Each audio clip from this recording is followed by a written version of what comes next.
Okay. Hi. Hello.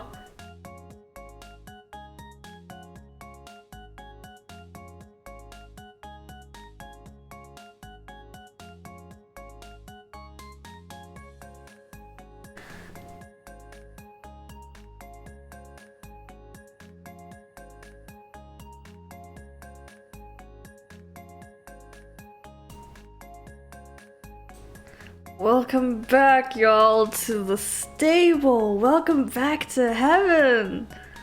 Hello there.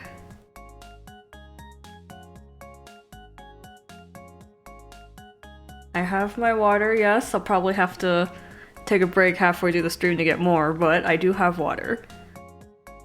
Because I'm probably doing more talking, since it's just not me zoning out as we doodle. Yes, hello, welcome. We're playing Ib today because I love horror games, but I'm very scared of horror games. So Ib was probably the most well-made, not that scary horror game I could get. That's why we're doing Ib. Also, Ib is free.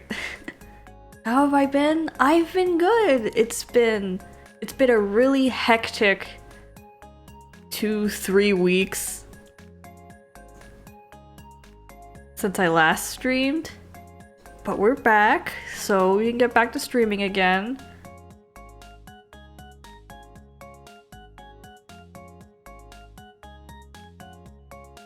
Yeah, it's on the Steam page. You can check out the whole thing of the Ib remake. Updated graphics. Incredible.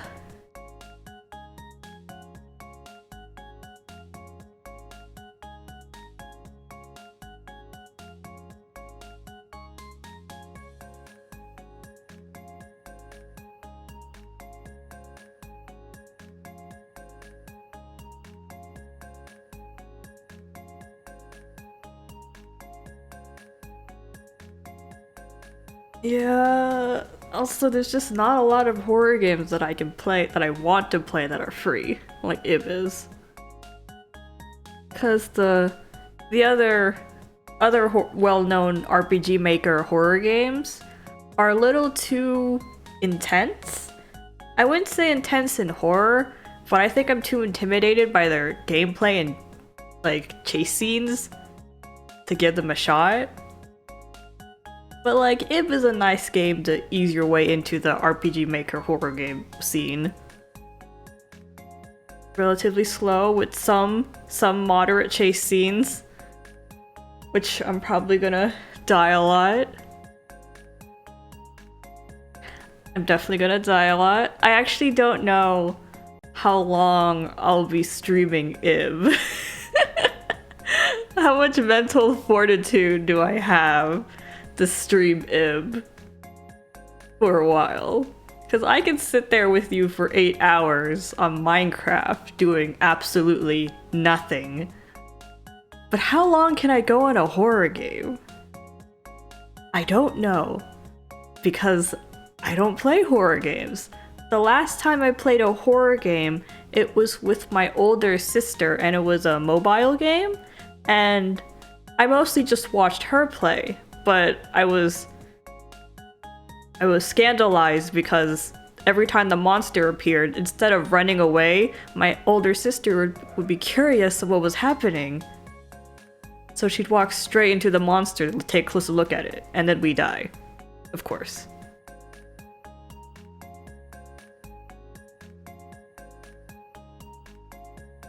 So, I haven't played a horror game since then.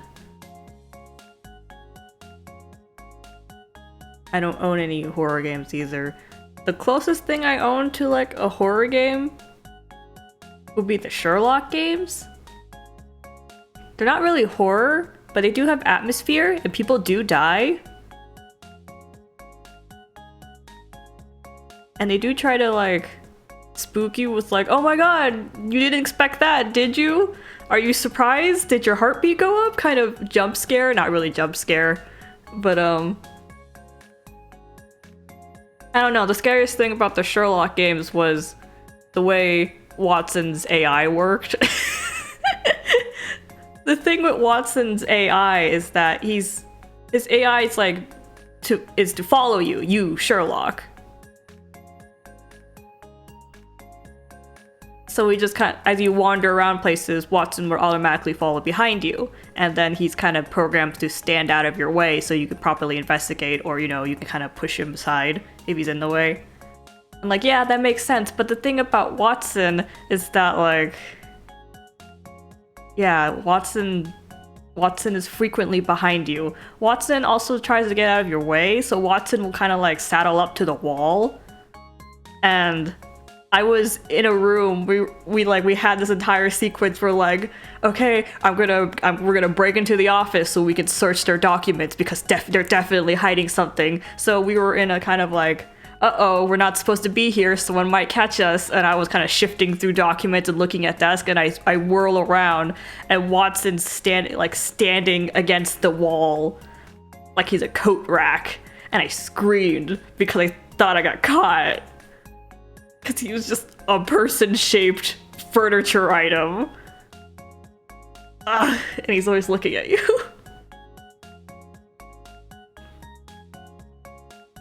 Sweet Watson, dearest Watson. Watson's always there, especially when you're like running through dark areas. It's like pitch dark, you're carrying the lamp, but Watson can walk around just fine with no light, and you kind of like swerve around, and then your light barely illuminates his face, and you scream.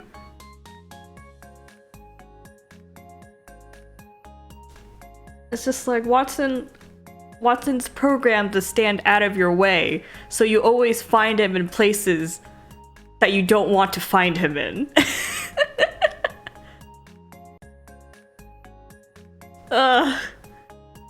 Given how like slow the rest of the game is, Watson might be the most exciting thing.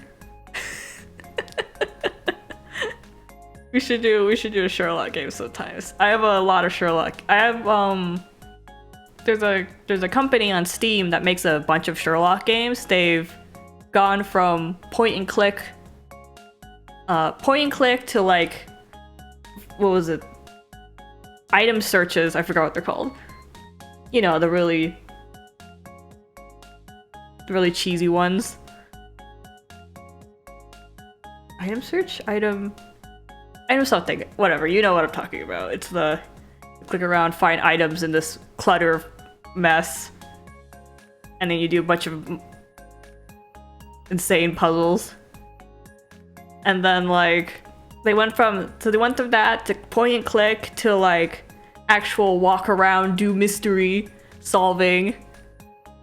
And then they finally got to like the level of looking like a game that could be on a console.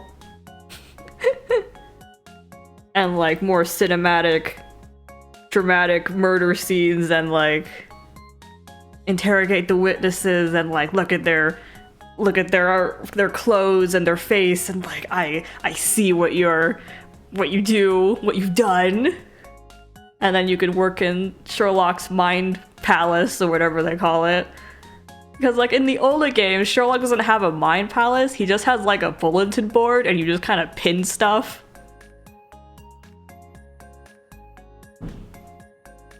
But then he starts doing everything in his head in the later games. The only game I haven't played from that company with Sherlock is their newest one, which is like, Sherlock is way younger. He hasn't met Watson yet. He's got a gun, and you shoot people.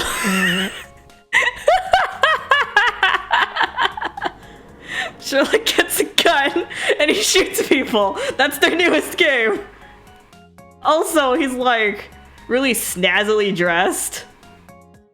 So I'm really excited about really snazzily dressed Sherlock with a gun.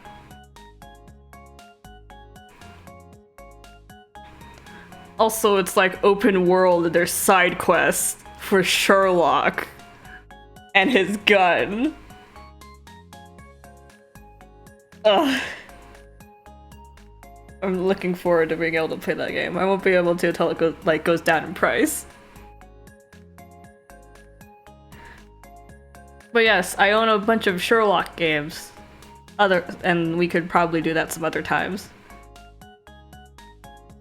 I guess we could go in order of like the Sherlock games.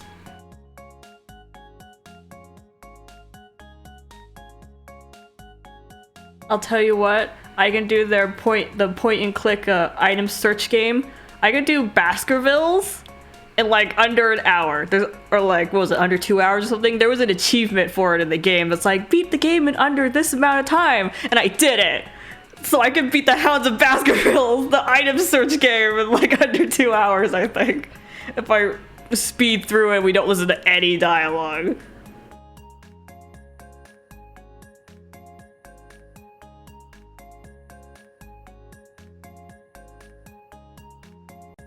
But yeah, that's a stream idea, or get video game idea. I'll play all the Sherlock games for you.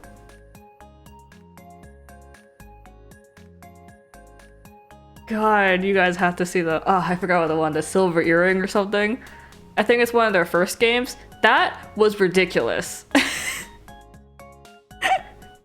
So many people die, and you brush off like all of it. Watson, so many people are dead. Why did you focus on this earring? It was not about the earring.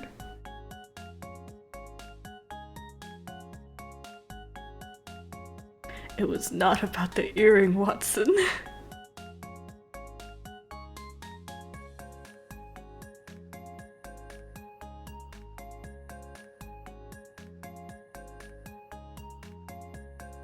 You're surprised there's no Sherlock AU? Well, there's not a lot you can do with a Sherlock AU because Sherlock the story is like, it's episodic in nature. So you can't, so it's not really an overarching plot without you trying to dive into like their, you know, that day's mystery. Do I think detectives are cool? I think detectives are very cool.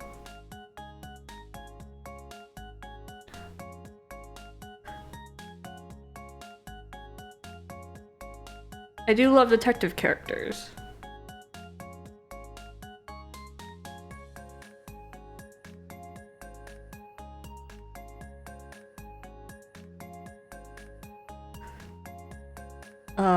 Oh, right. When the stream started, you guys were telling me the music was too loud. I'm pretty sure that's IB. I didn't know it caught desktop audio, because in the time that I wasn't streaming, OBS, the streaming program I'm using, it updated. So I don't know if that has anything to do with now me having desktop audio as part of my chat setup. Man, I had a lot of technical difficulties with IB. IB is an old game, not to mention it's on the RPG Maker program, so the streaming program doesn't recognize it. So I can't like stream its window. I have to stream my desktop monitor, and then I have to zoom in on my desktop monitor where the small IB window is. And IB, the window is tiny. It's not even half of my screen. It's like half of that.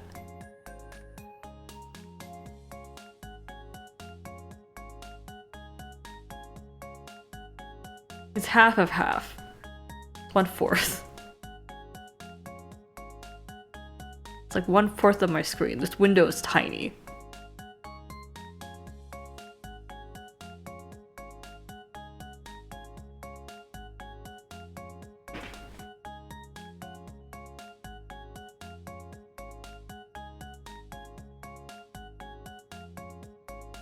But I do have it up. It should look okay. We'll make adjustments if it doesn't work. You always wonder how people play games with such small windows? Well, we adapt, we adjust, we despair for an hour and then we just give up. I was trying to find a way to get just the window in, but it just wouldn't work. It did not work on full screen because for some reason when I when I played IB on full screen, on the capture on streaming program, it cut off the dialogue box part, which is the bottom, and I could not get it to do the full screen. So I just had to give up, put it on window, stream my display instead, and just zoom in on Ib. Detective AU with the quartet. Who would be Sherlock?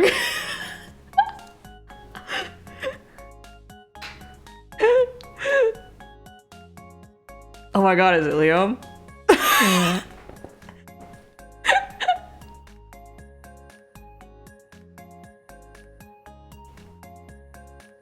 Nah, none of us have the brain cell to be Sherlock.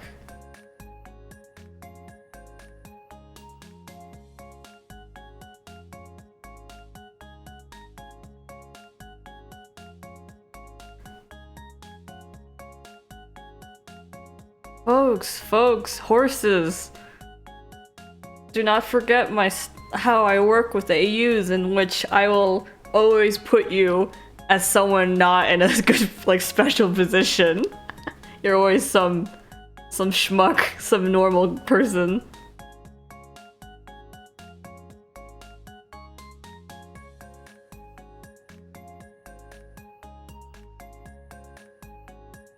That's right, I said it. How's that? Oh, but yeah, I think like the most eccentric out of that group would probably be Liam. Now that's a thought.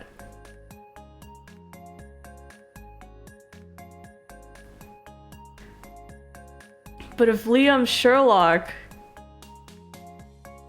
then Yuma is Watson? Oh my god.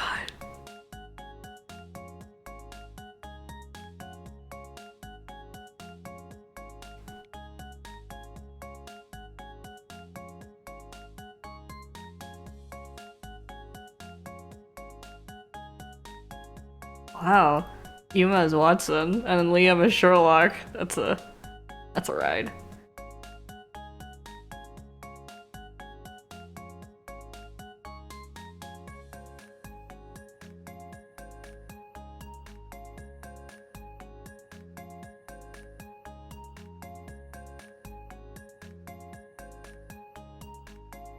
I was just gonna say, like, maybe we make Yui Mycroft and then Yuto's Lestrade.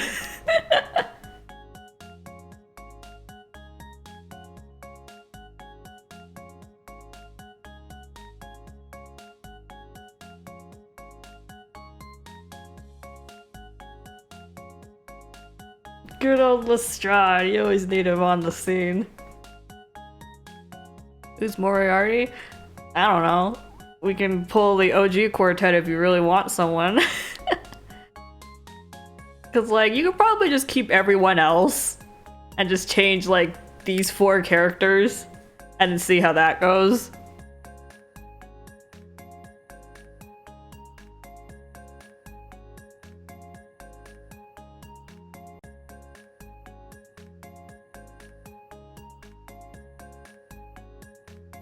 I guess you would always be dragged into crime because you're like the one person related to all these like big names. One normal civilian. That, or like you did say you want like being the landlord would be fun. Being the landlord would be kind of fun.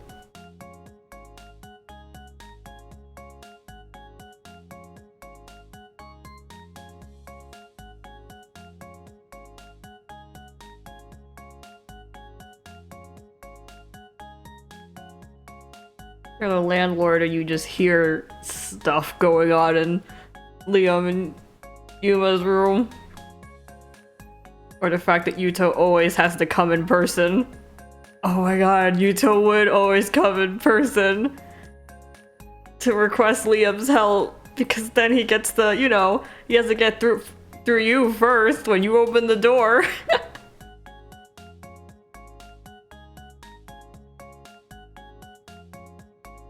And then you get like Yui sending the rent money to pay for Liam and Liam's rent. Hello. We're talking about a Sherlock AU.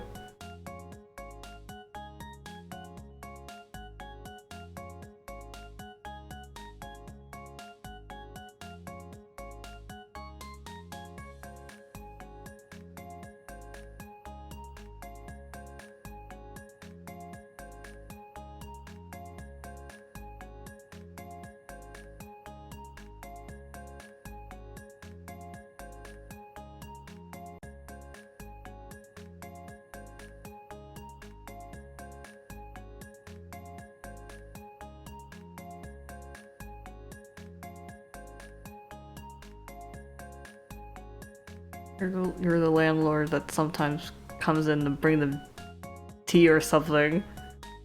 And you find him doing the weirdest stuff in there. Like Yuma letting Liam handle a gun.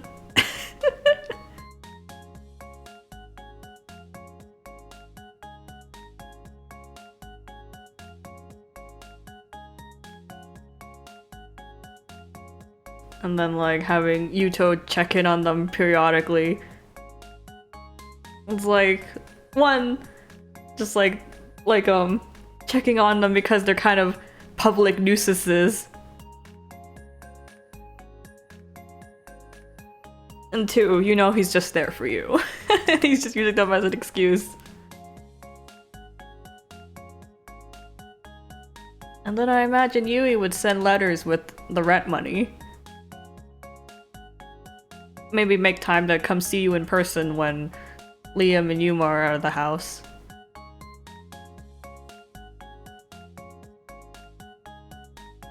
Oh man, if Yuto is Lestrade, do you think he gets— well, I'm making the AU, so he gets to. I bet when you go out, all the I forgot what they're called, just like all the policemen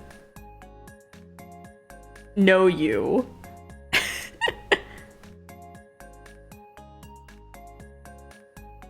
And they're super polite to you because of Yuto.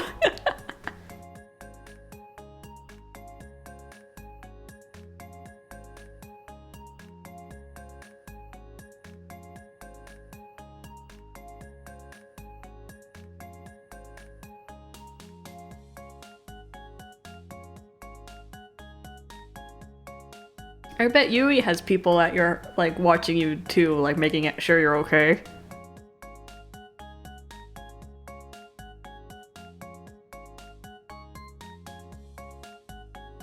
And then you have the two eccentrics upstairs. One's a consulting detective and one's a doctor. With a gun. I think you're in good hands.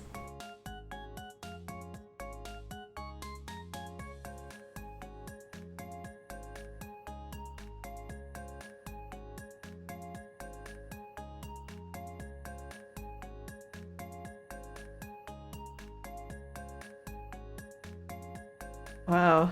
Well, there's today's AU.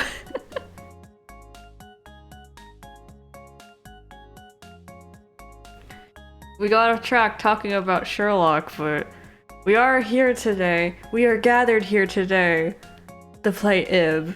And we do have an Ib AU on the OC blog. Liam is not in it though.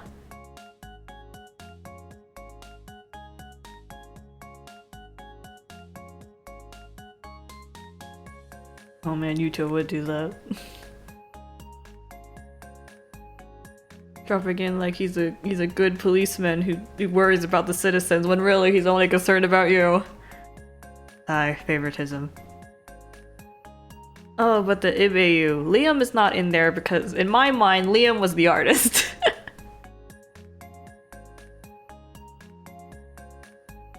Because this is about an art gallery. Liam has been set as an artist. This is—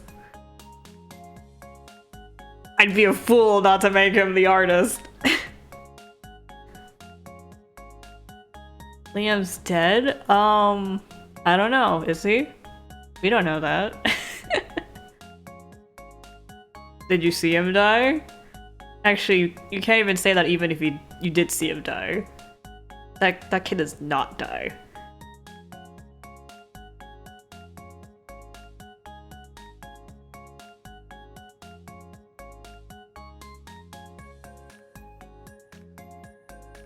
But yeah, Liam and the Ibeyu probably made the entire gallery.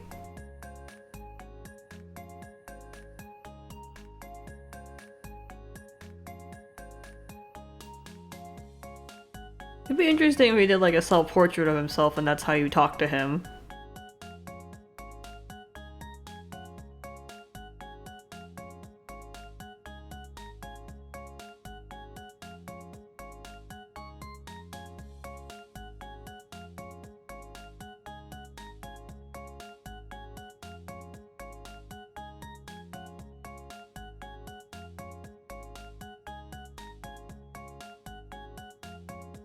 But I guess like that the Liam in the painting only knows as much as Liam did at the time of the creating of the painting. So if Liam made any paintings after his self-portrait, he wouldn't know about them.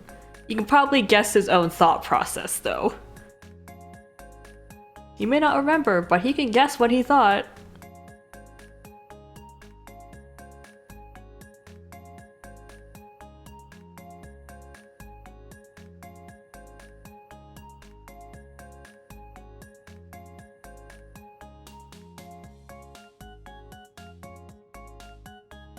What?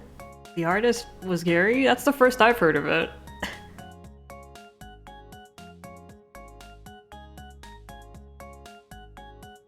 If they had a twist like that, it probably appear in the remake, but I don't remember that. It's the first I've heard of that.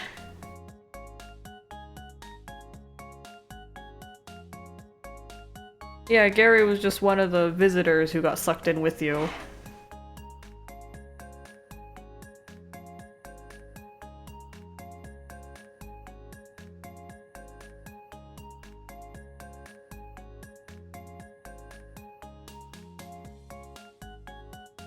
Might have been just like some sort of theory. Strange how that's the first I've heard of that though, given that I was around when it was being played around on YouTube.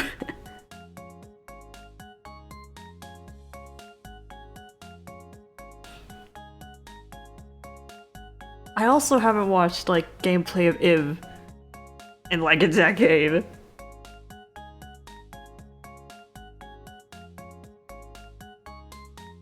It's been a really long time since I've seen any Iv gameplay.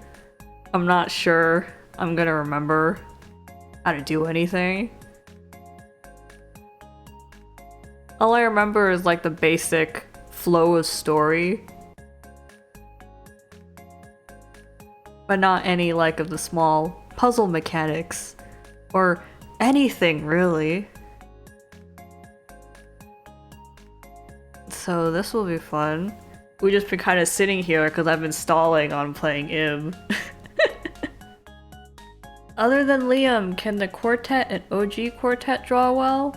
Other than Liam, I imagine that Yuto I think can only draw like the kind of art when you do when you're just starting to draw like anime.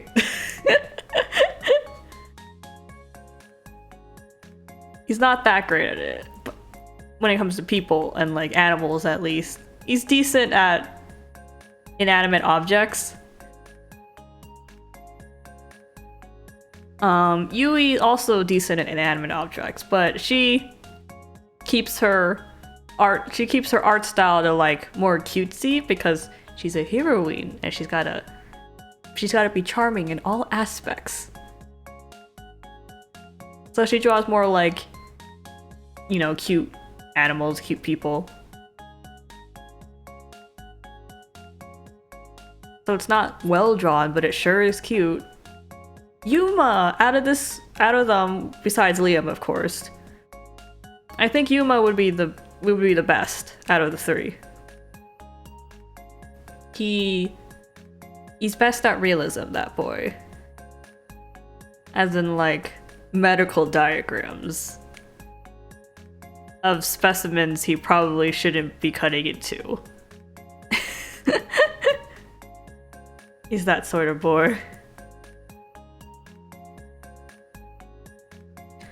Out of the OG quartet, Haruka, absolutely not. Absolutely not. You'll be lucky if you can understand her chicken scratches. Does she know how to write?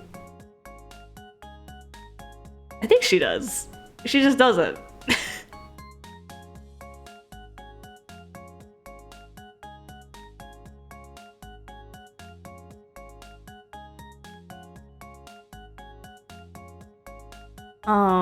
Natsumi can draw, but it's probably not something you should look at. It's like curses. And you know, the Eldritch thing of if you comprehend it, you'll go insane. So she kind of refrains from drawing because they always turn out like that.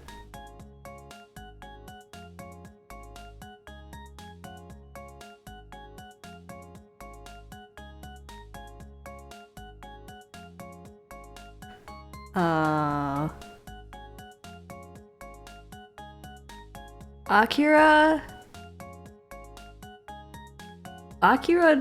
can't really draw. I think he does more brushwork. He does calligraphy, but he's more heavy on brushwork, so he can do some like really cool brushstroke paintings, but otherwise he's not like experienced in anything else. Probably only good at that. And writing's real pretty.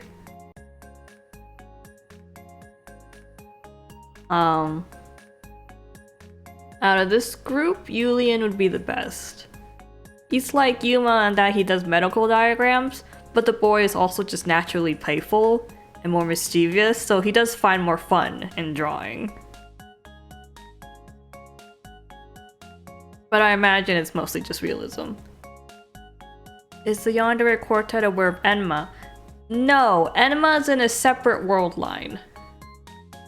An alternate universe, if you will. Just like how there's an alternate universe of all my boys that grew up in Twisted Wonderland, and they aren't aware of the ones that came out from another world. So no, they're not aware of him, because they don't share the same world as him. The same timeline, you could say.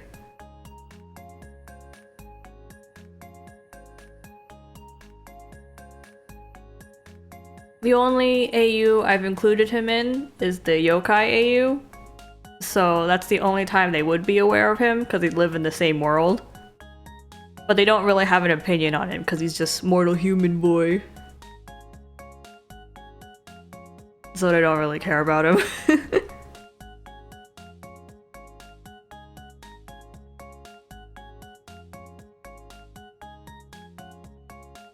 But okay, alright, we've been talking. What? We're in.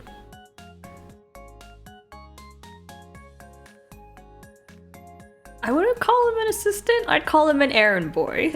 He's like a part-timer.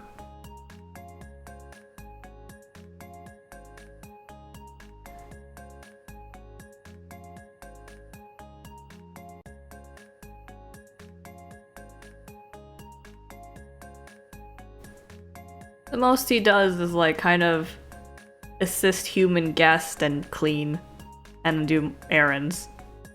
And then because he's usually out in the front of the shrine, hunters will usually run into him when they walk in there. So they'll give him little tips and tricks.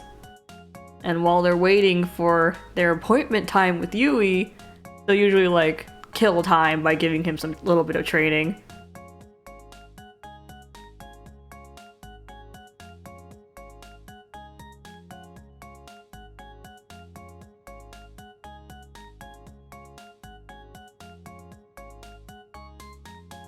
So that's Yuken in the Yokai AU. And that's the only AU I have him in. Anyways, we've been talking for 40 minutes and I still haven't started playing. Alright, let's change screens. Behold the IB screen. You can see where the Where the white bit.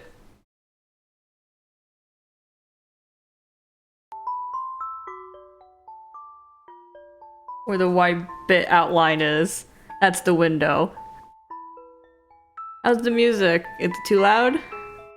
Too loud? Too soft? How is it?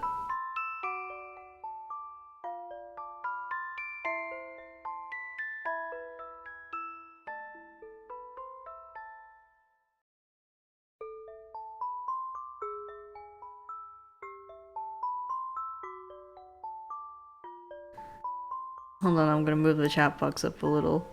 Ugh. Well, it's either I move the chat box up or I shrink. Hold up, I'm gonna...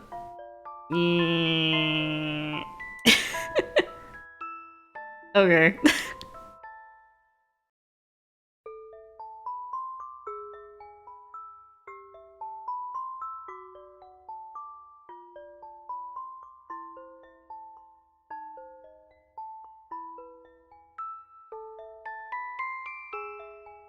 You can see my mouse cursor because this is a window. And now I've clicked into the window. And now we can play Ib. I actually looked up the controls beforehand, but I was like, wow, arrow keys. Most games just accept your WASD. Well, this is arrow keys.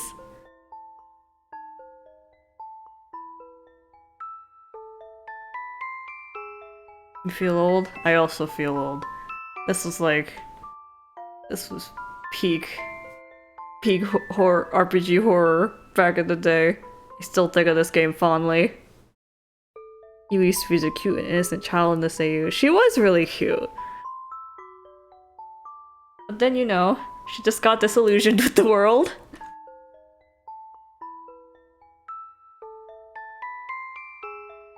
Alright. While we're all sinking in nostalgia and feeling our age and the creaks in our bones, I guess it's time to get started. Look, y'all, I'm talking. Oh wait, I'm gonna do voices, aren't I? Oh no! I didn't think of that!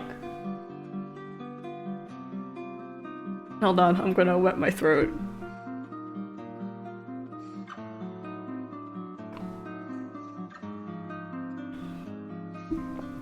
My only saving grace is that Ib doesn't talk, but Mary does, and Gary does. Didn't think this through, did ya? No! No, I didn't. I think I had like the passing thought as I was setting everything up, but then the setup was so chaotic that I just forgot. But now it's over, and I remember again. And boy, what a curse it is to remember. Shota boy voice. There is no Shota. I am the Shota. Imagine the Sherlock games mod? No, the Sherlock games were voiced, surprisingly. The Sherlock games were voiced, so I got out of that. I'll read you really dense documents, though.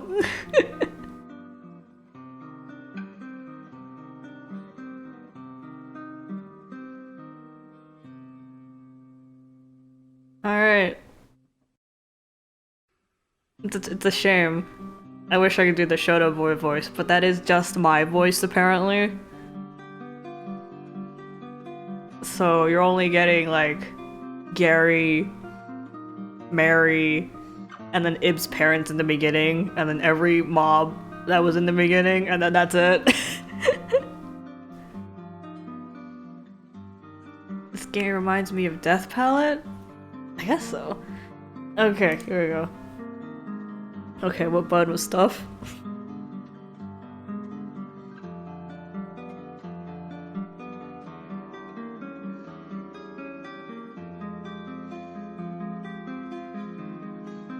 Turn Gary. Gary Shota. He's a damn tall Shota. He's a damn tall Shota that's trying to quit smoking.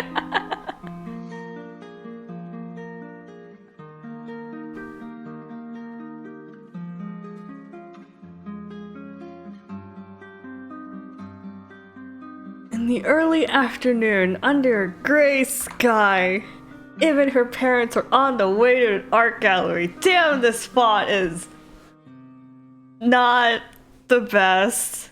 Look at that W. Ouch. You can't even tell it's a W. Did you remember everything, Ib? This font is kind of... Oh, do you have your handkerchief? You know, the one you got for your birthday? Keep it safe in your pocket, okay? Don't lose it. What is this font? Oh my god, pixel graphics. Man, this font is something. Well, we're here. This is your first time in an art gallery, right, Ib? We're here today to see an exhibition of works by the artist named... Gertenna! Gertenna! And they don't just have paintings, but also sculptures, and all kinds of other creations. I don't doubt that even you'll enjoy it, Ib. Should we get to the reception desk? Yes, let's get some pamphlets as well.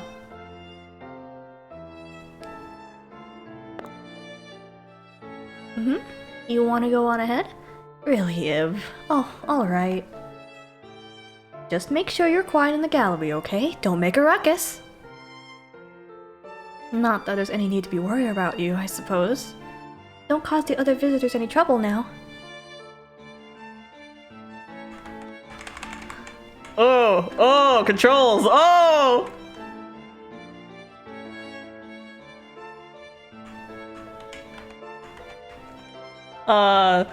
Something about the controls right now is that the way Ib walks, she kind of goes like a step further from than I press. She's not really fine-tuned. You can feel the era. This might be a little problematic. You gotta be really careful moving her. Let's see. There we go. X's inventory. Lace handkerchief, a treasured white handkerchief from Mother. No. How do I... Wait. Okay, I can use spacebar to examine things. Is the remake out yet? No! If you look on the Steam page for it, it says coming out 2022, but it's not out yet, so they've still got a lot of months left in 2022, I guess. Wait. I just thought, should I do like the normal like observation dialogue in an Ib voice? Because like, it is her thoughts.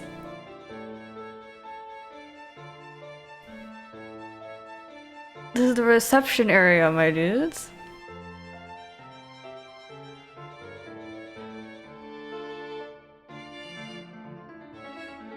Oh my god, do I even have like a high-pitched voice?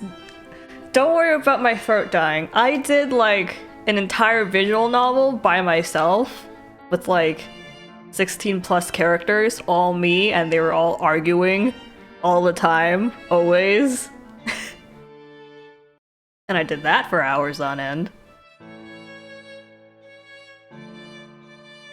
We do not speak of the stream that may or may not have happened, alien.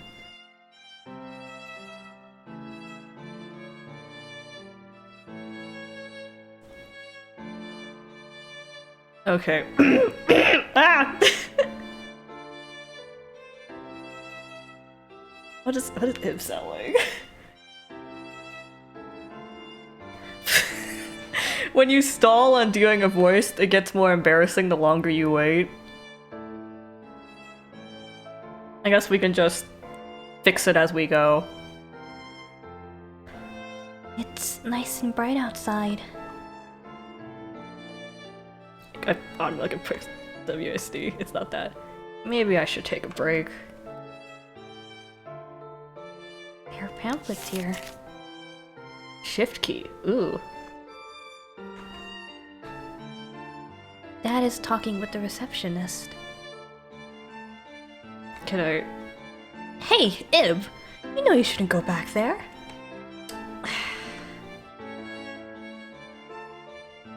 Haven't talked to every NPC ever. I wanted so badly to see this piece with my own eyes. It's completely different from seeing it in a book. The atmosphere is just so... just like... you know! I don't! So this is the one they put in all the magazine ads. Sweet, nice. Felt that. Riveting. I feel like it's sucking me in! That's one big old display. Oh, this guy's green. Man, if I saw this thing for real, I'd probably pee myself, no lie.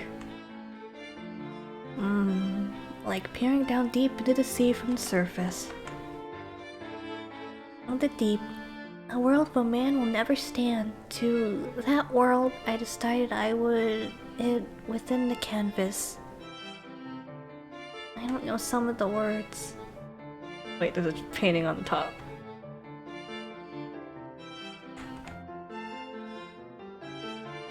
Welcome to the world of Gurchena. We truly thank you for today. We're currently holding in for the great artist Weiss? Way 99? Gurchena.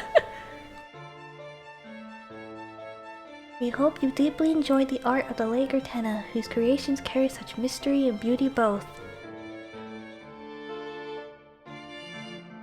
Breathtaking. Not the word I would call it, but okay. A well-meaning...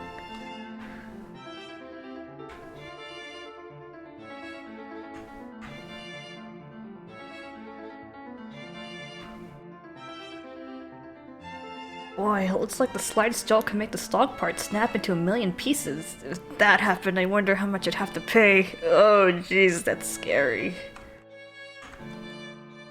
Spirit. Beautiful at a glance, but if you get too close, it will pain. It can only bloom in bodies. Ominous. What?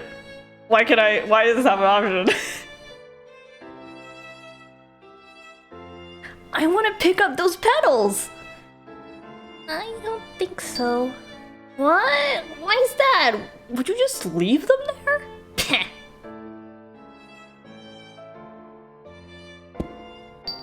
They'll get mad. You're boring. Coughing man. Selfless guard. A truly marvelous painting. I wonder how it might have been painted. Stars. Oh, I want this. Riveting. My, so beautiful. Are these beautiful? Spirit. What? Oh, glass. I think?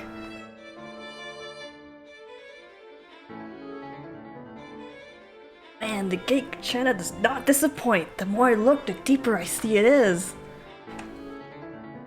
Water's edge.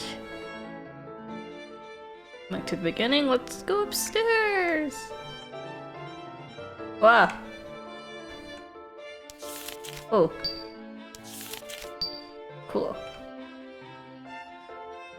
Hold on there, miss. You can't come behind here, okay?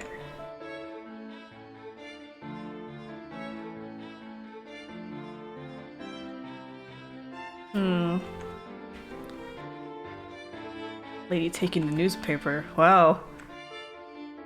In my opinion, what Gurchena is saying here is that the individual lies in one expression, which is why these figures don't have heads, see? Don't you think so? Question mark? We're casually ignoring Gary. I guess so. What? Oh, that's what it says. That said Cho or something. Oh, I'm glad you understand. Yes, I'm sure that's it. At any rate, these figures are all very stylish. Are they? Death to the individual. We're ignoring Gary. He's too important. What a strange sofa. Nothing wrong with that, of course. I'd like to sit on it, but I guess I can't. Reserved seat. On table. You don't know this word.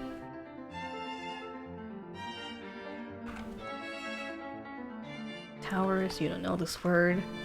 Worry.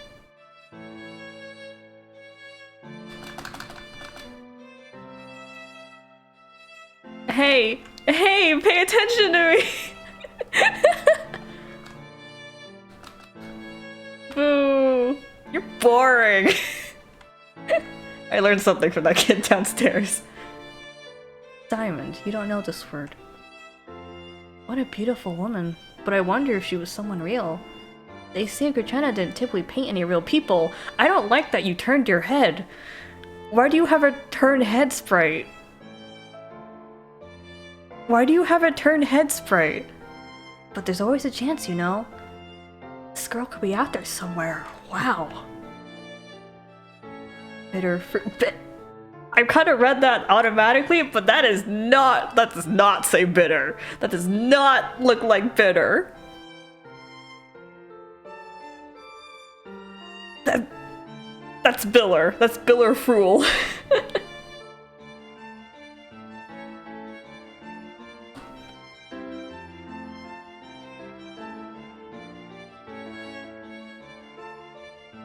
Incredible, isn't it? This painting could be perfect hanging in our living room. Yes, superb. I'm truly jealous of Master Katana's genius. It's so hard to read this font. Seems like there's so few pieces. Aren't there more than this? I don't think it'd be possible for them to fit everything here and still leave room to walk around.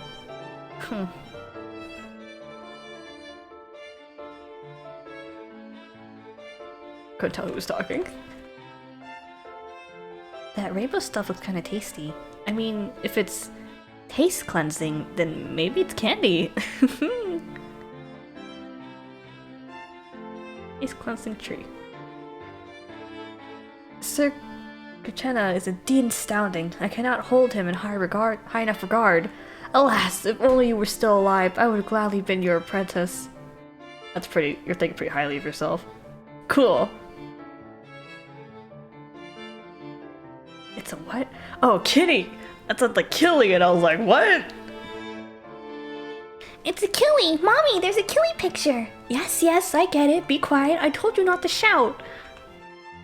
That's it. Oh, it is a cat. I see that there now. Enlightenment. You know the word enlightenment?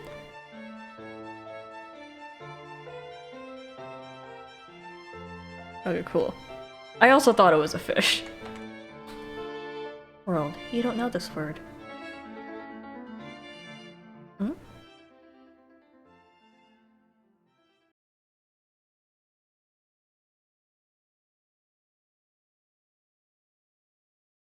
The Hanged Man.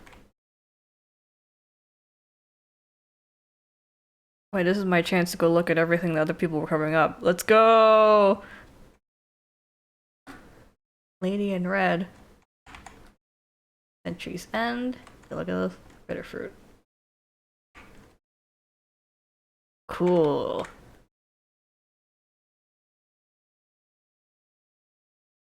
Your dark figure. Your dark figure. That's a fanfic title.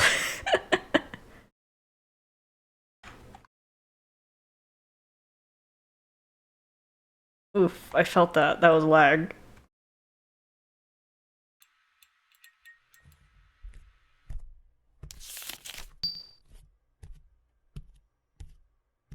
It doesn't look like it's locked, but it won't open.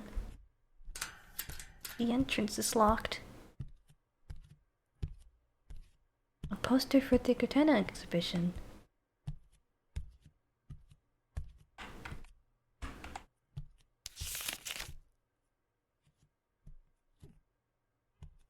No one's around.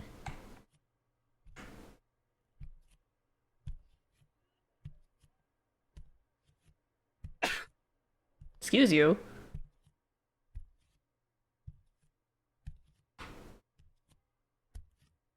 Guy seen from a hill.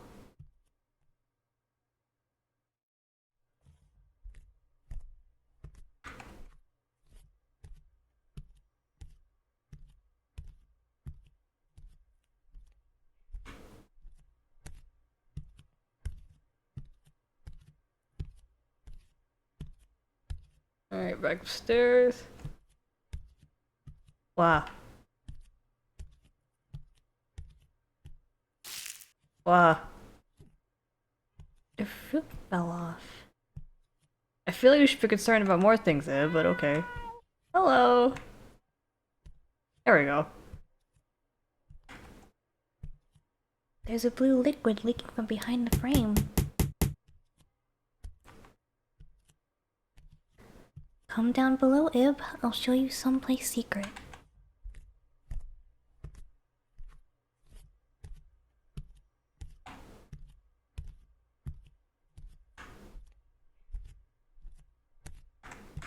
Let's save again. Pro tip, always save.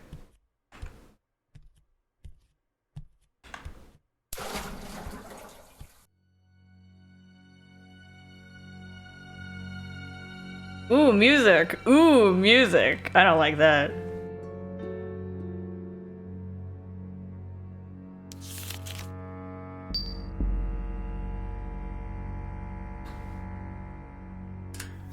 It's locked. Kinda dark. Come. Oh, so it's just, I just come up.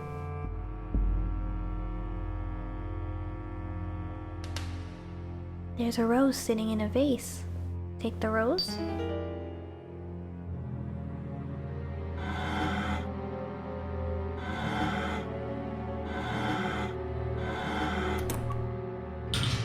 Uh-oh. On the ground.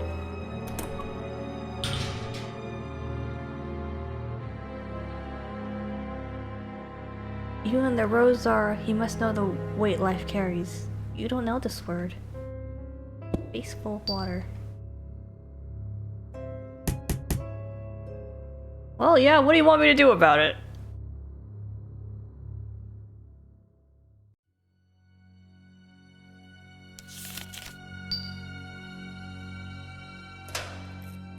Blue key.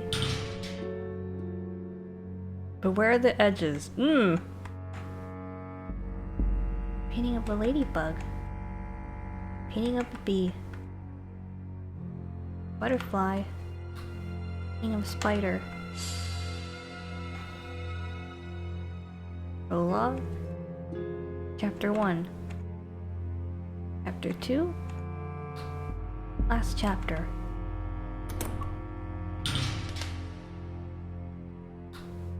Can't cross this hole in the floor.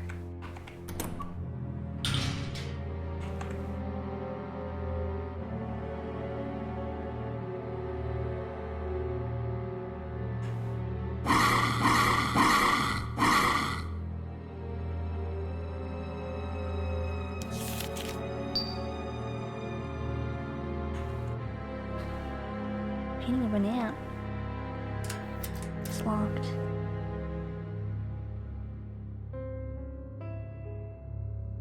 Hanging off the wall.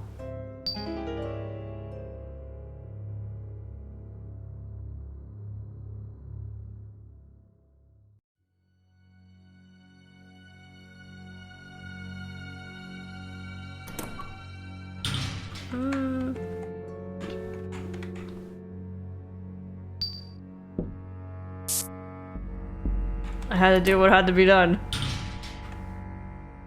Uh-oh.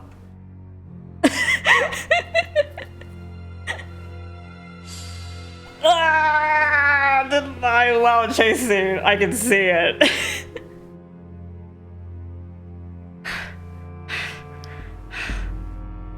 Yada.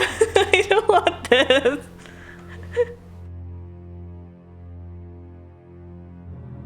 Prologue. Im, go.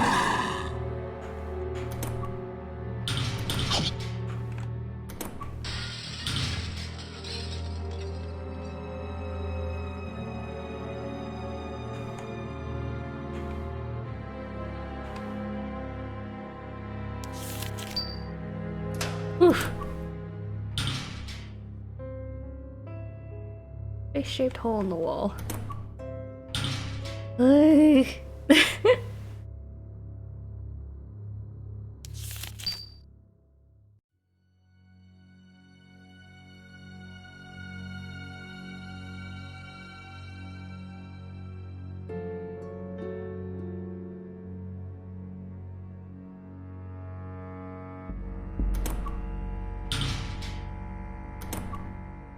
Oh, it doesn't look like we can go back.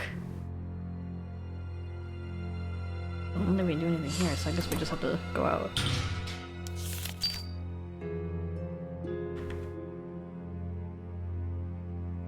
The fish, can I take it?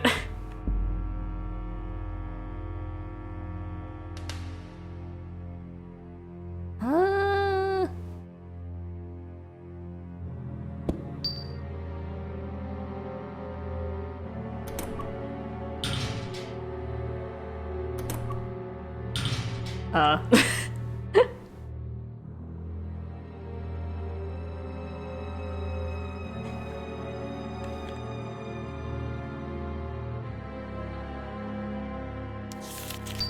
I don't like this music.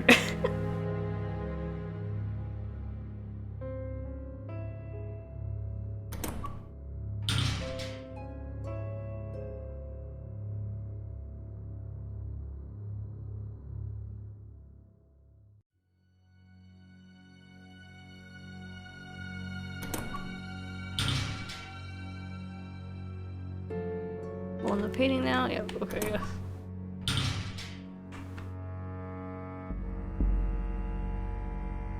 Maybe there's something in the cat room that I missed. Excuse me.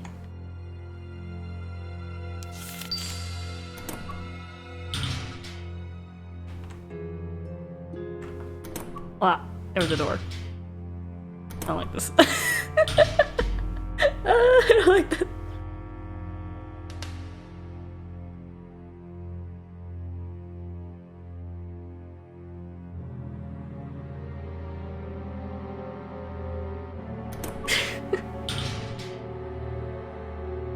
Okay, give me a minute. I'm gonna see if I can raise my brightness, because this is like way too dark. And I have like a glare on my screen. Give me a moment. Give me... Okay, now I'm seeing something.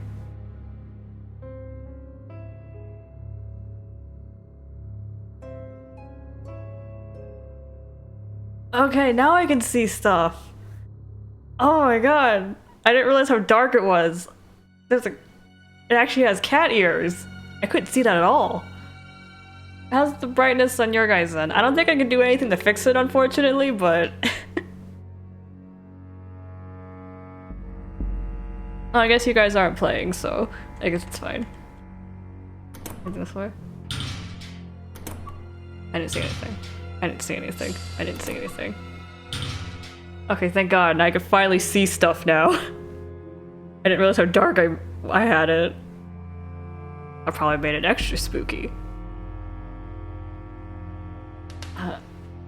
Hi.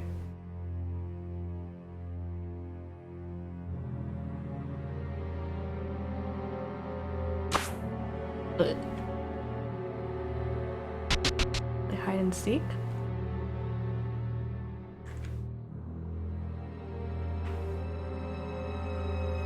Oh. How do I know? What?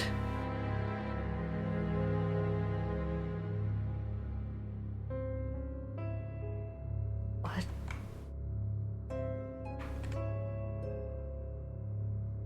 I just have to just pick one? A chef's talent. Well, it's a fish. I guess that's our in.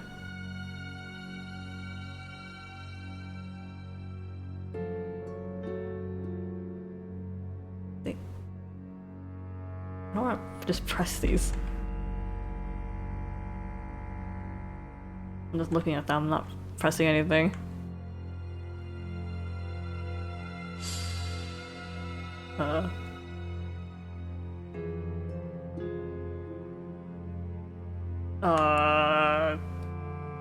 No, they look different.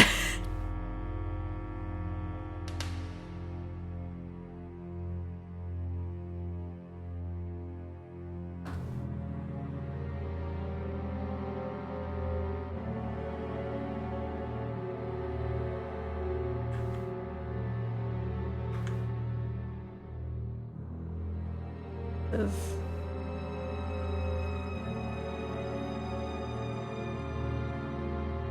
I guess we just guess?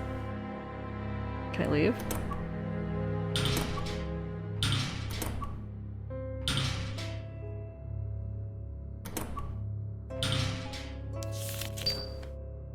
Okay, let's go. Okay, if I was a game developer, I wouldn't put in the same top row. I put it on the bottom, but we can't put it right under the yellow message because that would be weird. So it has to be one of these three on the left. Okay, if I was a game developer, I wouldn't put it next to the wall, and I don't want to put it right next to the.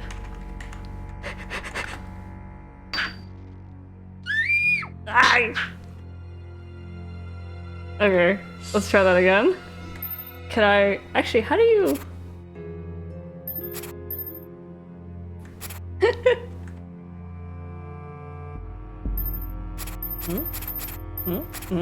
Wait a minute. Escape and X do the same thing. Let's see.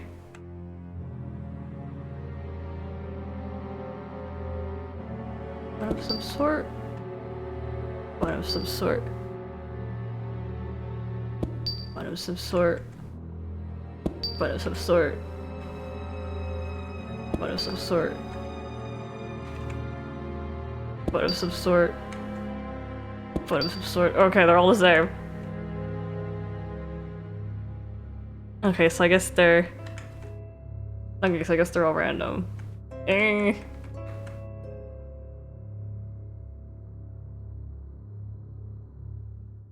was hoping maybe I could reload, but they only take me to this menu. Or try to escape.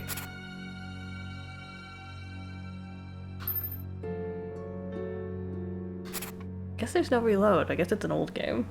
If I want to reload, I'll have to close out of the game, which I can do.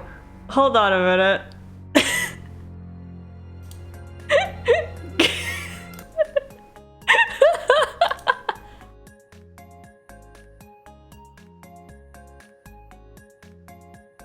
We'll be right back.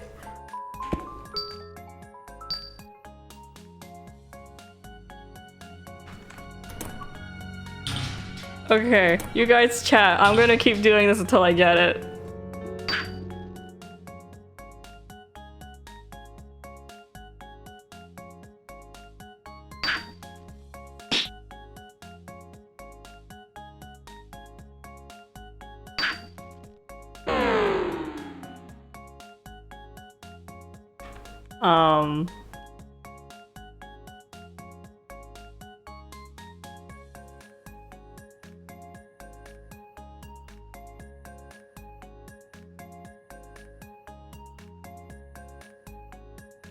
I'm curious what it looks like right now. This is what it looks like.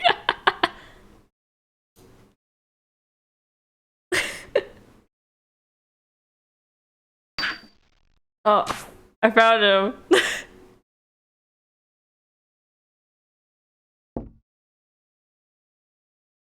Cool, okay. Let's go. Thank you. Alright, we're off now. I did that totally legit and without cheating at all. I'm gonna save first.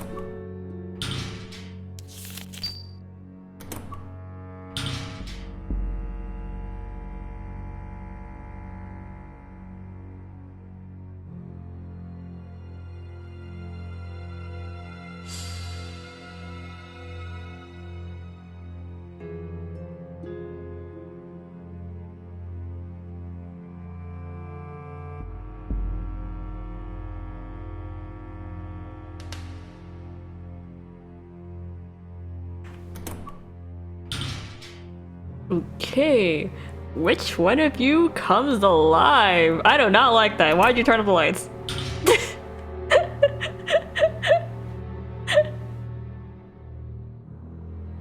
Why'd you turn off the lights while I was thinking? Okay. Looks like I could go either up or down from there. I bet one of the statues comes alive, doesn't it?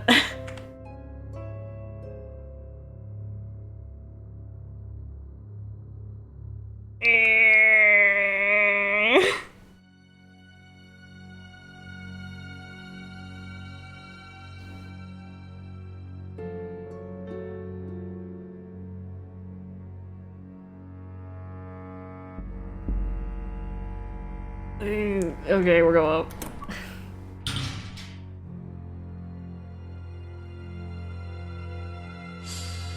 Okay, red rose.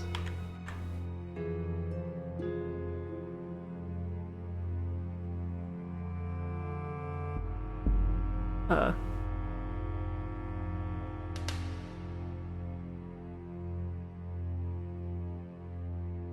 Uh.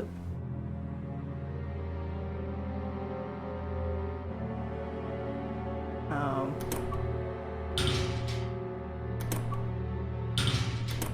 I'm gonna save.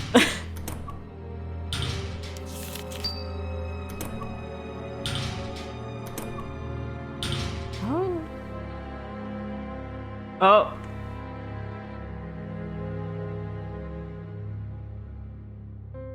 Oh. Uh.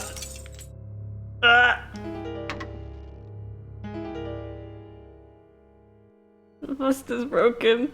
Okay, I didn't see anything. Goodbye. Goodbye. Goodbye.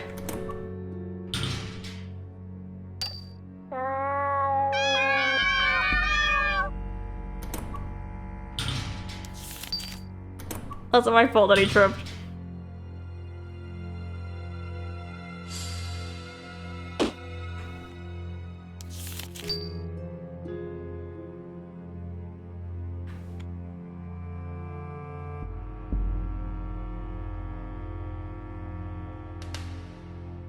Where of lives? What the heck is this?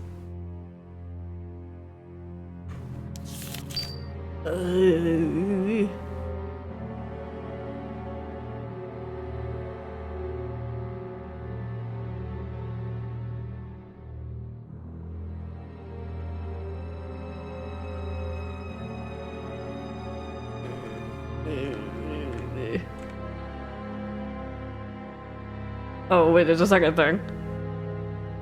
Closer, there's actually a small number in the center. 9? It has to be 9 and not like S. Anything else you want to tell me? Okay, how about you? Anything else you want to tell me? Okay.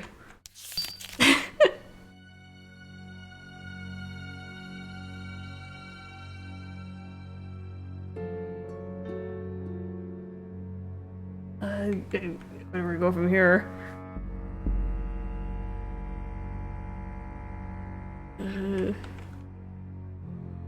Ah! Haha. I don't like that the dolls are hanging.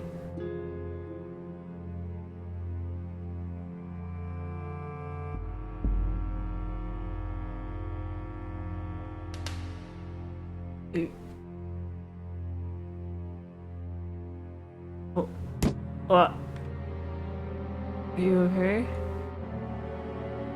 18 in green. That 9 was in red. So 9 red, 18 green.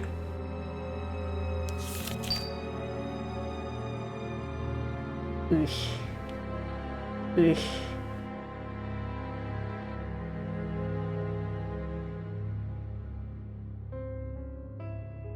There's lips over there. This said be wary of lips. I'm just gonna ignore that. I didn't see anything. Oh, okay. Oh, okay.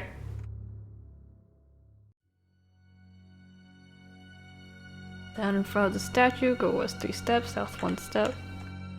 And in front. Oh. Oh no. Oh no, it's one of these ones!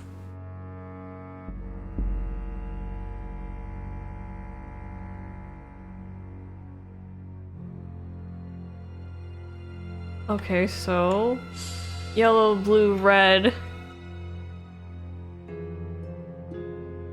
Tell me things, so we'll focus on them for now. One in white speaks the truth. The only true speaker wears green. I agree with the one in yellow.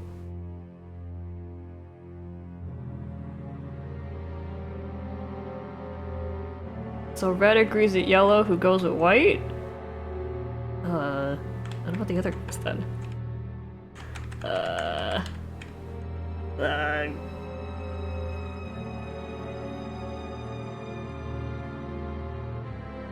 But this is called Liar's Room. So it's liars plural. So maybe we can discount, like, alternatively we could agree with them, alternatively we could discount all three of them.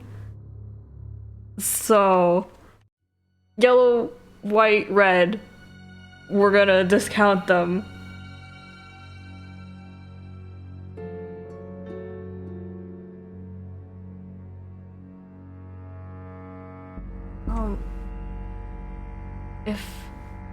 If they agree with each other, liars plural, only one of them would be telling the truth then. Brown has no one advocating for them, while everyone has someone who agrees with them. What does red say? Red says agree with yellow and yellow. That's why I've just counted yellow, white, and red. Man, Sherlock really pumped my brain. Brown?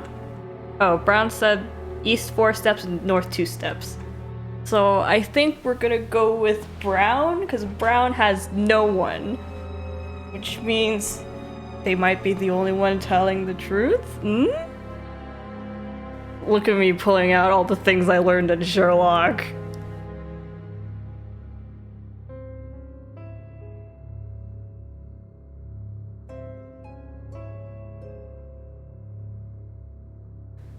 Okay, let's check the guy Brown again.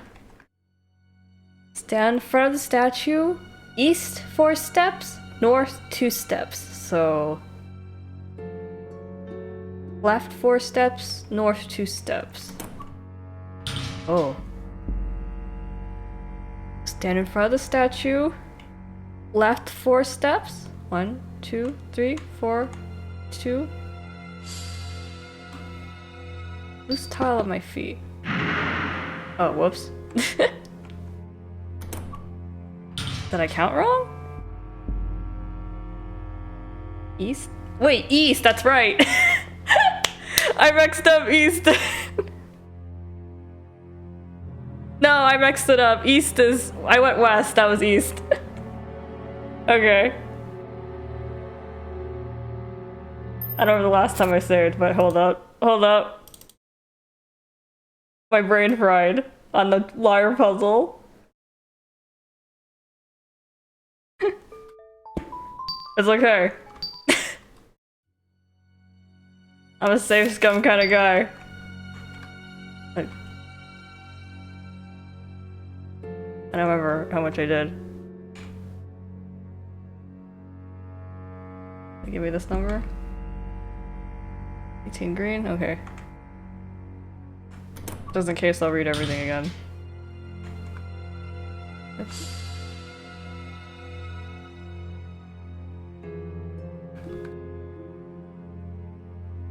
I'm so caught up in the liar thing. I hate these kind of puzzles. They have so much think. 1, 2, 3, 4, 1, 2.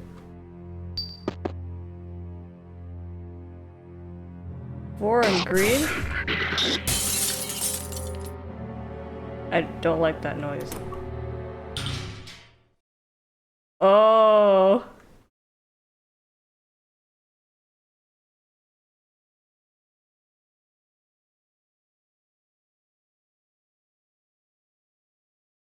Now they're all holding knives and Brown is dead.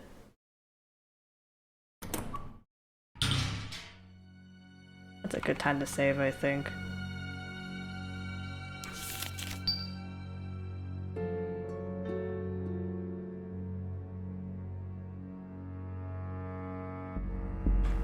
Oh, 9 red, 18 green, 4 blue, I think.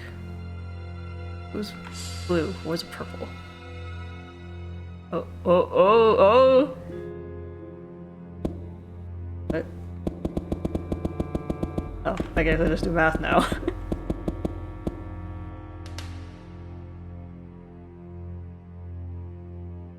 Okay, so what was it? So that's green was 18, red was 9, purple was 4. 18 times 9. Off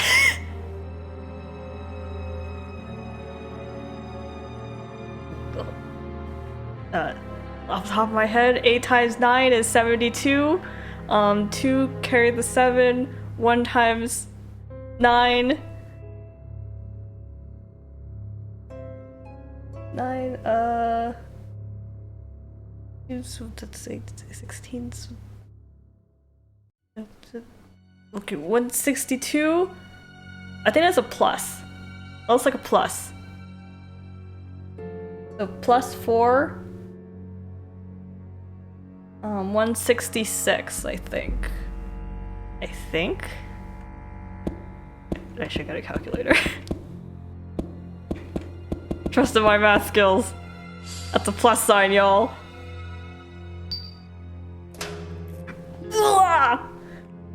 Oh my god. Let's go save.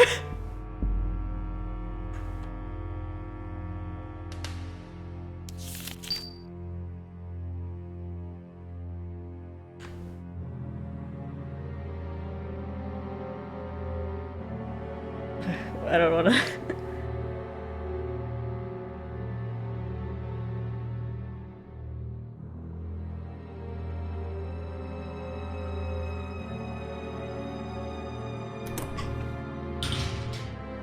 Oh, this looks ominous. Apple born of a tree. Ooh.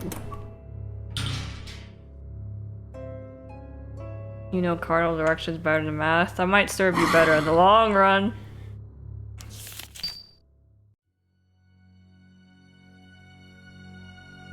Okay, so I have an apple. That's a mouth. Eats wood and apple. I guess that's what this is. Oh.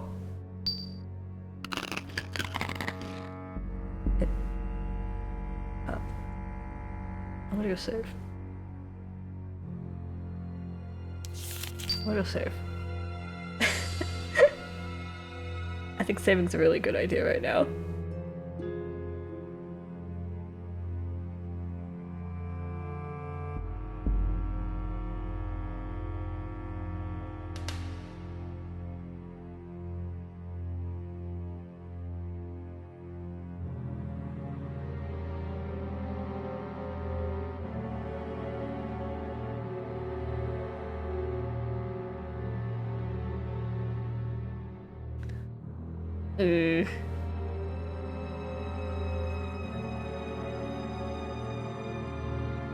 Ooh, it's a guillotine. Ooh, it's animation.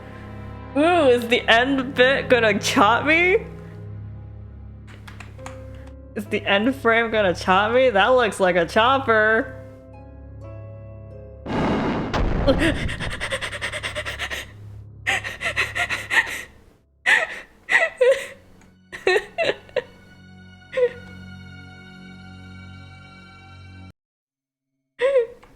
Oh wait, I kind of recognize this area. Oh no! Breath. I'm certainly not breathing right now.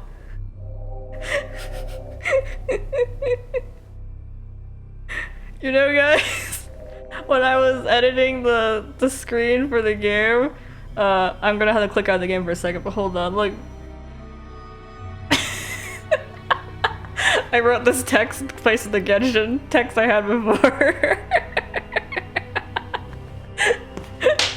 Oh no, I dropped my headphones. Ah, hold up. Okay.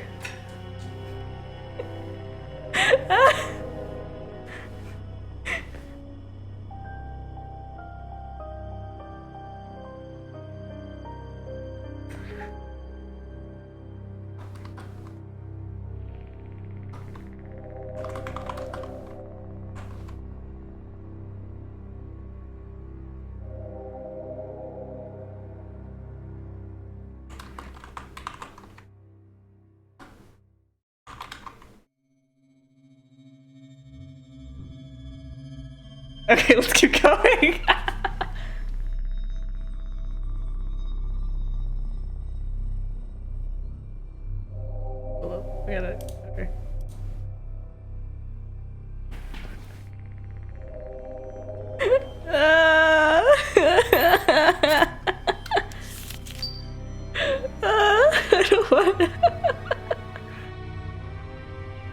for Gary. How much do you think I care about Gary?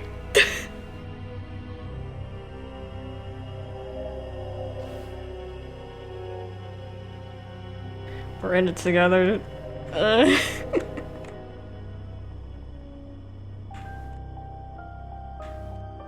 Do it for content.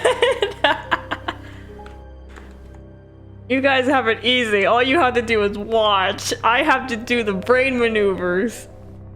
I remember the chase scene here. I don't want to go in. And she like doesn't actually leave you alone like the mannequin, like the red mannequin lady. It's the lady, it's the lady with the painting. Oh, I don't wanna. Hey, how about I walk in circles the next like couple hours and we just talk?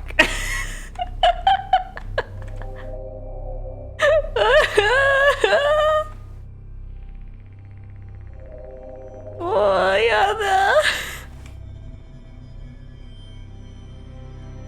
If I can't even do this, I can't do any other horror game. I can't escape. I can escape. I could end this stream at any time. I could end the stream right now, and we'll just move to drawing.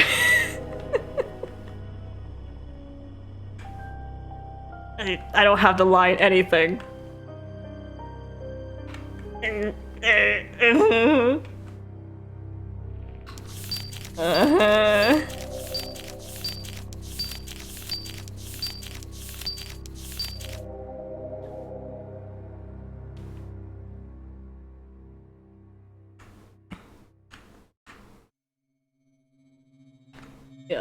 야다.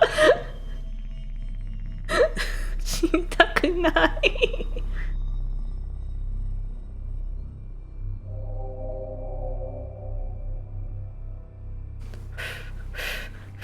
Old game, stupid AI. Okay.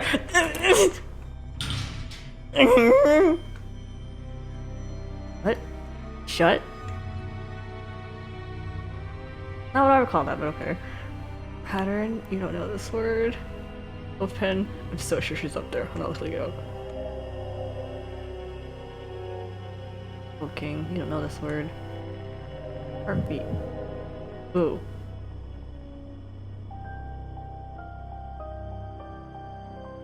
There she is. Ah!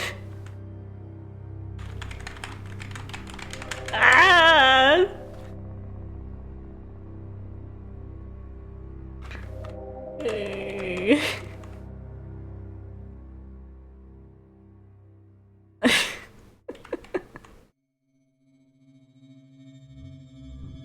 야다.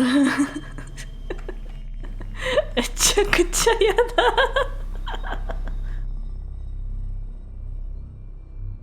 We should have just played Sherlock. We should have just played Sherlock.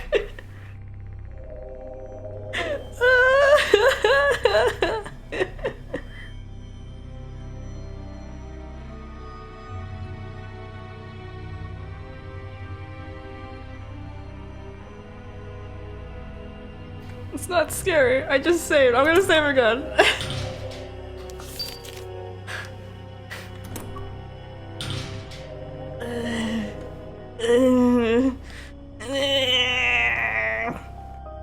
As a wise man said once, just do it. I am neither wise nor man. I am simply a fool. And a fool wants to just stand here looking at the wall for the next half hour.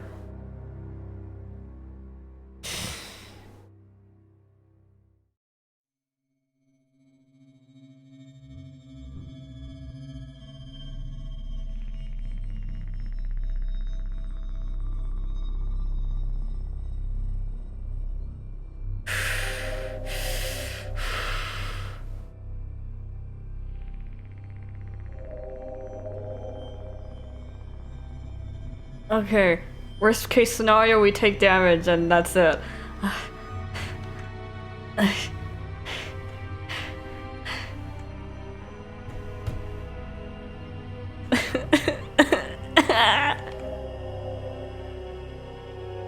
Get this first.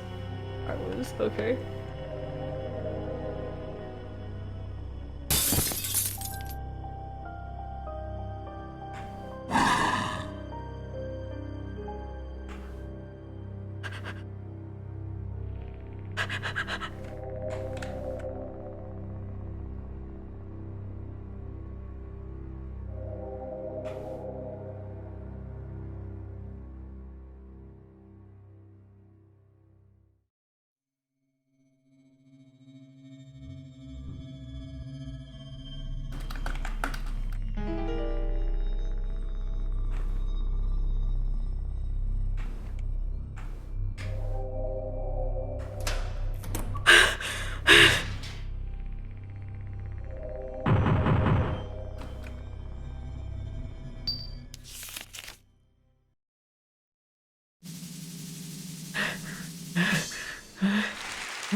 I'm not voicing anything. Don't look at me. I'm gonna drink water.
Cool, great, let's get out of here.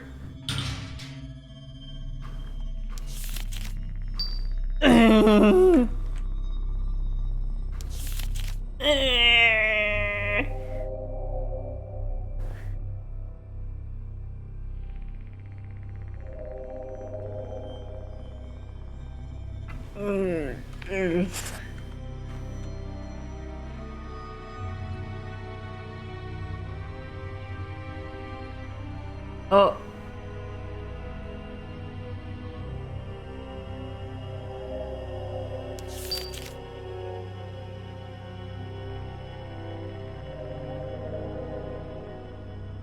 I don't know this word.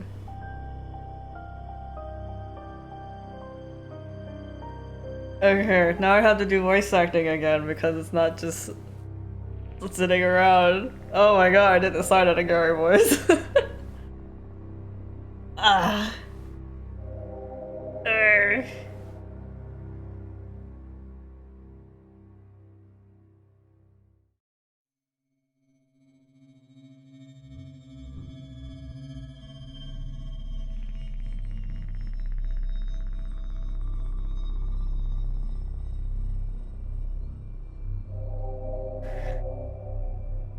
I'm like trying to channel all the memories. Holding tightly onto a key. That's a good sign. A good sign. I'm gonna go save. Can I quit yet? Can I quit? Hey, episode 2!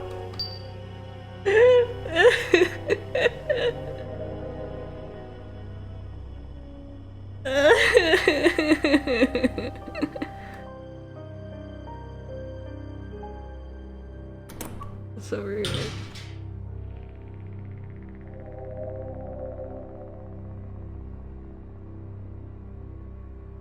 Oh, there's a win. Oh, this is the.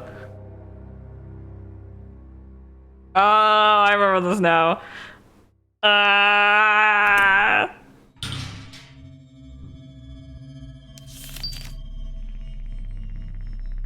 Oh my god, why do I have to do all these maneuvers?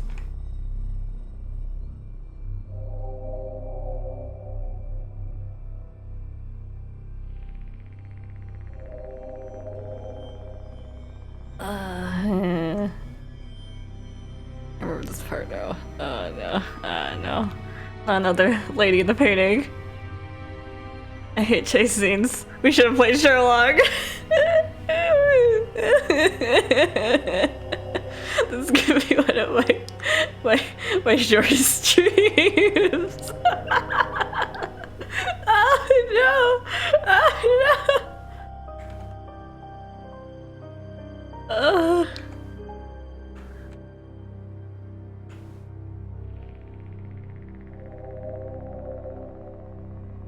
We should have done Sherlock, or I should have downloaded an emulator. We should have played something else. Danganronpa or something. I don't know. The Greatest Attorney? I own that.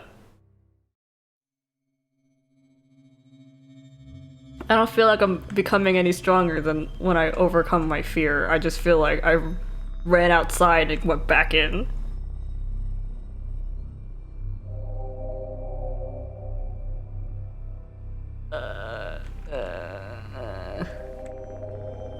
Your therapist would say do it. Well, it's not my therapist now, is it?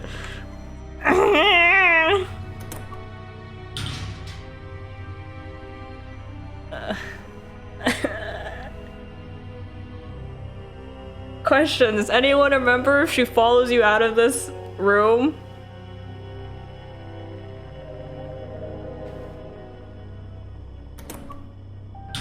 Does anyone remember if she follows you out of the room? Because she definitely pops out of the window, I remember that much.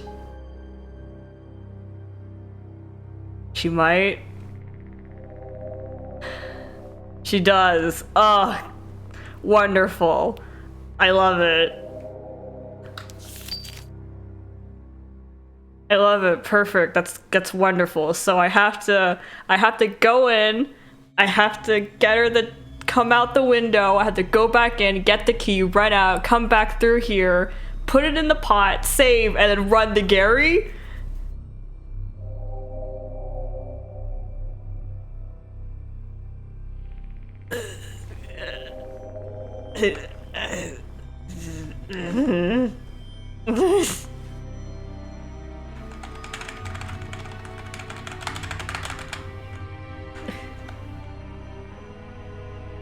I'm also praying for myself. Maybe she's slow? God, wouldn't that be a dream? But she's just a retexture of that thing.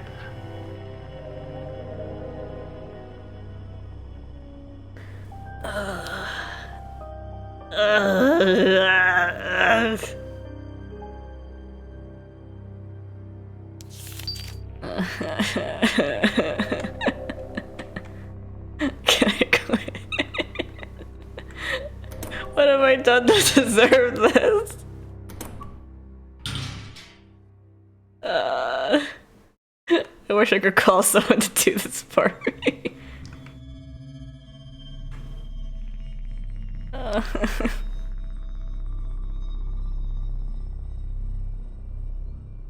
I'm getting F in the chat. This is horrendous.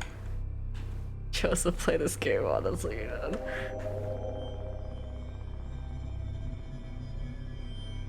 We hit 2 hours and I quit. We hit 2 hours and we quit. We're going to go draw or something.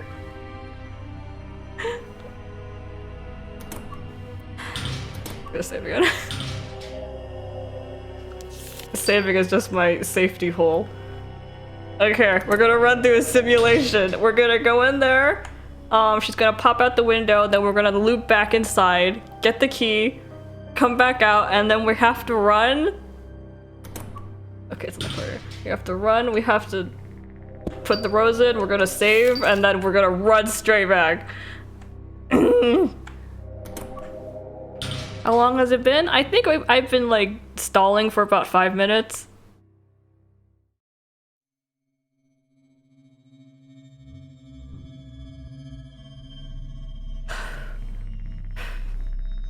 Okay. Got the plan. Just need to follow through. If I get hurt,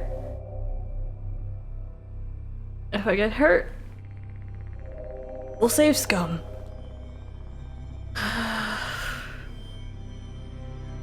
I have about like 20 minutes until 2 hours.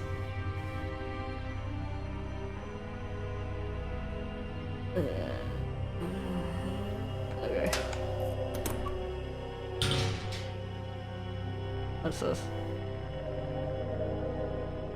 Hi.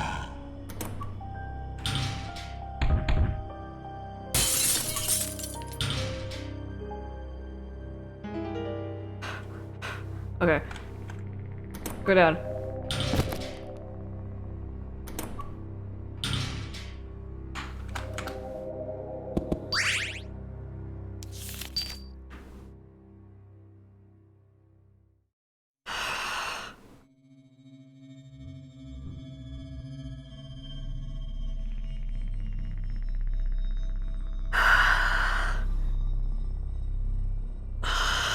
You can't even see Gary's dialogue because of my text. I just looked over to the side. Hold on, I gotta go put my text away. Hey.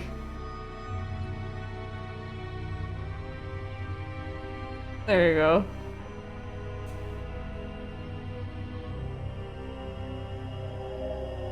Right, back to it.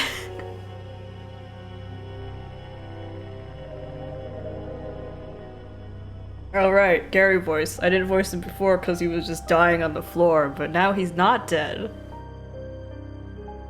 Ain't that something?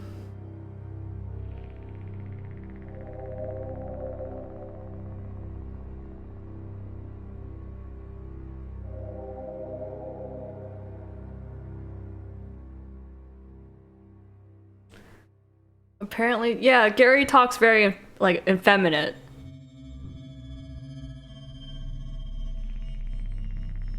I'm not gonna use a Shoto voice for Gary.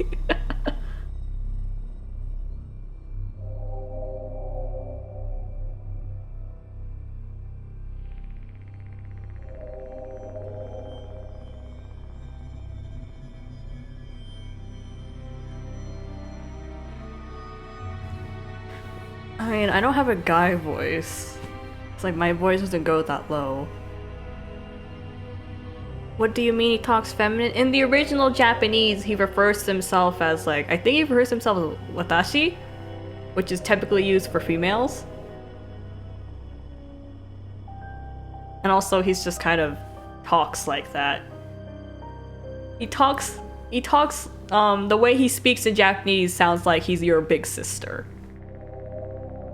He talks like an older lady.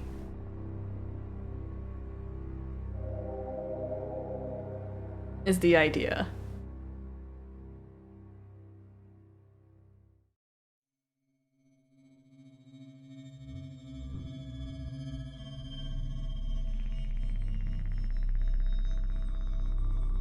It's hard to tell in the English because, you know, we don't have any of that.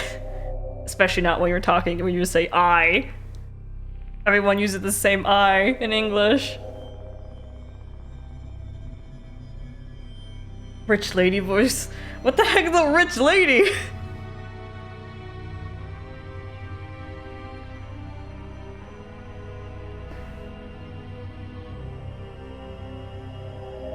Ah yes, discussing pronouns. You guys keep at it while I ponder on this voice. And I warm my hands for a little bit. I can't do a British accent. Why is he British? Well, think about it if we were doing Sherlock, but we're not doing Sherlock. Or the Great Ace Attorney. I don't even know they have the Great Attorney on emulator. I don't think they do. I'll just try and show the voice of this then. Does anyone else in this game talk differently? There's, well, there's only the Ib's parents, people in the gallery, Gary and then Mary, and I guess Ib's narration. So there isn't a lot of dialogue. I mean, I don't know what a Shota sounds like anymore, because, like, last time it was called a Shota, it was just my regular speaking voice. So, I'll just do a guy voice.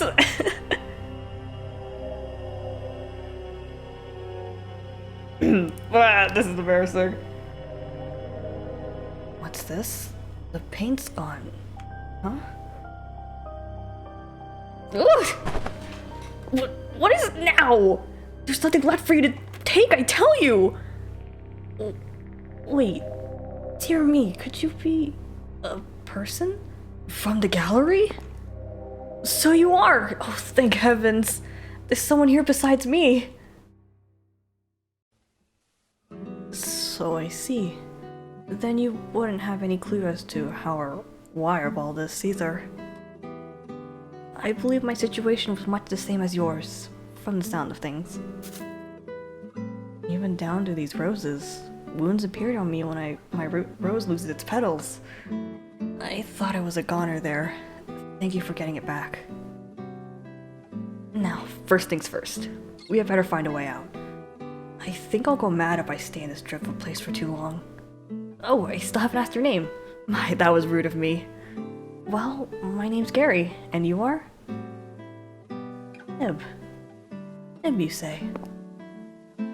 I can't very well leave a girl to wander in danger, no. So I'll go with you, okay? Now, let's go, Ib.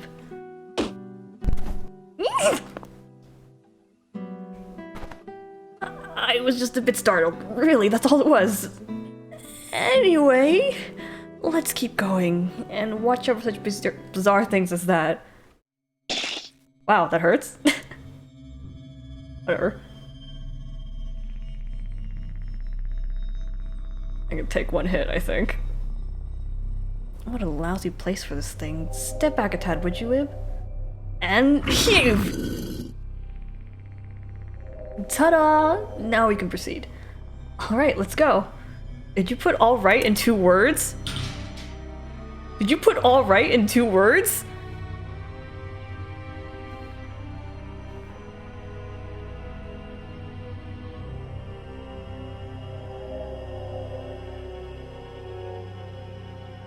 Grieving bride. Grieving groom. Is there no say? Oh, there is.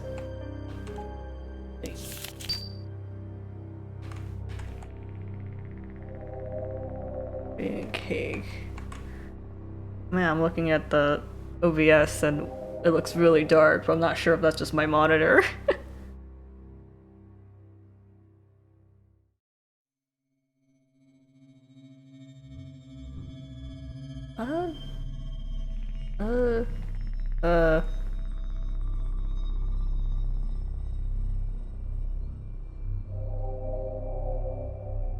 Scenery, snake, large ice, girl. That doesn't look like a floor I want to walk on. Oh, it's just...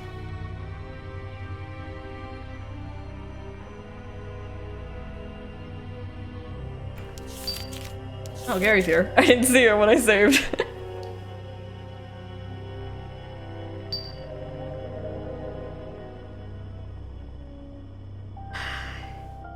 Okay. Here's door number 1. That's it. I saw a mannequin. Can you play as Gary now? No, I think you only play as Ib until, like, they get separated later on, and that's when you play as Gary. So you only get to play as Gary when you're separated from Ib.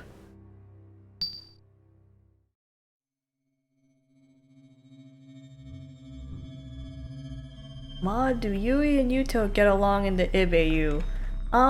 Yes. Yuto is well, as a youngin', even as a youngin' rather, he's got a really strong sense of justice and greatly admires knights. So, he's a very kind, brave boy.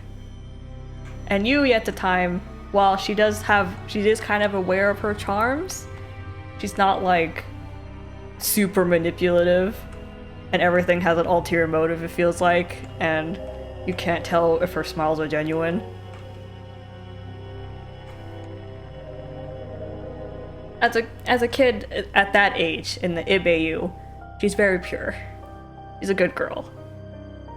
Maybe a little naive. So I would say they would get along, yeah. The odd one out would be Yuma, because he's a painting, and even as a kid, he's kind of odd.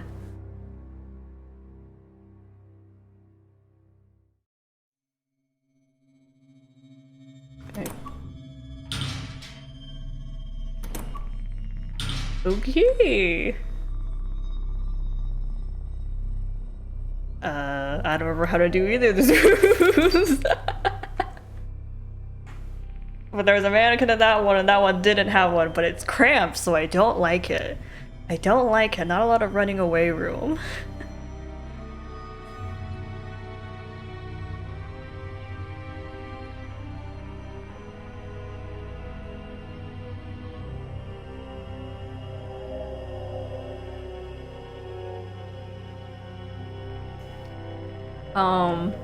We're 3 minutes to quitting the stream, so I think I'm just gonna save and leave it here.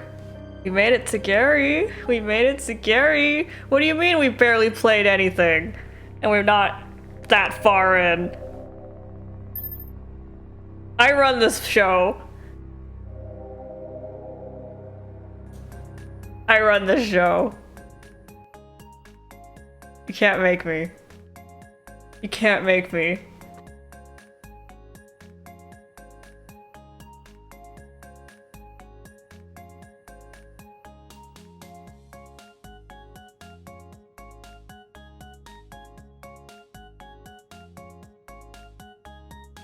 In exchange, I'll draw some stuff for you.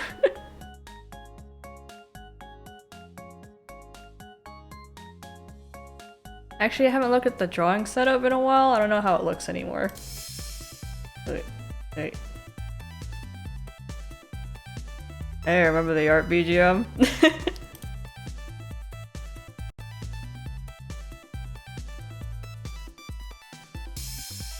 Oh, I can take out my headphones. Ugh. Okay, I can take my headphones out now because I'm not listening to ib music anymore. Ominous ib music.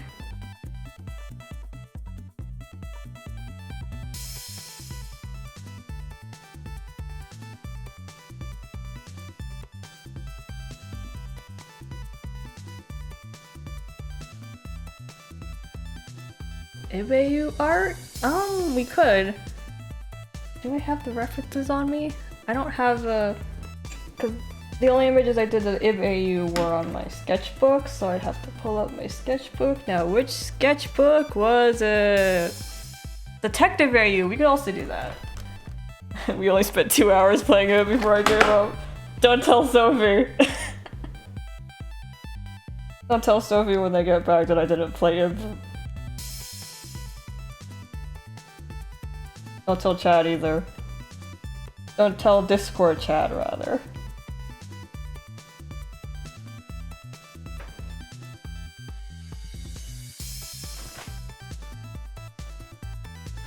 Now I have to find where I put all my sketches. The sketchbook, or was it the other one? I'd open up on my browser, but my browser takes a while to load, so... Also, I have to scroll down for that, so I thought I'd just find it so I have the real picture. But there's so many pictures of other stuff. Okay, see the other sketchbook. They're gonna find it anyways. They're not. Don't watch archives.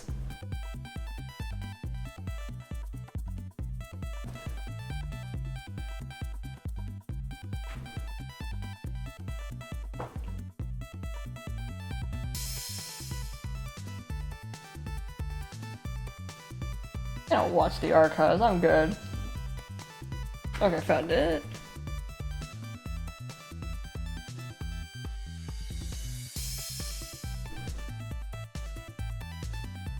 No one watches the archives, like, all the way. I played for 2 hours and that's good enough. How will they know the other couple hours was not IB? They won't, because they're not gonna watch past 2 hours. My plan's ingenious, you see.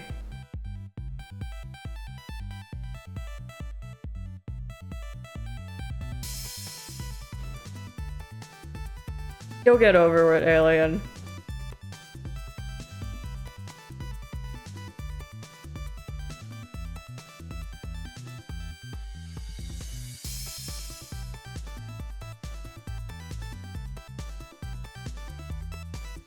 Okay, so here's the IbAU drawings. We can also do Detective AU, except that that would like largely depend on what era of Sherlock this is. Like, is this modern Sherlock? Is this the old-timey Sherlock?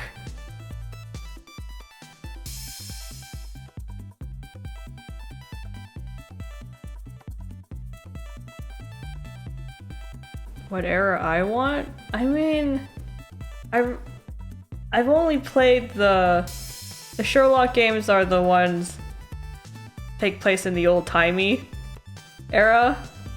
So that's the one I'm most familiar with in terms of aesthetic when it comes to Sherlock. But I think more people, like, you can do more with the modern setting, just in general. It's a hard choice. It's a hard choice.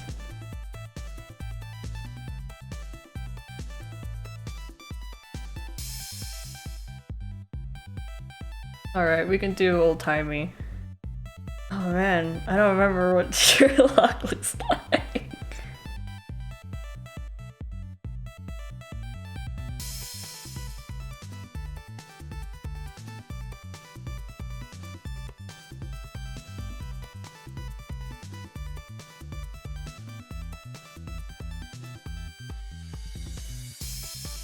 Oh man, what does old-timey Sherlock look like?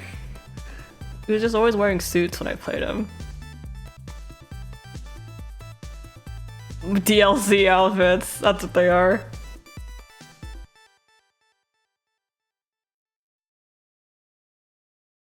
I haven't drawn in a while. Not on the computer anyways. That's a lie, I drew recently.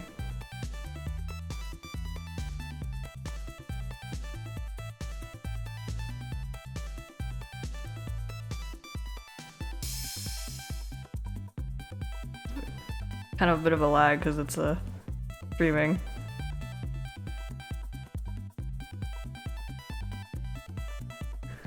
Oh yeah, I did talk about the quartet, what the rooms would look like, so you would just mishmash Yuma and Liam's descriptions together and then you get chaos.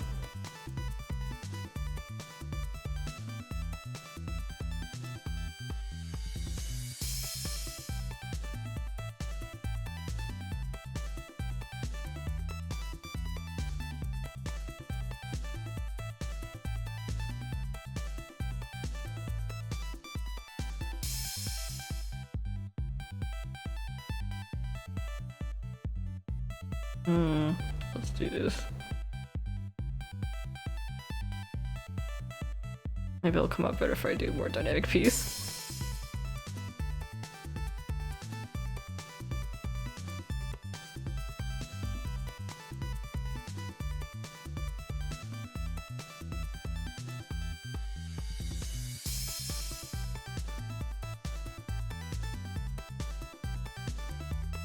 Do the arm here, and then we do this.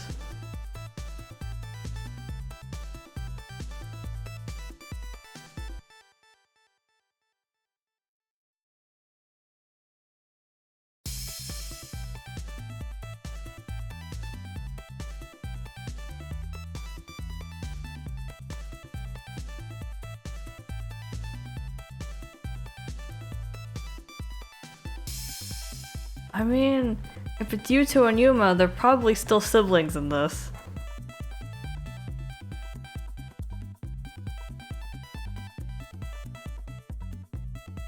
They always find a way to make them related somehow.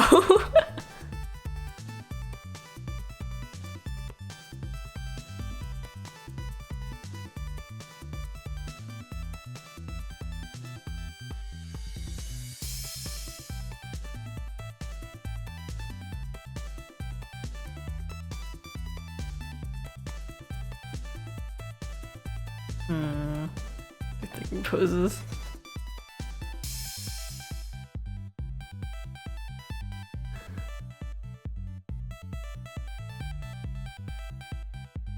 I should probably change the stream thing to say that I'm not doing it anymore.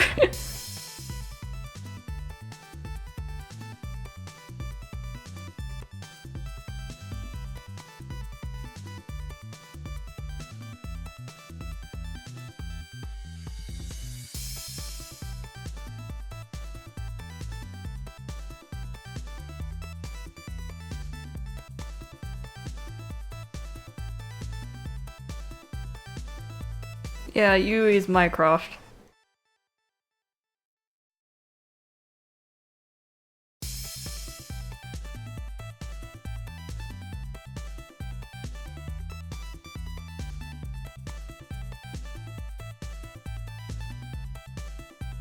Who's Watson? Yuma!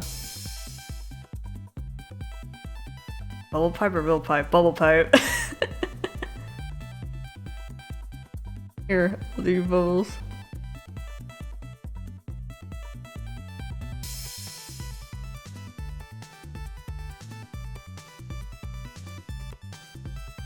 I'm gonna Google Sherlock Holmes.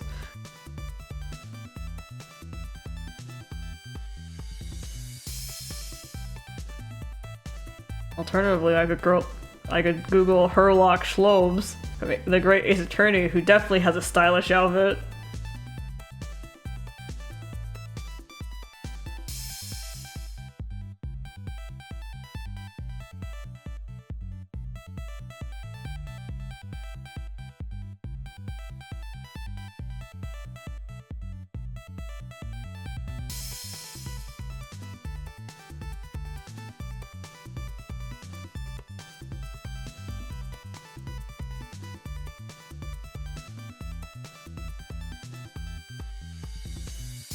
He's like, what does Sherlock look like?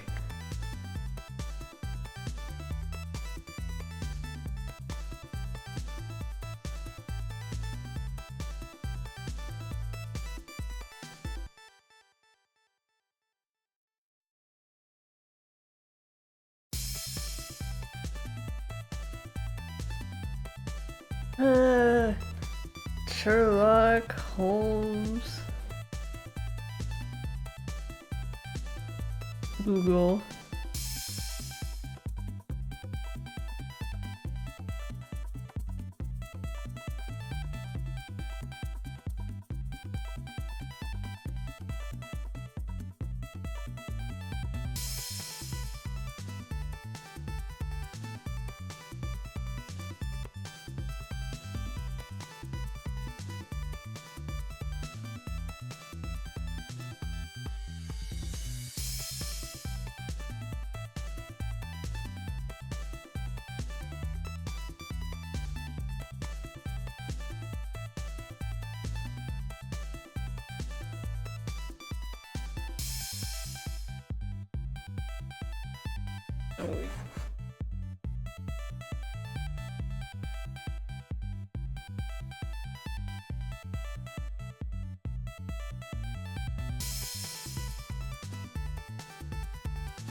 I'm doing a dynamic piece so I don't have to draw their full bodies.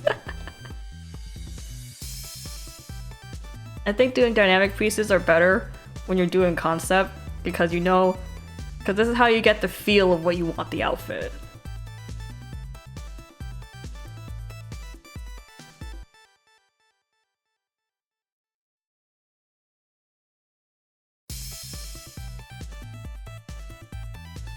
Are Yui and Liam related? Ah, that's a good question. Why are they?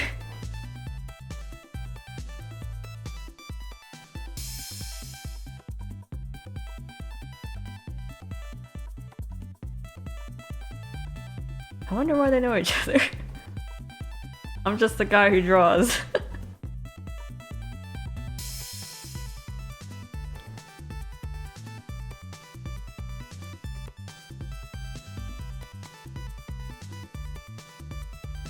Alternatively, Yui could have seen Liam's talents and decided to sponsor him.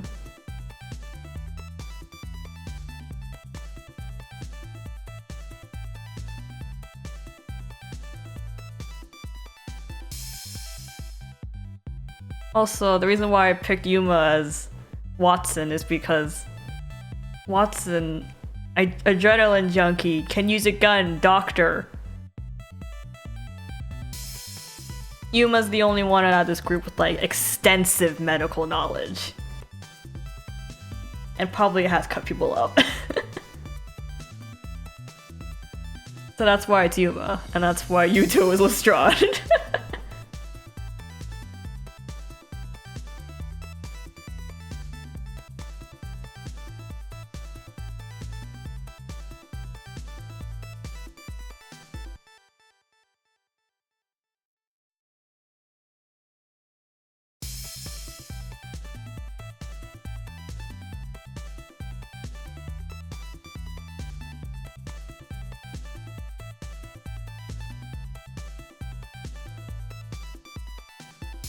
Damn it, what does this hat look like?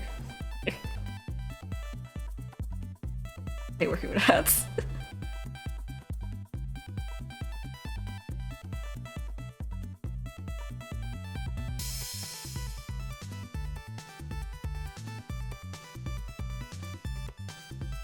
Work on the eyes instead. Or determine the shape of his face by where his eyes are placed. They do recommend in like official, actual, professional art classes that you start with the eyes first.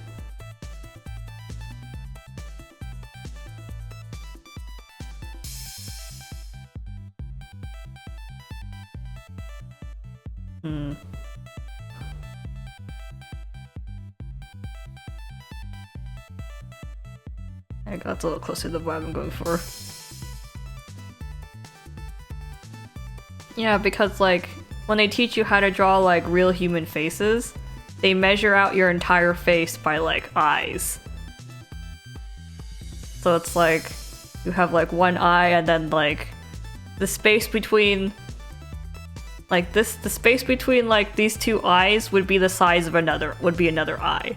So it's like eye, leave room for one eye, and then actually draw this eye, and that's the space. And then like when you're like drawing a head, so it's like, so this is the space of one eye, and then here would be like half an eye. That's how they taught me in class anyways.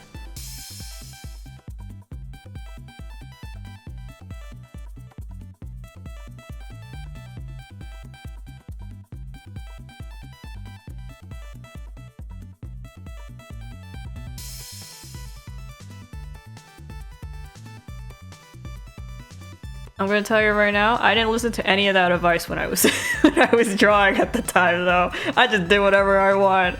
My teacher did not like me. I refused to draw anything but anime, and he did not like that. So I compromised and drew like JoJo for him instead.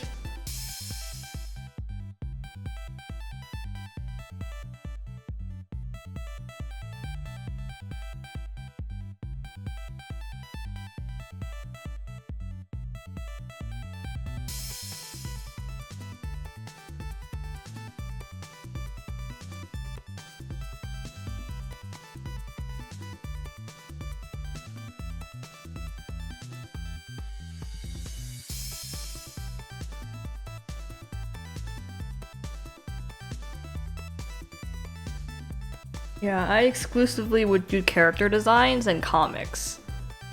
Like I do now.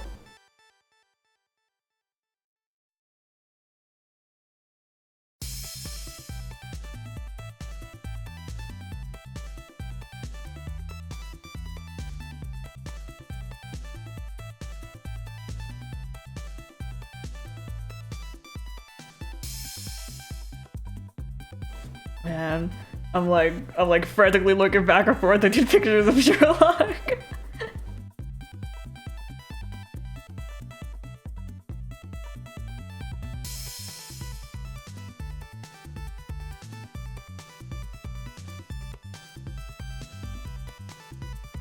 Oops. I'll draw hair now.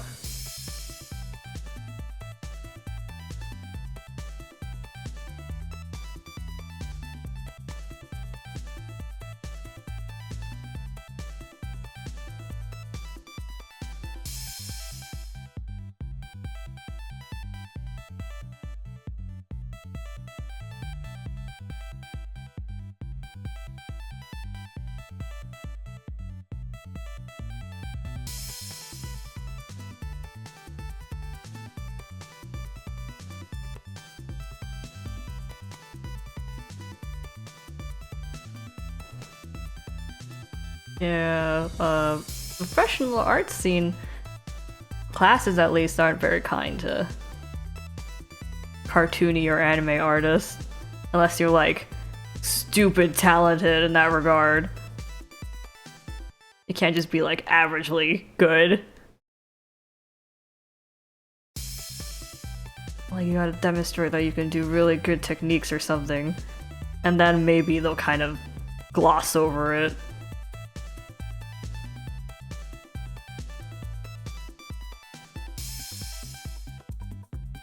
In my case, I did nothing but like traditional art and like pen and pencil. I never painted, I never like did anything else, I never went out of my bounds. I just did what I wanted.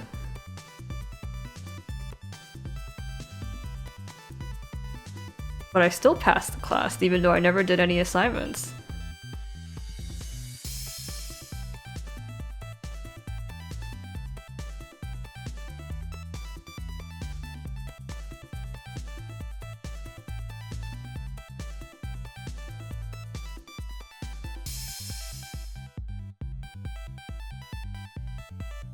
Do you want to know how I passed my classes without doing any assignments? It's because he would make Inktober an assignment every year, and I was the only one who ever did all of it. So because of that, that was my... He excused all of my other assignments because I was the only one who did Inktober.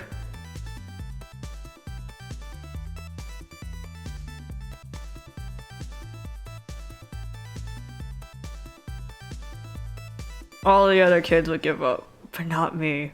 Because that's just what I did day in and day out.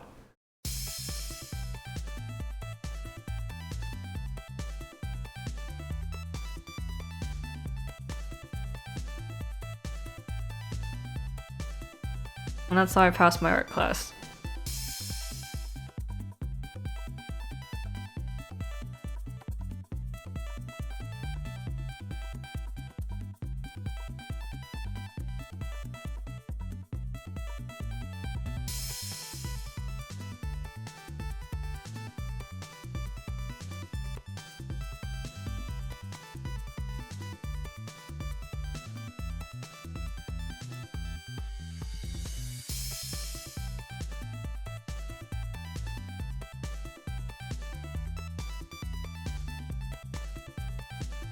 Skulls have meaning for BS. Yeah, you can BS a lot of symbolism, honestly.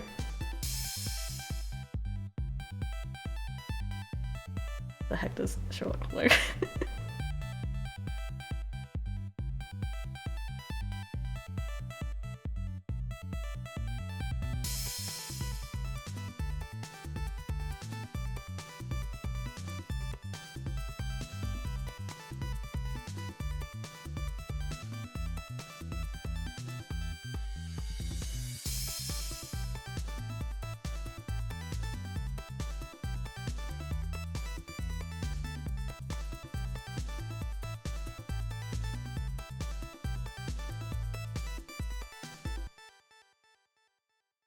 Oh yeah, speaking of Liam's like messy button shirts, has anyone noticed in like his usual look, like his Night Raven college look, Twisted Wonderland look, that he's buttoned his wrong on his white shirt?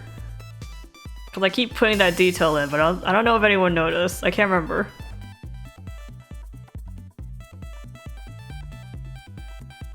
It's important to me.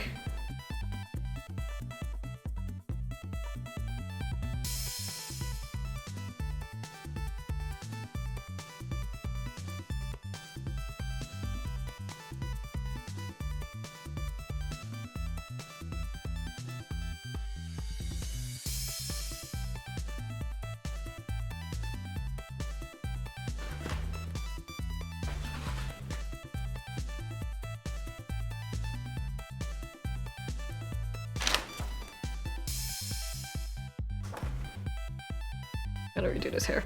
Hey.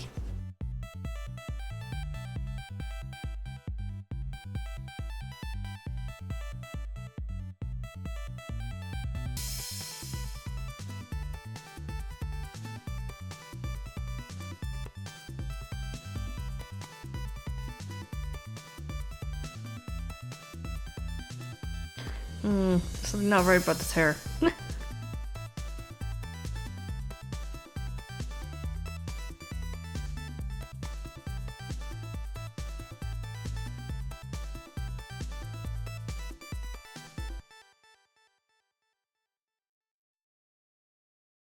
Okay, there we go. That looks a little better.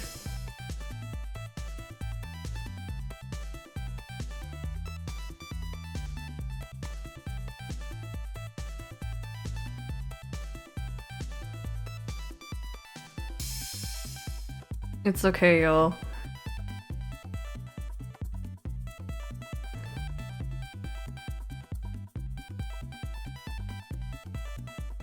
What the heck is this? What the heck is this little thing? Ah! All these pictures of Sherlock I'm looking at right now.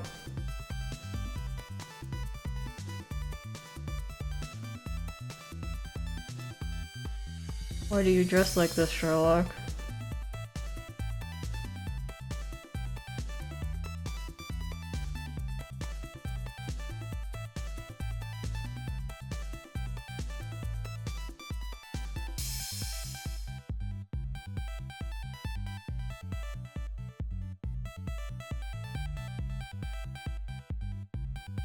How can you call this fashion when it's not fashionable?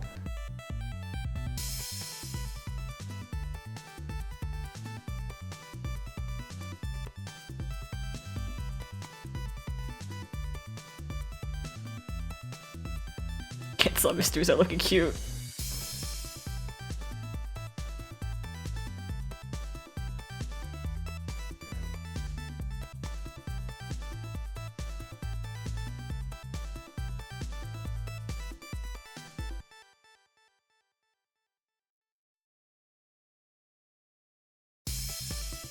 What? Okay.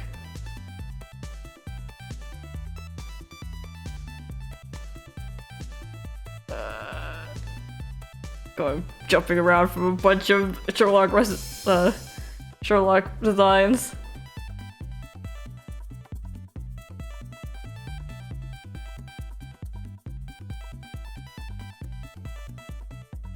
It's okay, all we need right now is the feeling.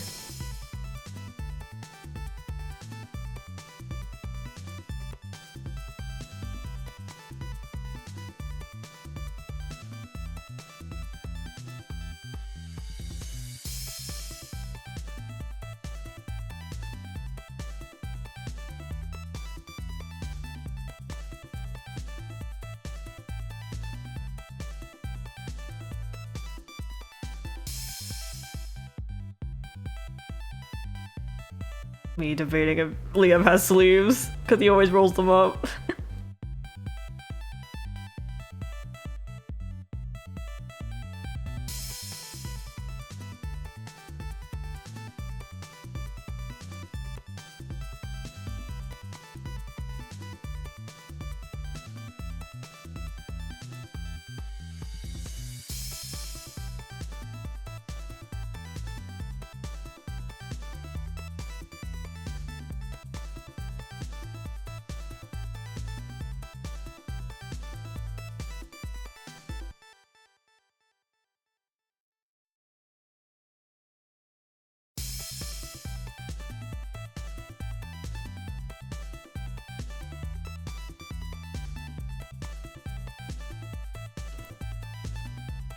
Would he have sleeves but with unbuttoned cuffs? Maybe. He usually kind of wears that kind of stuff, doesn't he?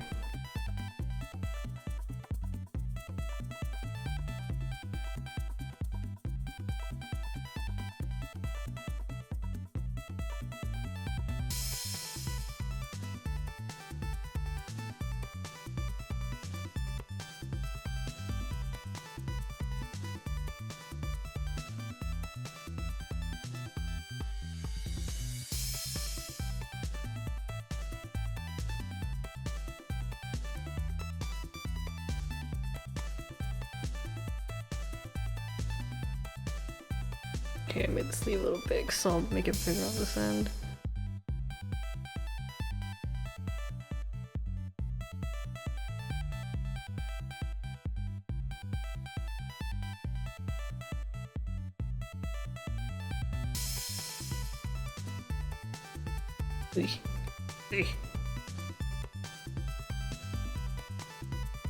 And we do it like this, and then we do it like that, and then we put a line here because it makes everything fancier.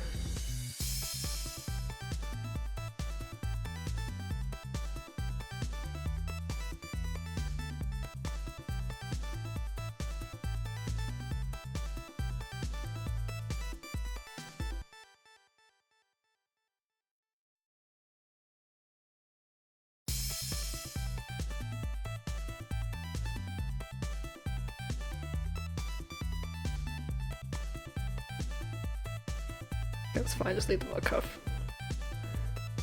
Sherlock wear gloves. I don't know, but he should.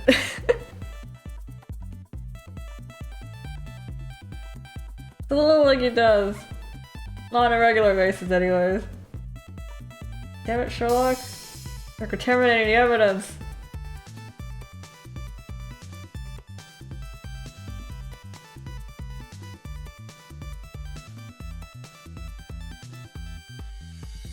Apparently Sherlock doesn't wear gloves.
Next time we're doing Sherlock. If we have to play a game, we're doing Sherlock.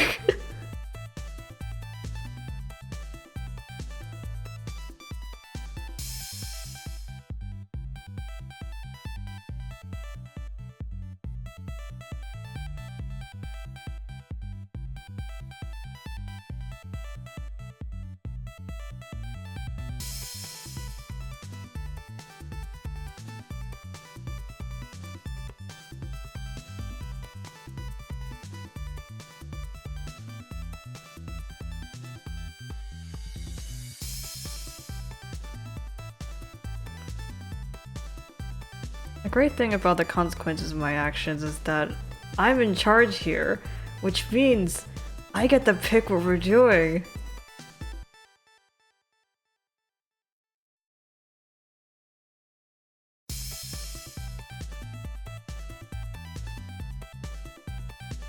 Sophie makes fun of me anyways, it's okay.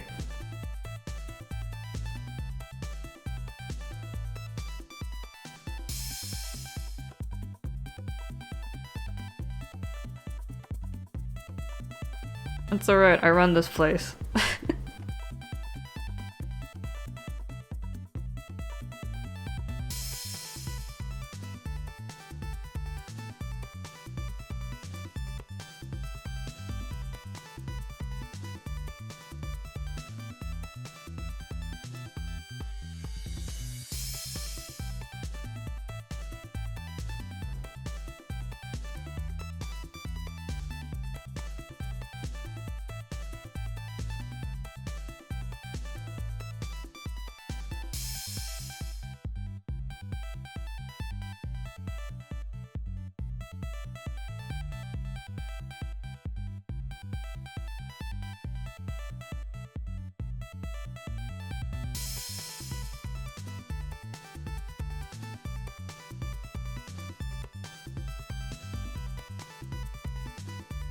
Key.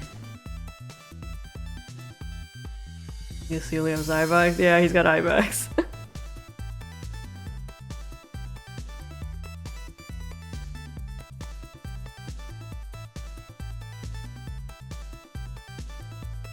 Man, if I didn't know about Sherlock's outfit, what the hell am I gonna do for Watson? Pardon my language.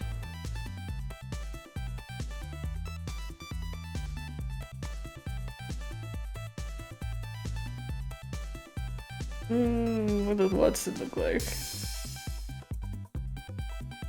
Watson.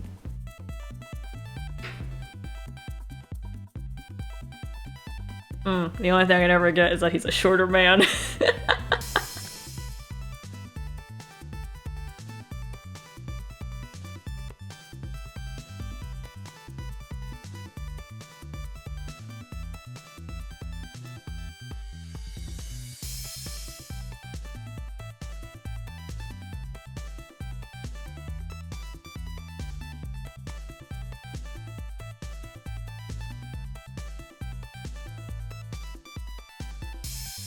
Waistcoat type thing? I don't know! I don't know!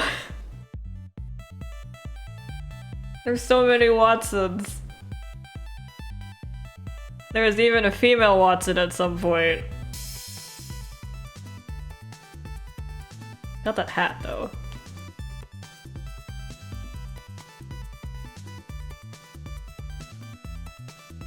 I mean, I think when you see someone with the pipe and this hat and this kind of coat thing, I think you can probably surmise that the other person would be Watson in the picture then.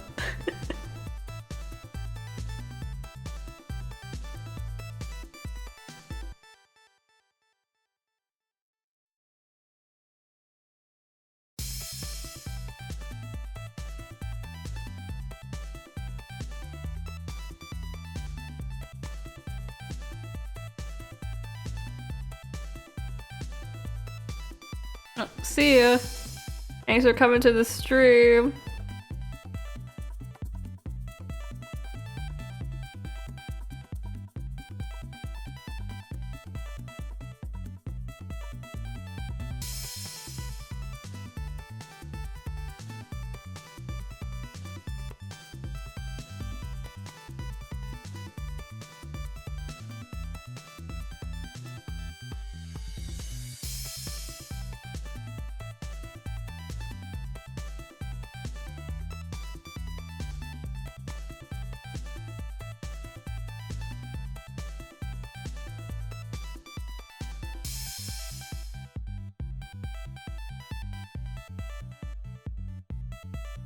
I mean, I do love the moniker Three Continents Watson.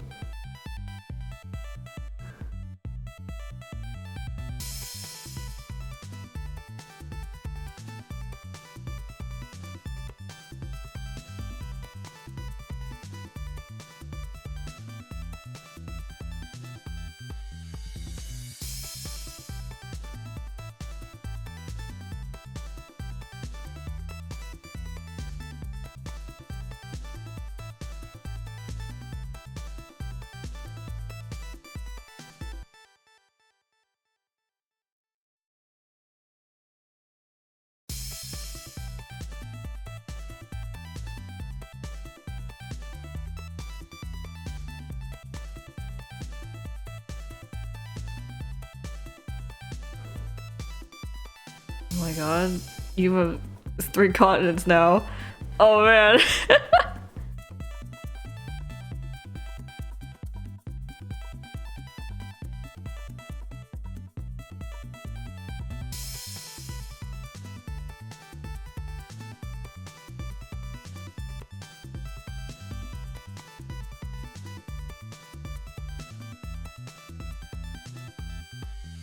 Do you wear gloves, Watson?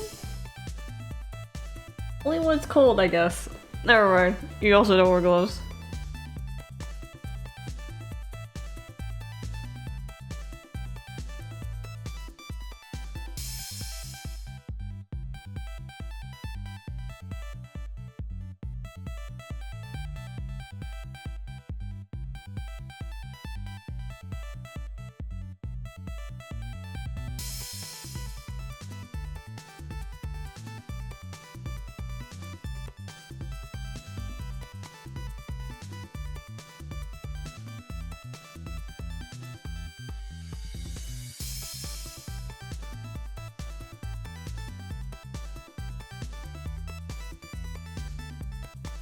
Oh man. What should I do about Yuma's hairstyle? Let's think.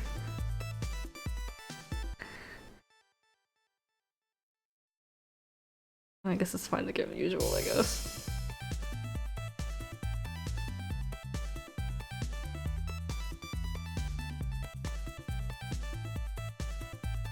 Slicked back? I mean, we could do slicked back.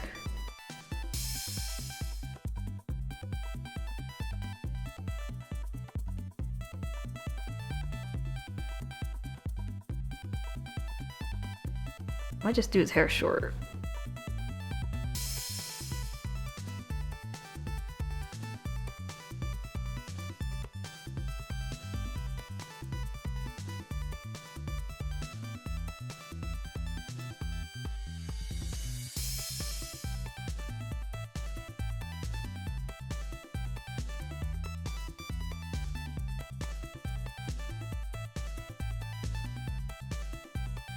Because a smart student, Yuma, when he still held on to his brain cells willingly, had short hair.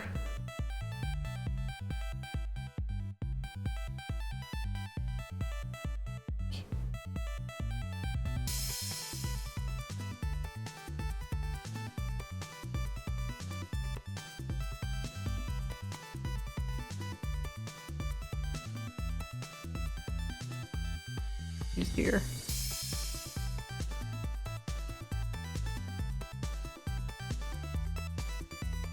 Now we do shape of face. I want to do like a little curve here for my brain. There we go.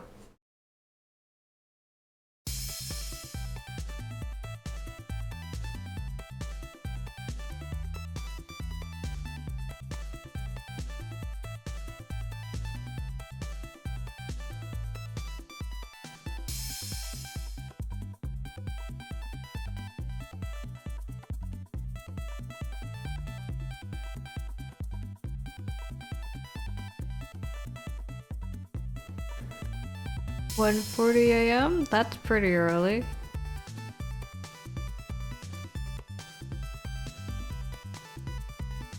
Well, y'all know where to find the archive, so...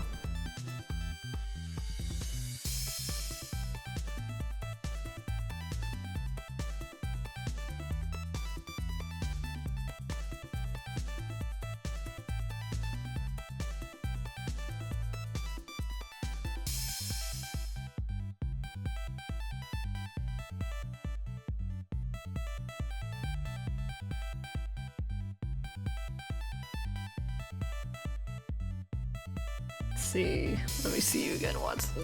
There you are.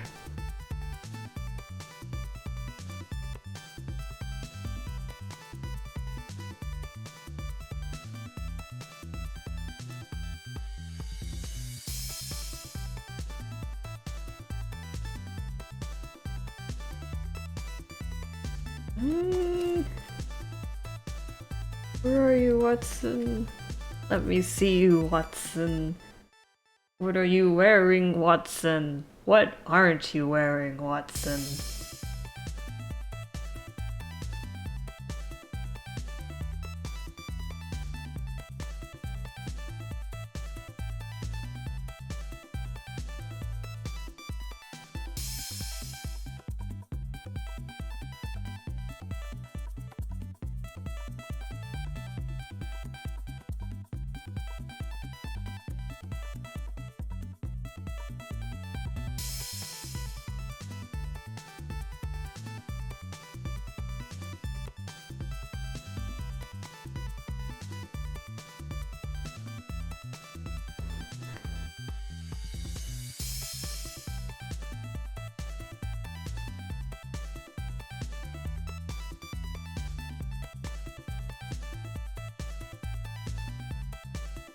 I mean, you could just Google about tea.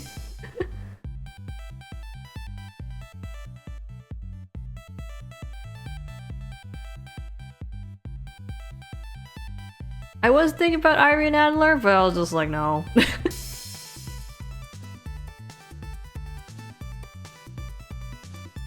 I was like, nah. I want her as Minecraft.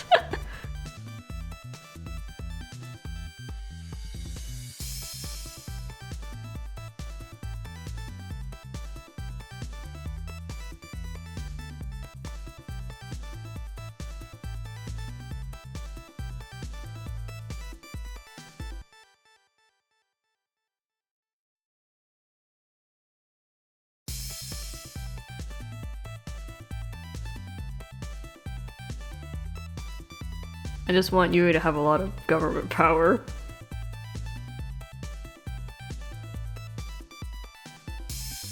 Because Irene Adler is only important to Sherlock as a character.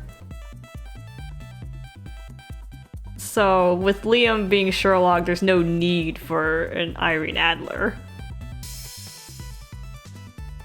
Because, you know, Liam's in love with you, so...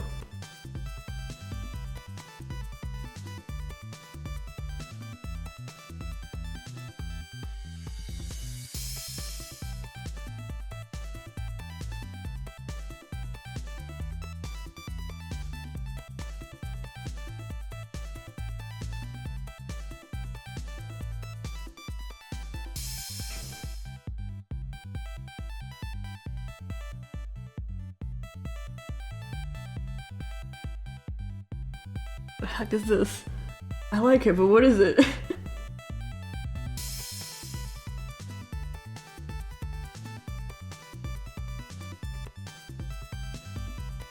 Really scrutinizing my references, which is just Google Images.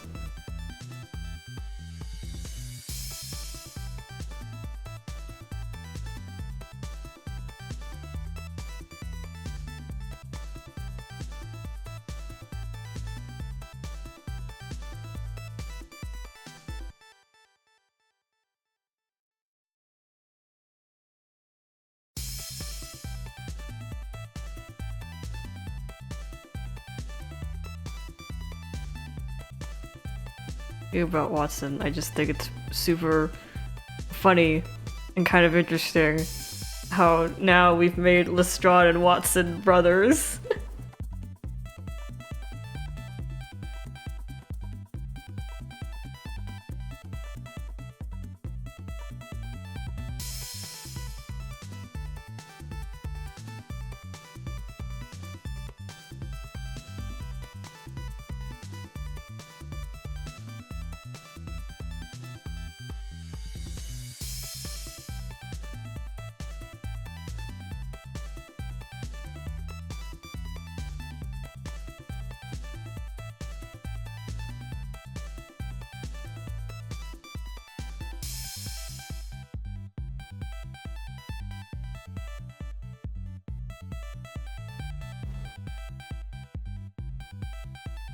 You think Yuto introduced Yuma to Liam? Probably.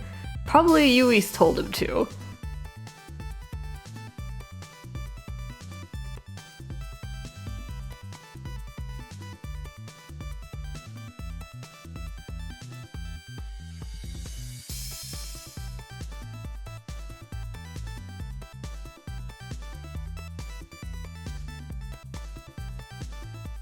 Yuma introduced Liam to Yuto. That would be a good one too. It would be kind of fun to like not reveal their relationship until their first encounter with Lestrade. Together as a team.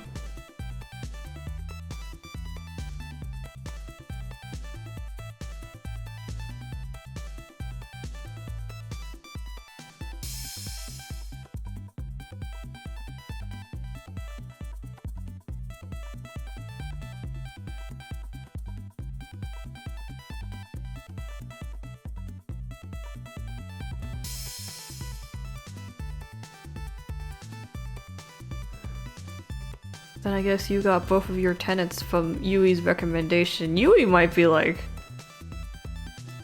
sponsoring you. Yui who sponsors everyone.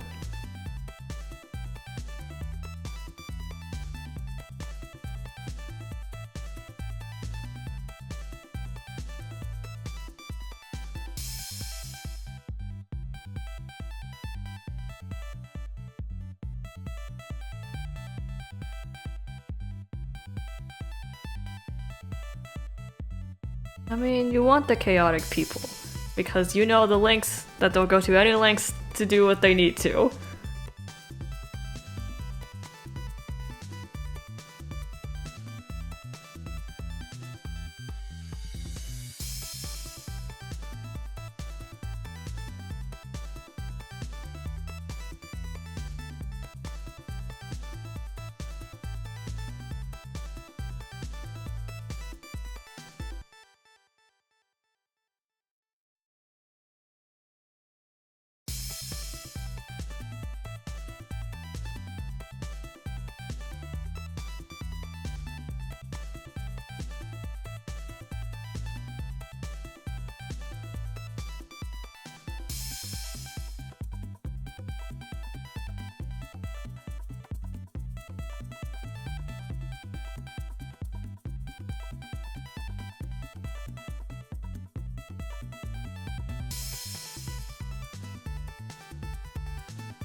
I mean, because Yui can't protect you openly with her small government job.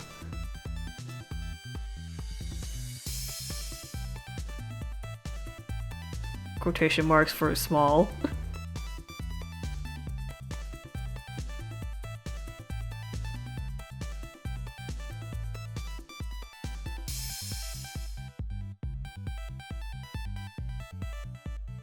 So she's gotta get other people to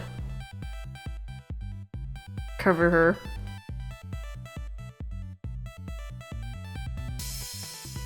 That she knows will be able to solve most of your issues, if not all. And look, you don't have to worry about some shady people being your tenants. I mean, not that these guys are much better, but...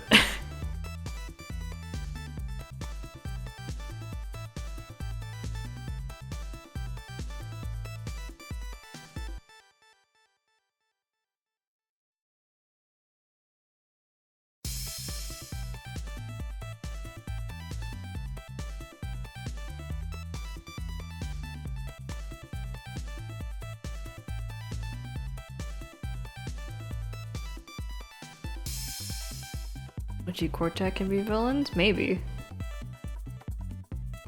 Given how many Sherlock cases there are, you can probably use like all my OCs.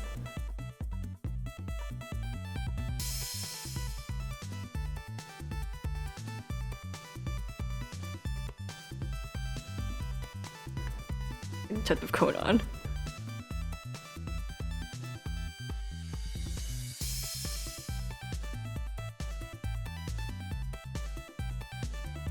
It's been going on for so long, I don't know if anyone notices if, like, cases are basically the same as other cases.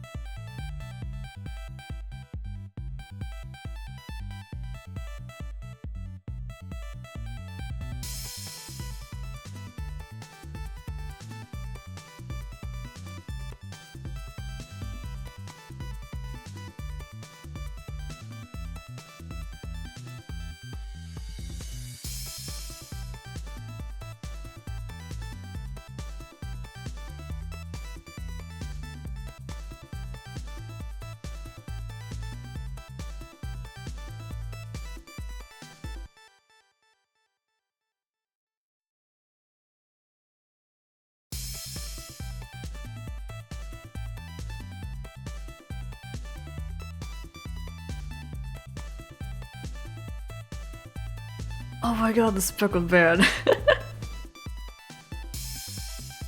Speckled Band was Sherlock. Unfortunately.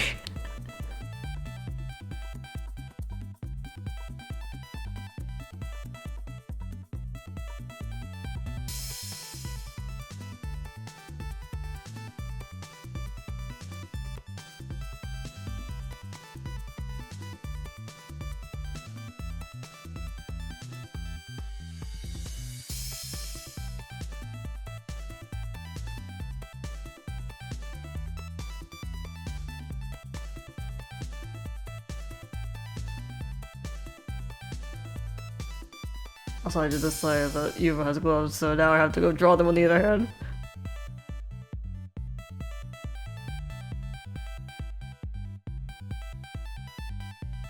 There you go.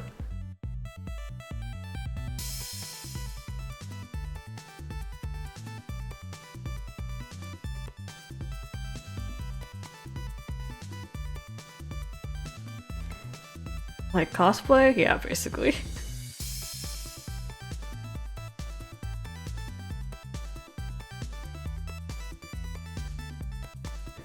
I mean...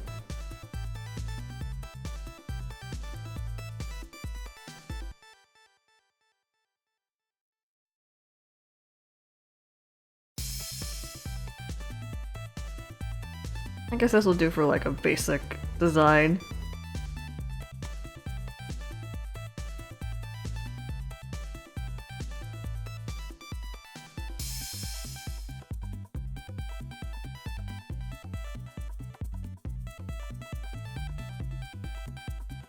And then we'll do basic coloring.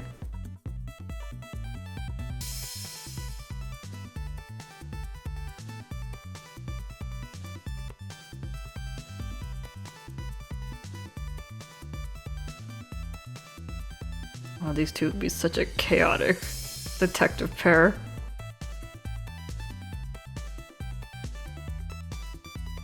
We can't even like use Watson as like the voice of reason because Watson's Yuma.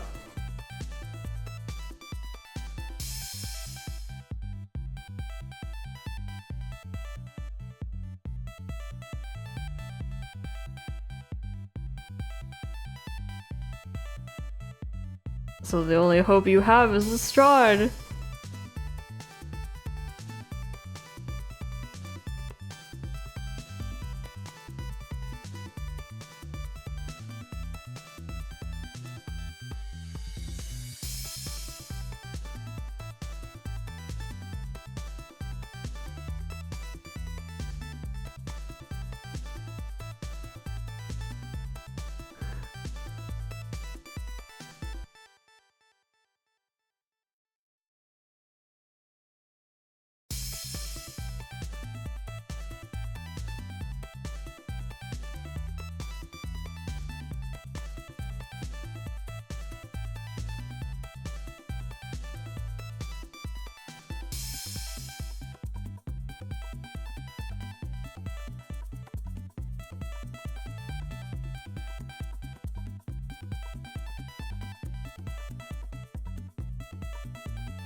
Wow, Watson and Sherlock, just as how I remember them.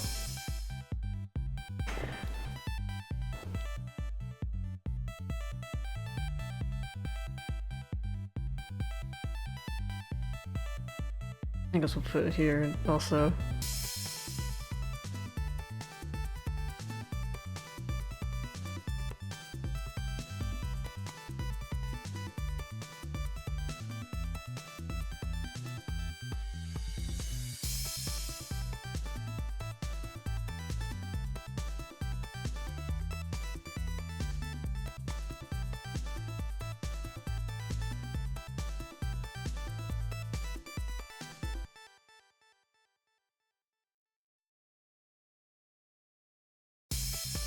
Woo!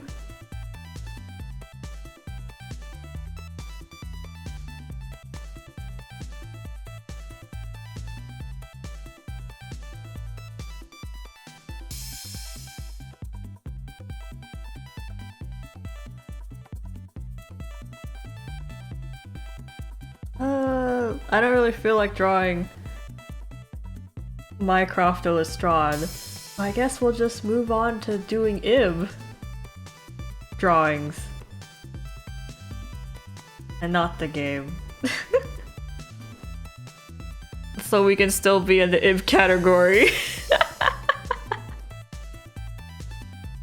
So we aren't lying about the Ib category.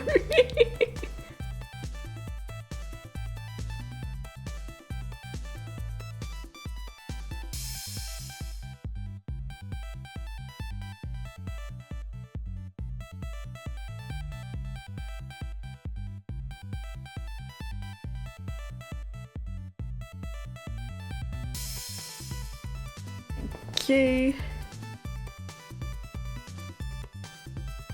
Yeah, I guess we can just draw the kids.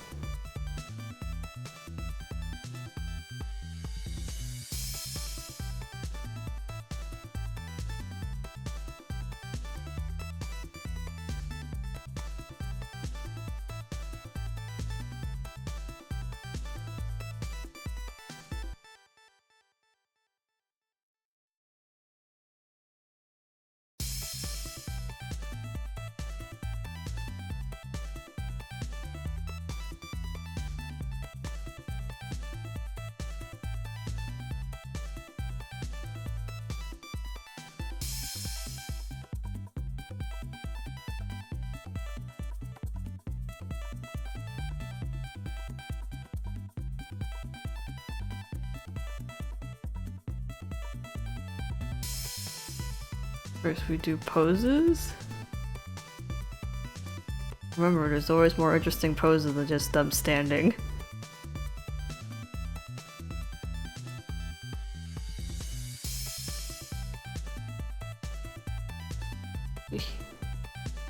Nope, leg's weird. Went too far. We gotta curve it back in.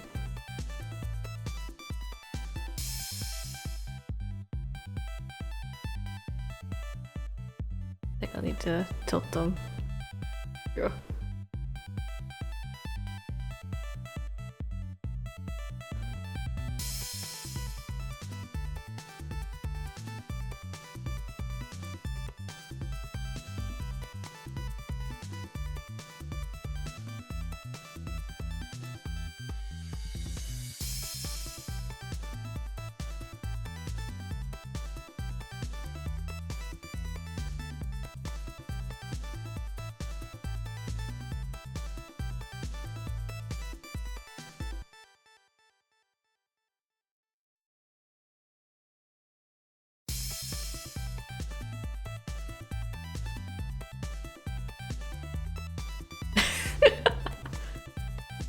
You're ready to tell that they're dumb.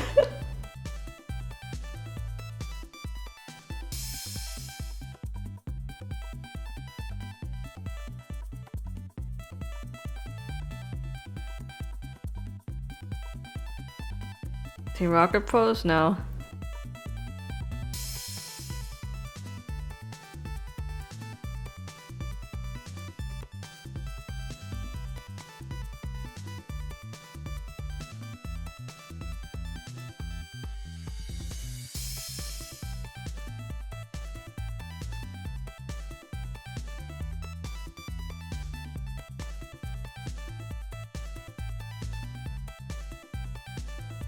Head a little.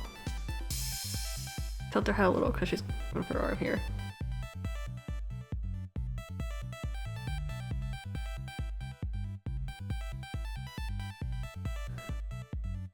Cool, now we draw.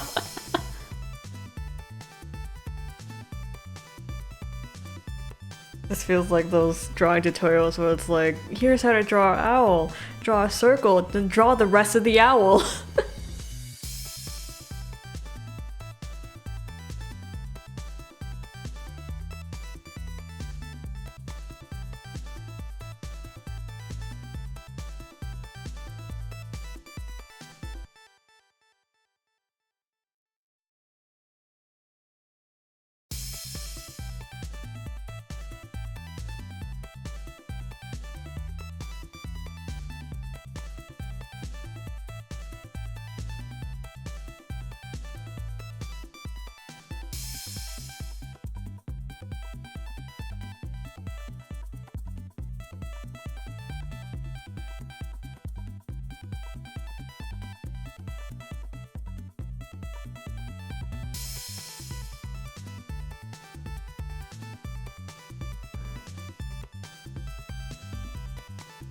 Drawing kids reminds me you have yet to do the Rule of Rose designs either.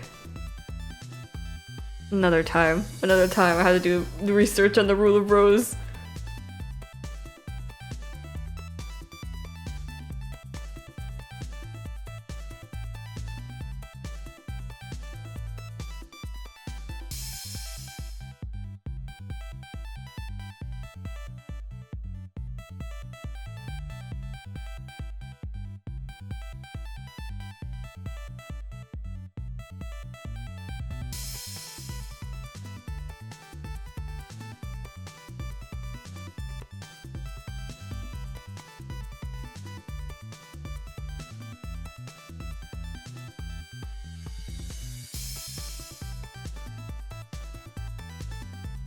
So full of hope, you say into his pitch black eyes.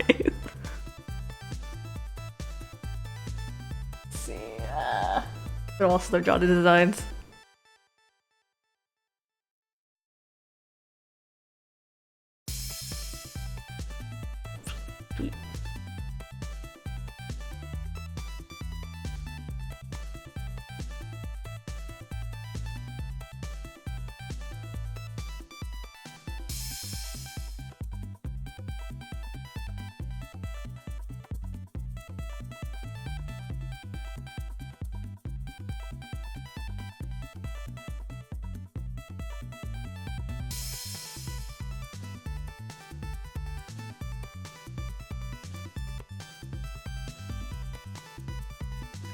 Oh yeah, Yuto's weird hoodie.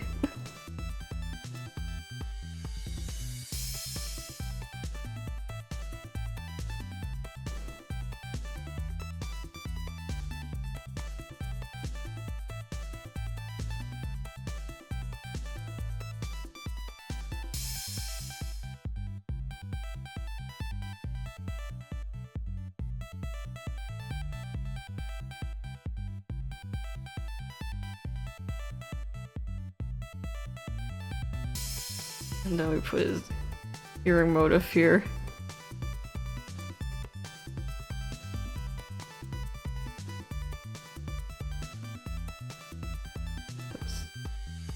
Shoulders higher than I thought. Gotta redo this. There we go.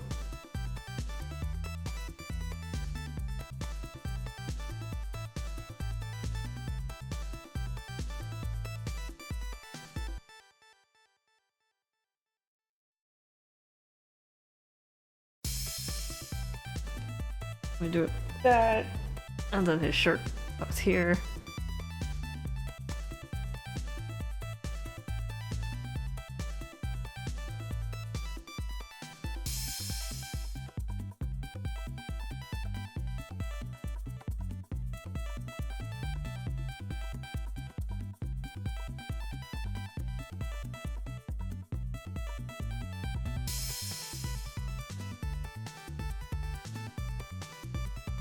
Then the short.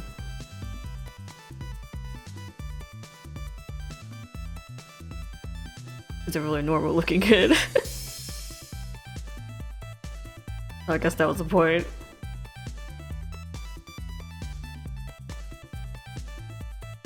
The bits in the back, okay.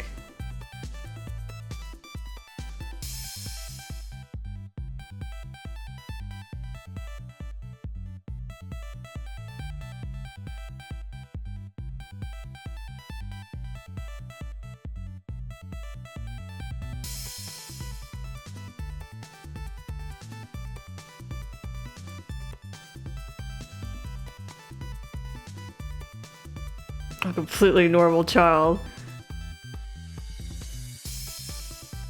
Right now he is.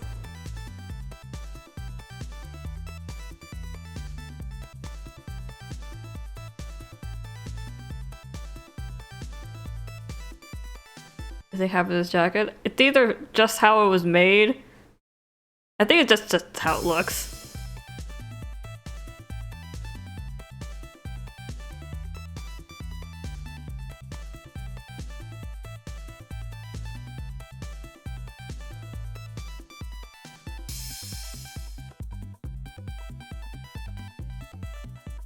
Like having pre-ripped jeans.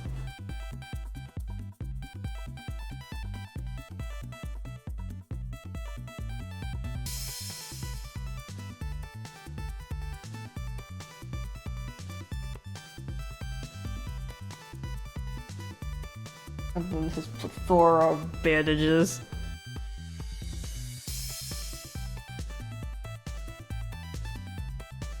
Because he's an energetic child.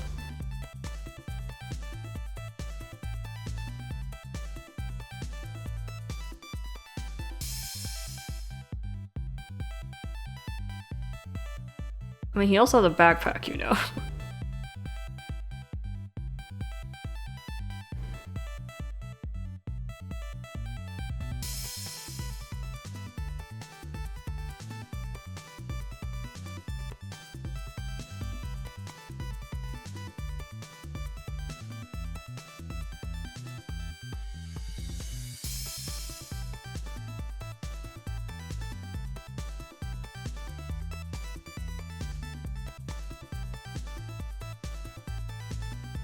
I gotta look ready for shoes, okay.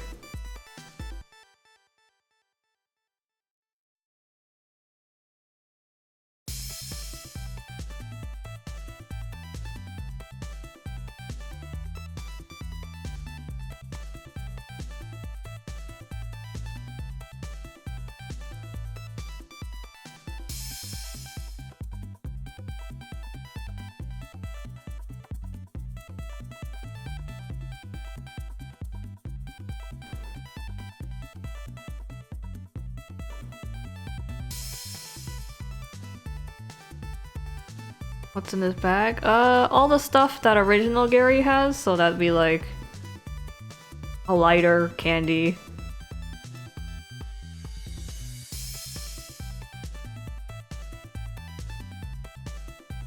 Whatever they need at the time, he has it.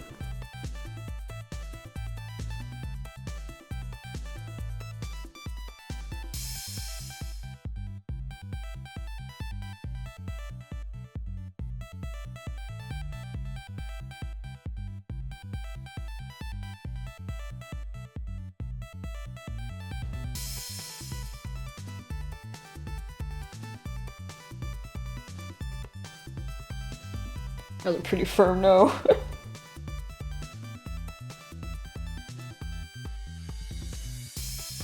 I have to check where I put his bandages.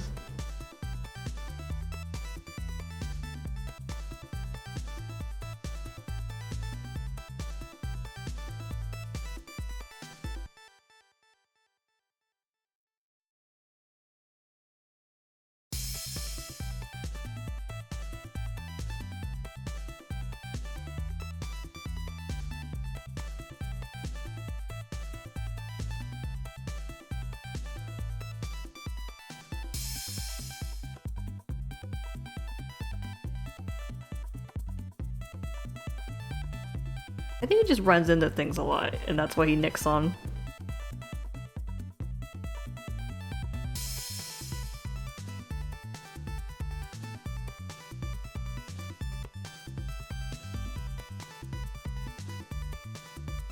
Like you run past a bush and then you kind of nick yourself on the twigs or something.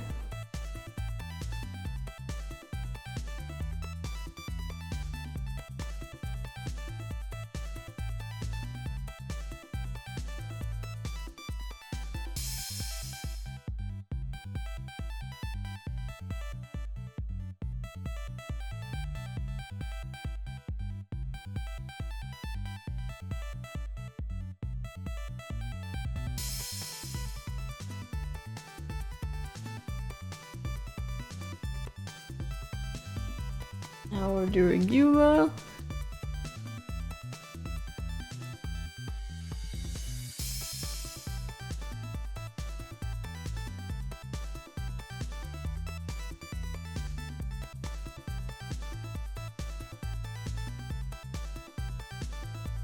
Arguably my favorite design out of this trio.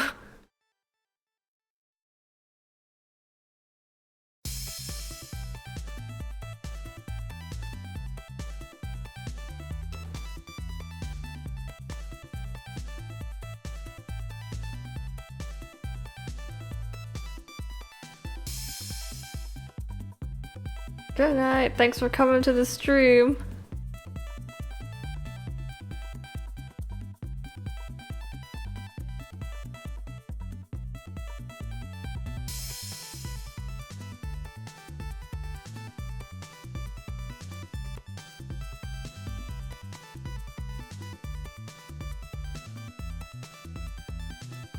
Nope, that didn't come out well. I'll leave it like this.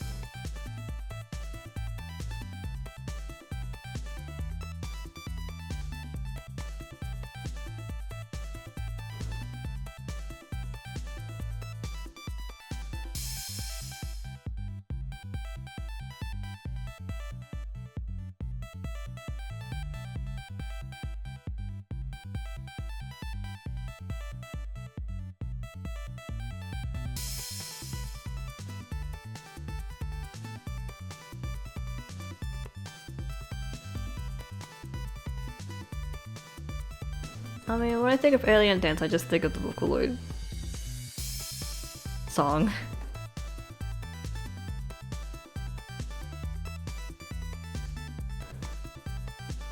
Oh, that was the first time chat from that viewer, so I have no idea what it means.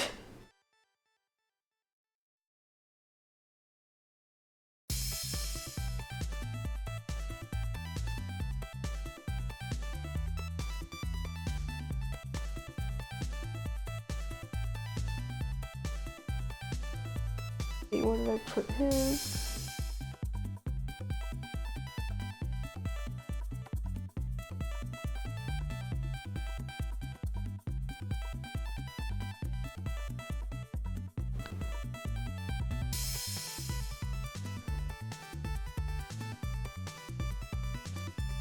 There's this flower. Can we do this? Okay. Not a bot? I mean, it didn't say anything like suspicious. I can't make sense of it, but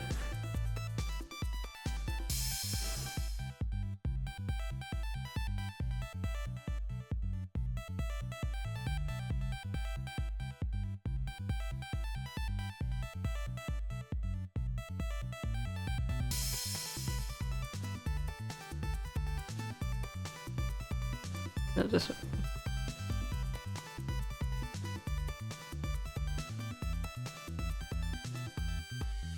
Fading hand positions.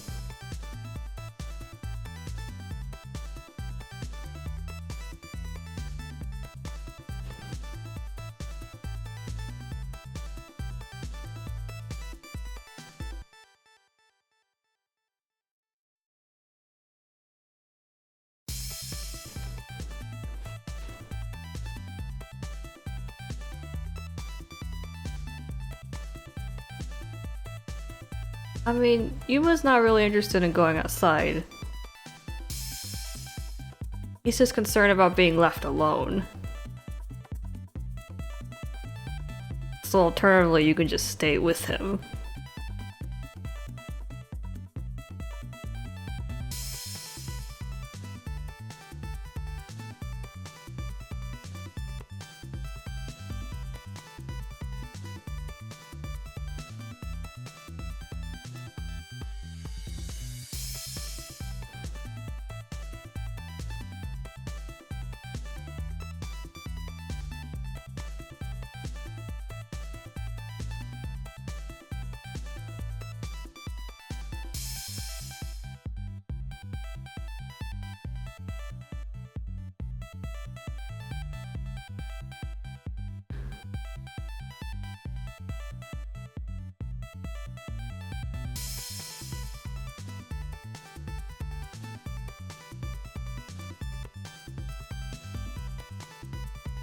When did you grow old? No.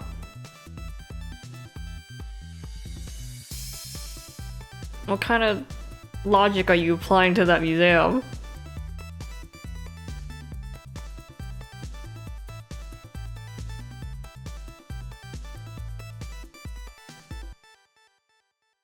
Who said it worked anything like the real world?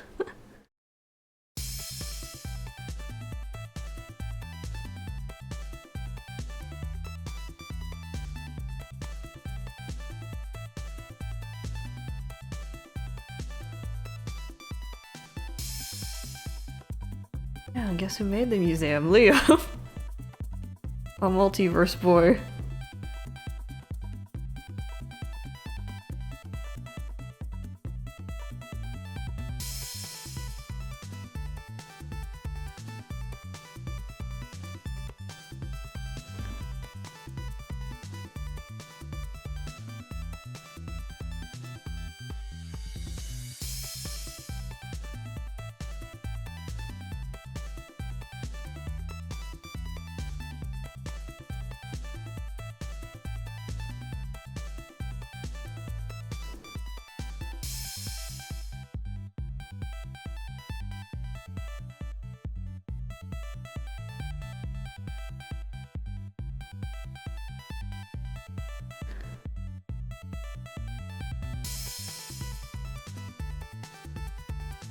Here's this little dangly bit.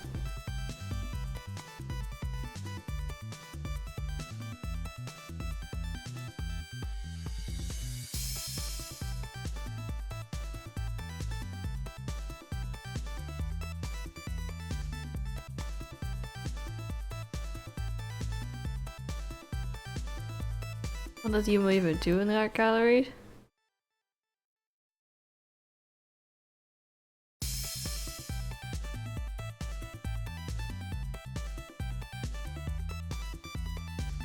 I mean, there's books in there.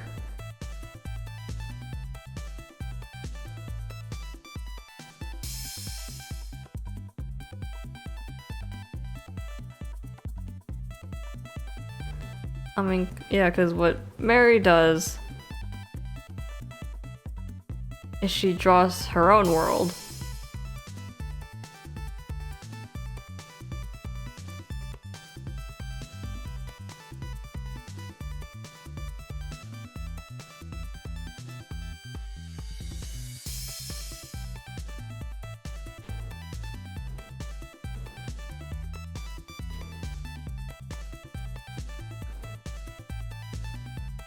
Yeah, true, you are hanging out with all the other artworks.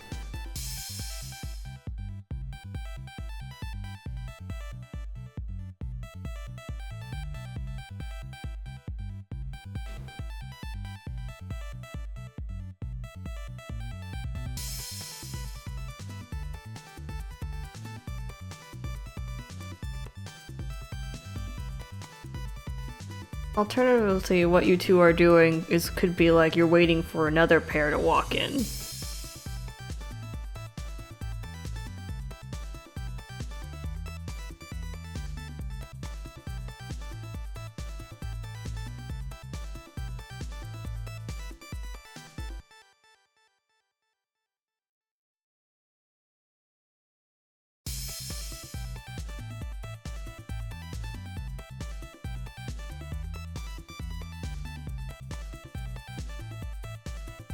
It's like, you might let Yui and Yuto go, but maybe another pair walks in. And maybe you can get them instead.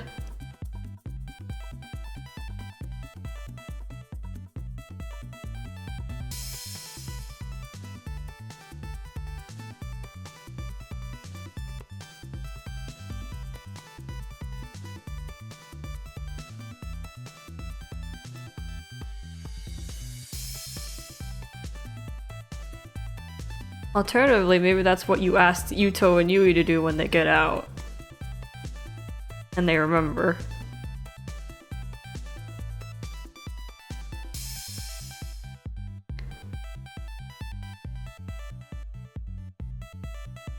Are we not allowed to leave? The thing about it is that, like, you can leave, but I don't think you can come back in. And I'm not sure what happens if you stay in there long enough.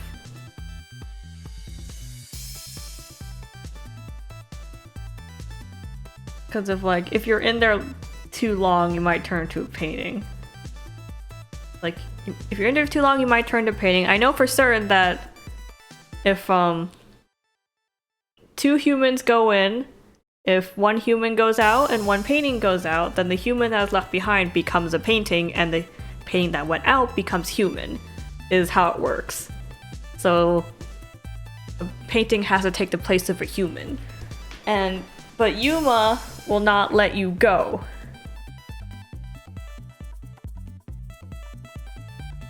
So you have to stay with him until they get a human that he can take the place of.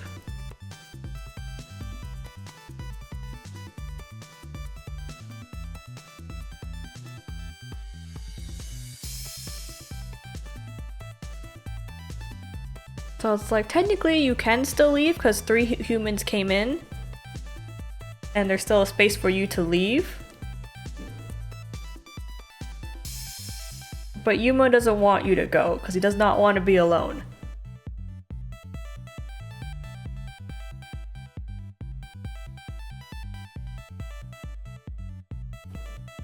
So I think the idea is that you'd ask Yuto and Yui to lure people, probably.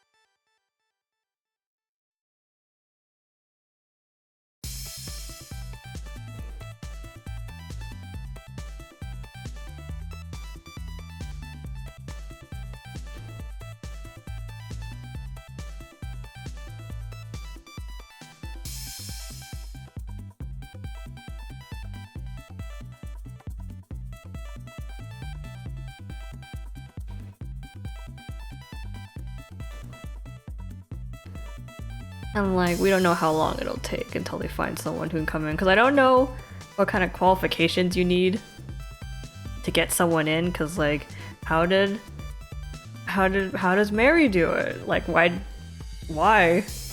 There were other kids.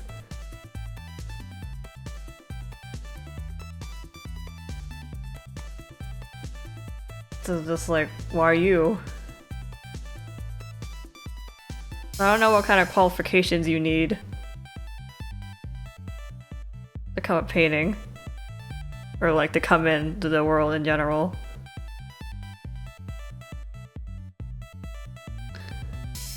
Well, it's an old horror game, so I guess fire details aren't hammered out.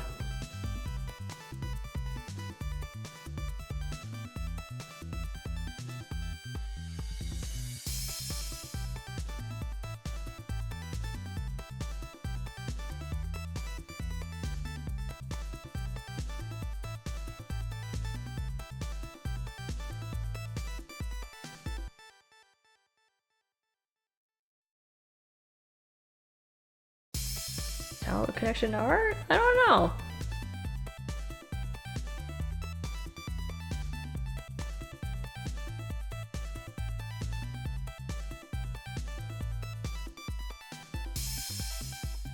No, wait. So try you in the middle, so.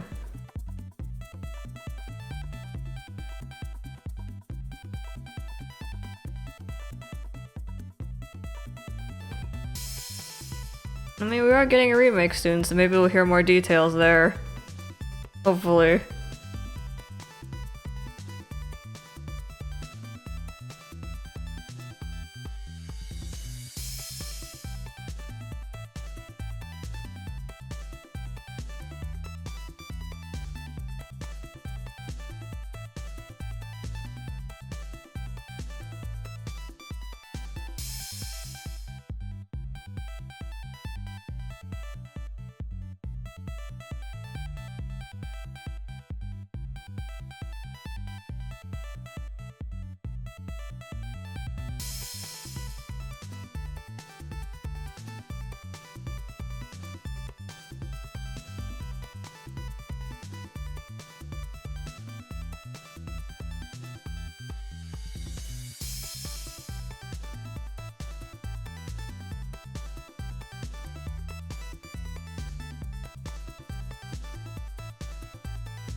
Look at my reference sheet again.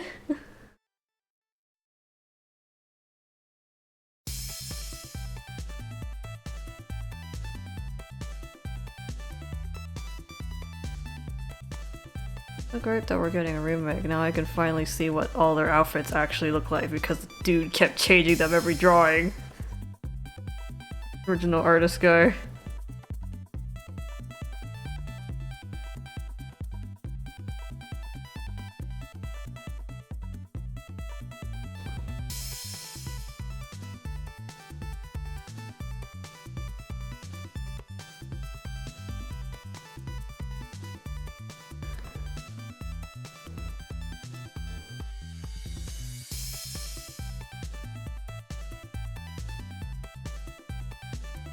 Because they did redo the art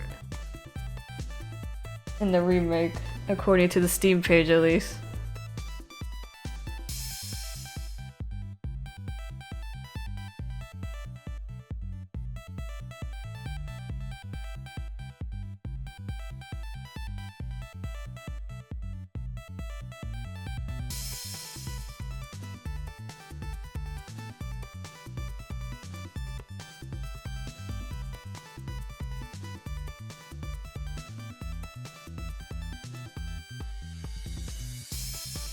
Okay.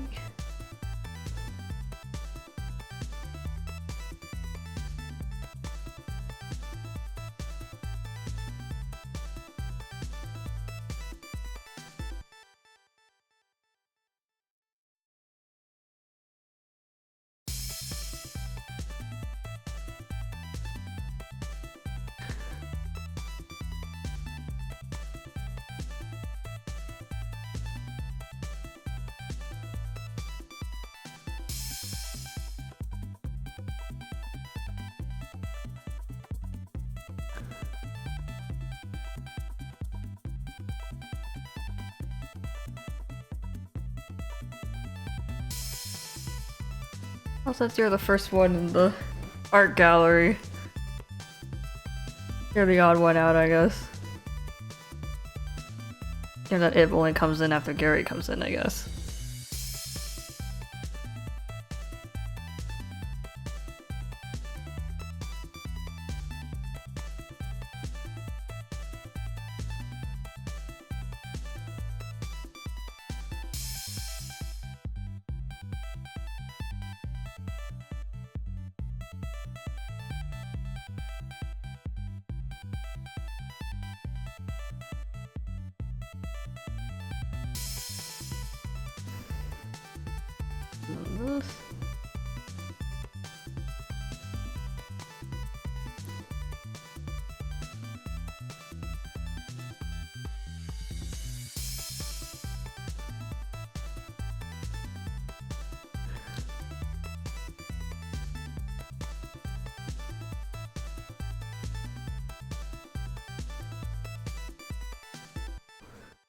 I mean, what did you wear as a child?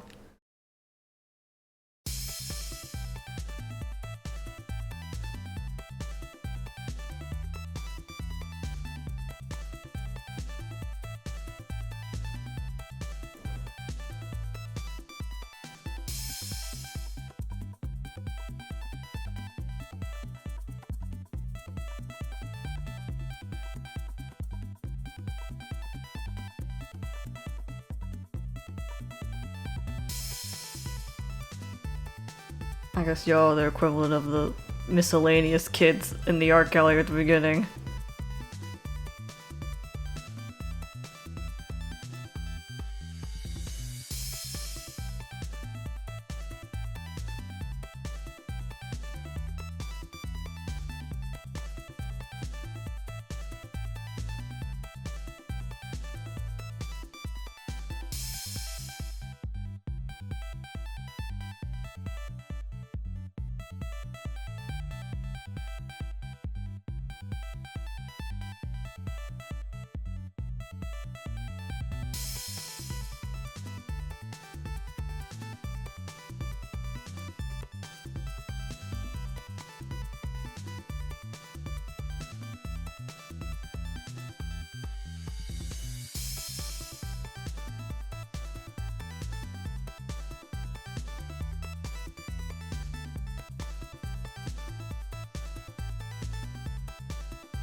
Okay.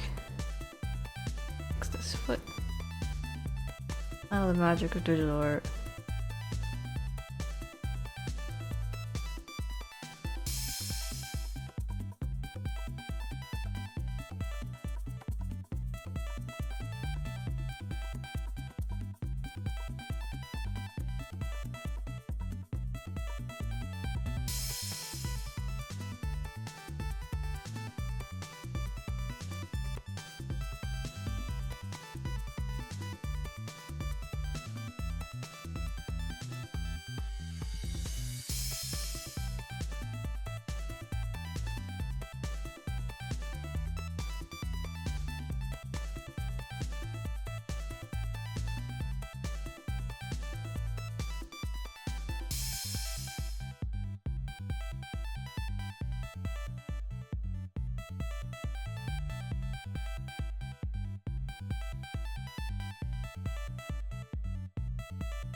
I just gotta...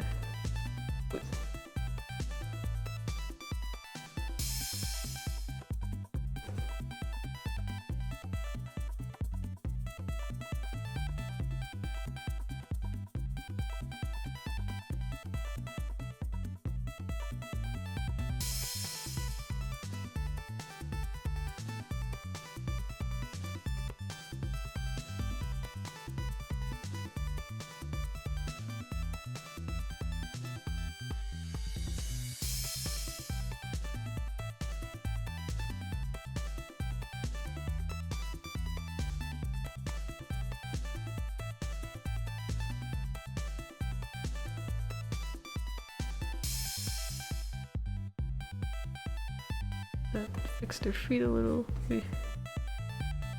Okay.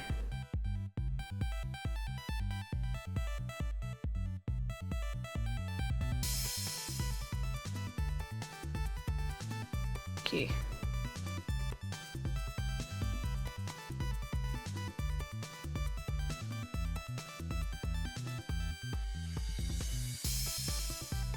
There they are, our little trio.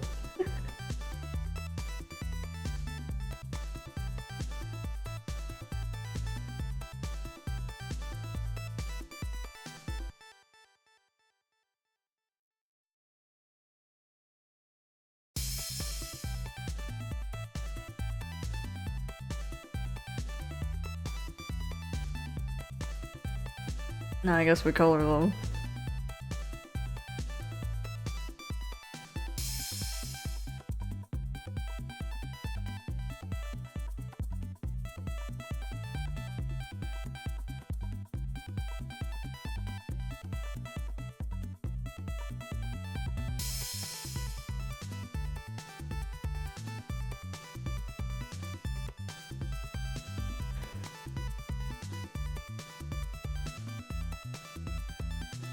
Brush. There we go. The great thing about Fire Alpaca is there's a brush store. You can download all these brushes for free.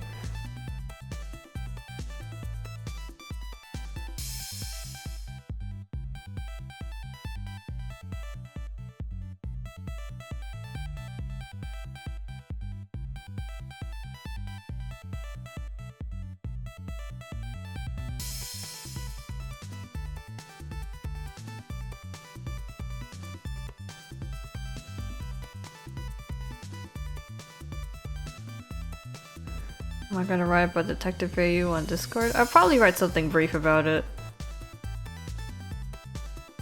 Not anything like we did for Rule of Rose, which was a whole thing. Because this doesn't really have any plot. It's just Sherlock, and it's just like, what do you remember of Sherlock? Just go off of that.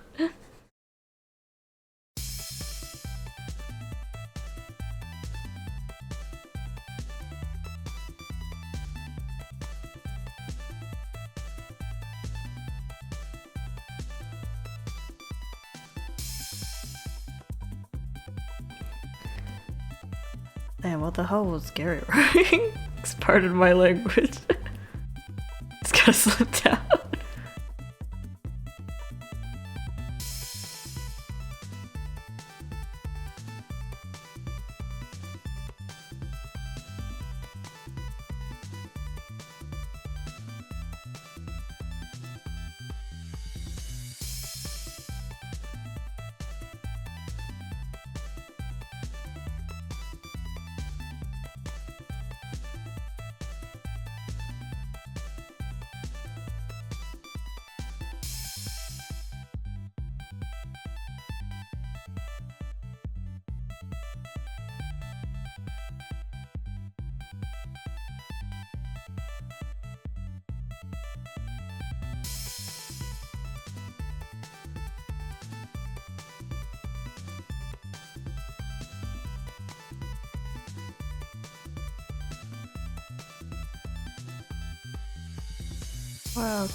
Wow, coloring, so exciting. Even if it isn't exciting, I need to learn how to commentate.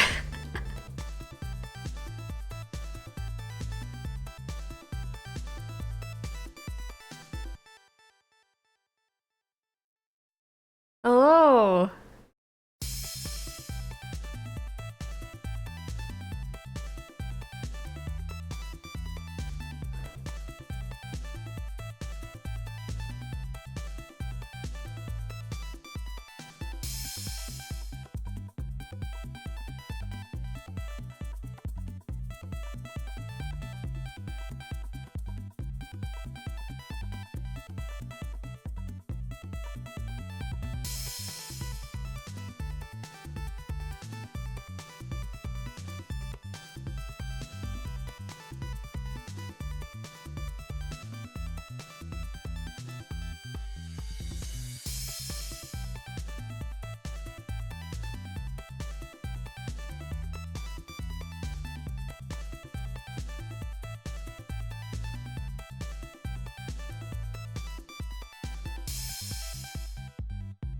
I don't have color refs on hand, so I'm just going off my memory.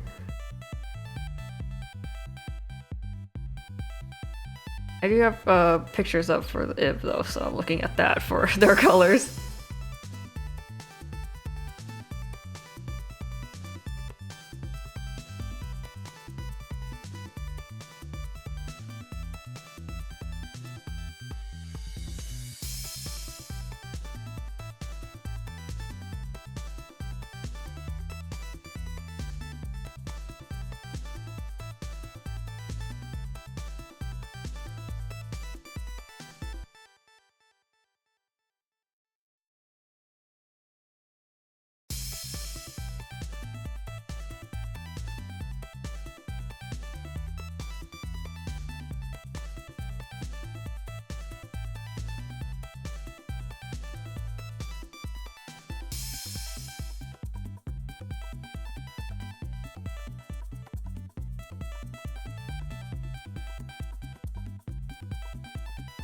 Yeah, Yuta's definitely a type to have colorful band-aids as a kid.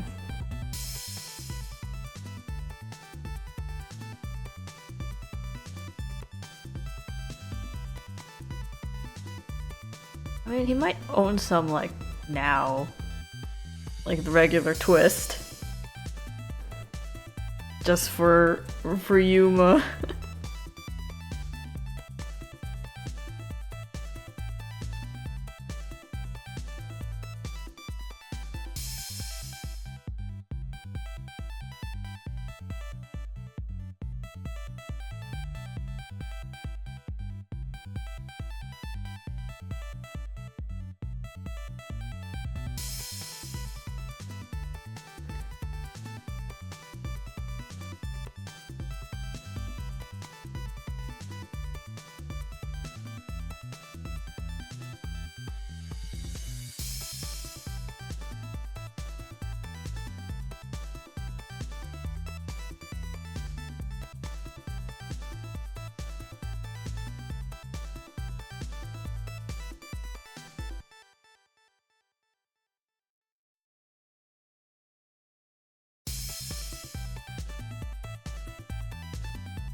Squinting at reference pictures.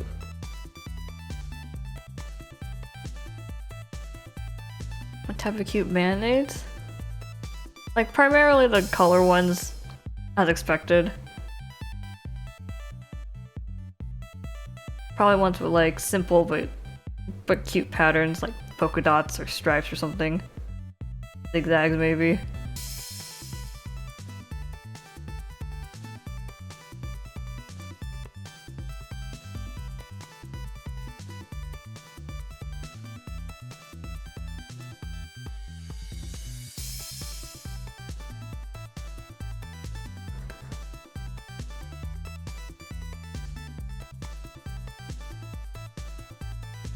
Or like fruit-shaped ones. Maybe ones in pictures of bows.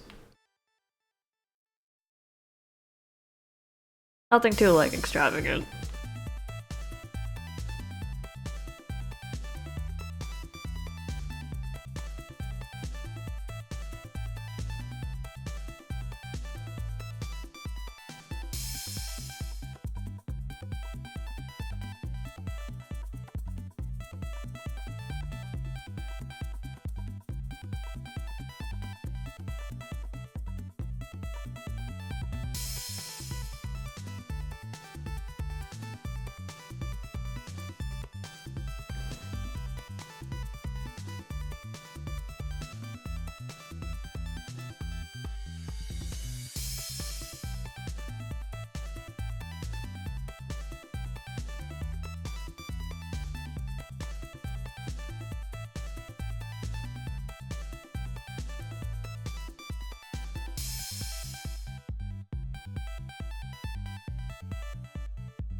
Your heart is warm? Me too.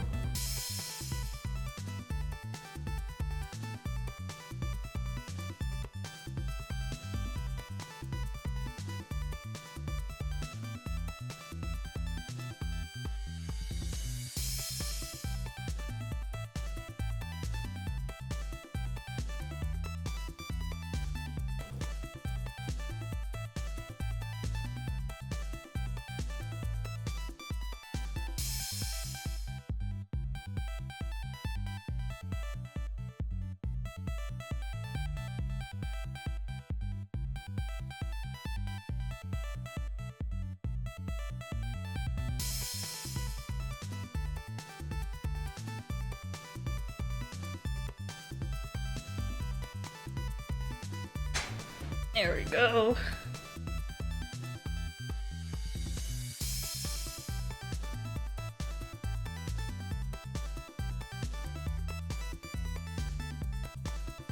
Good to have some color on them.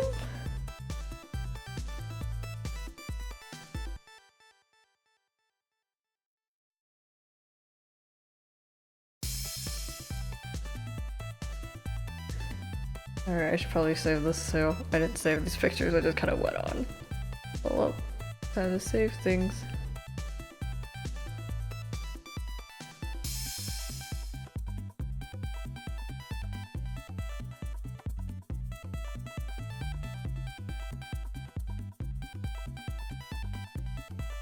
Well, he's not a normal kid. He wouldn't know what normal kids do.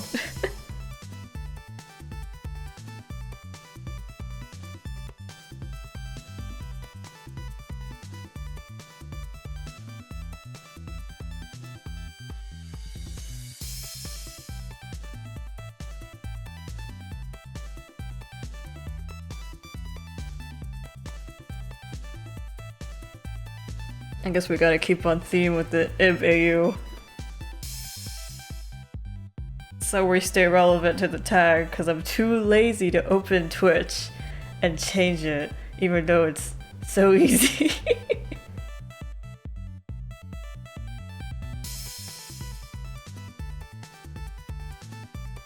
I haven't been talking as much, so I don't need that much water. But yes, I'm still drinking water.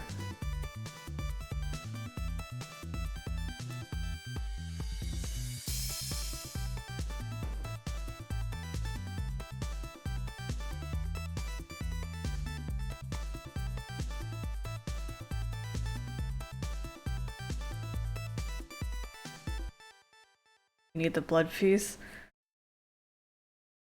Okay, I'll do you a blood piece, you're right.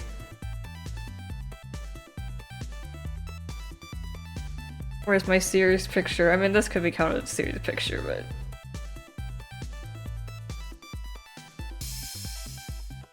it's just my habit, I guess.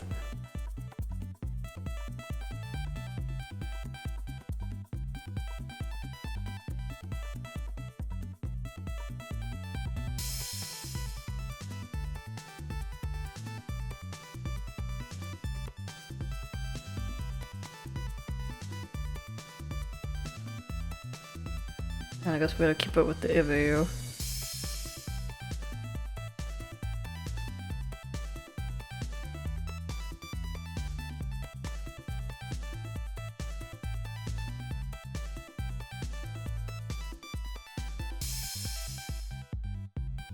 Speaking of blood, I did recently acquire a splash brush so I don't have to hand draw blood splatter for days I'm especially feeling lazy.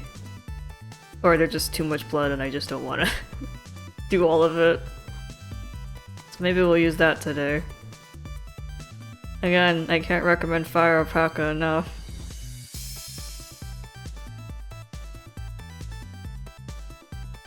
I do enjoy doing the blood, but sometimes I'm just like...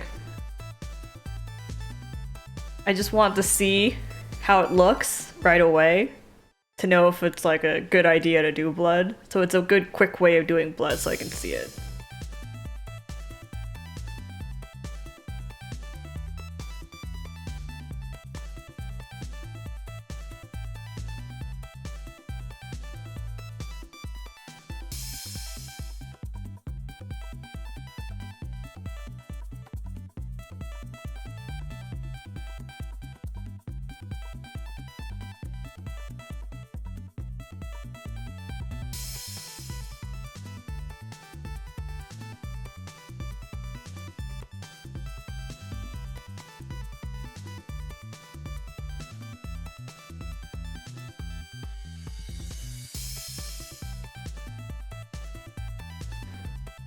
Cool sketches. Still the you.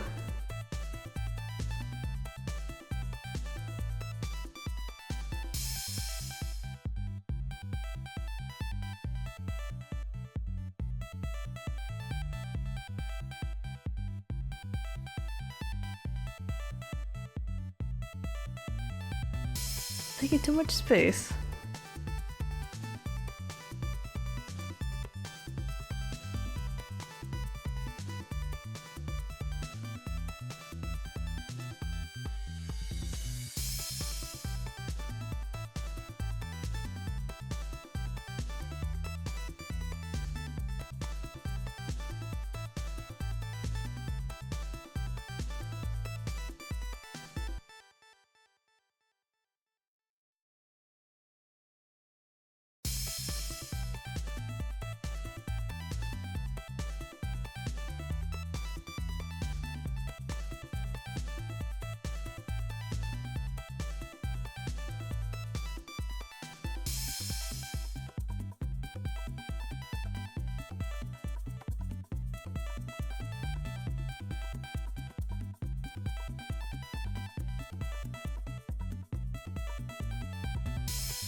You got it! Alien guessed it! I was like waiting.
Okay.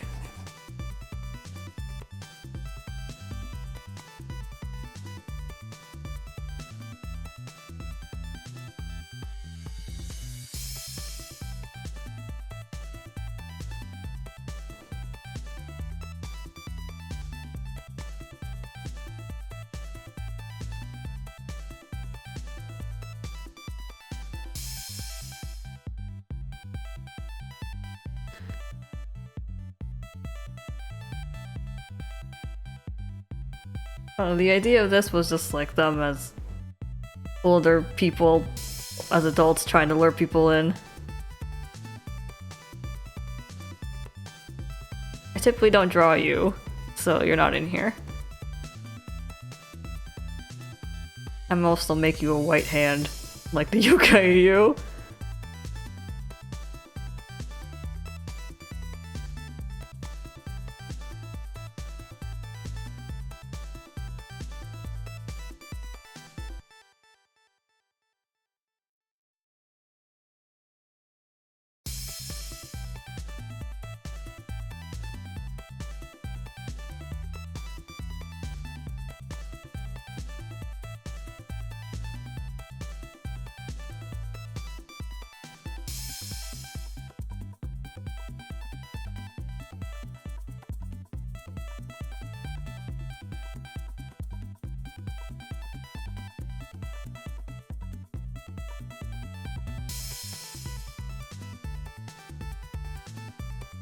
technically you wouldn't age in the painting gallery, but I also want to draw adult Yuma.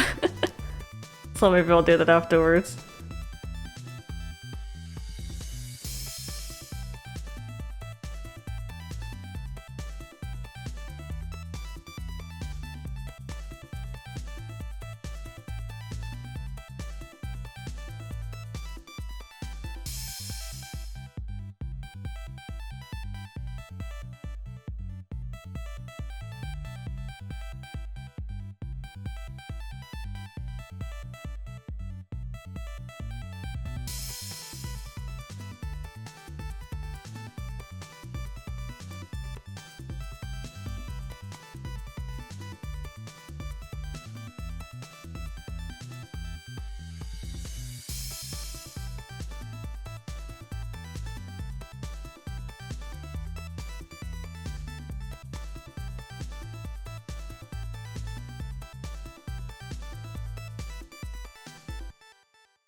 His hand.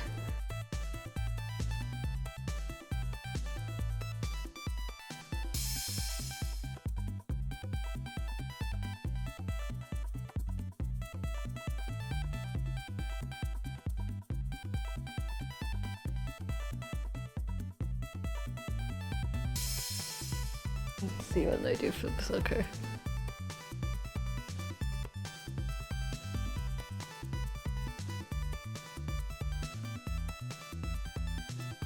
Now here's the traditional Gary outfit.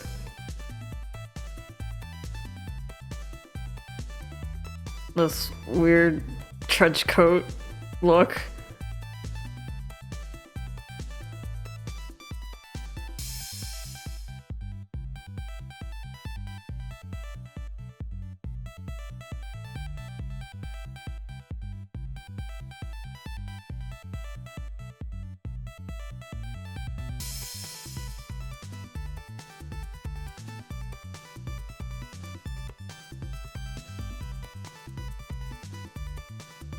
We do casually do hands.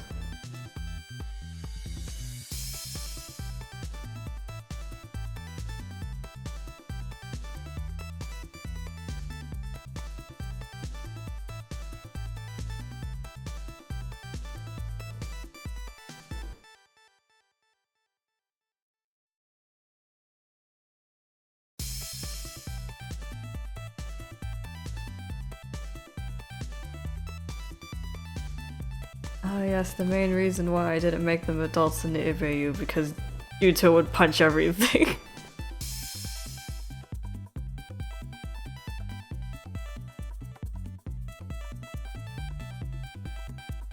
I'd look at Gary again, cause I could not remember how his thing tatters.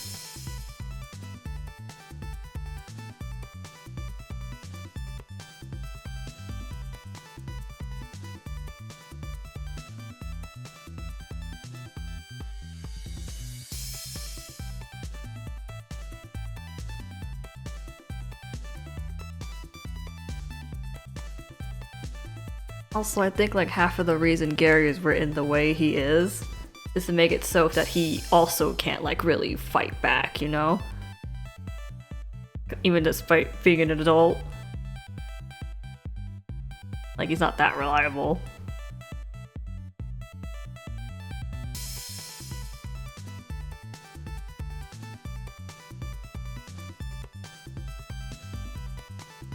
Because, you know, if he could just punch people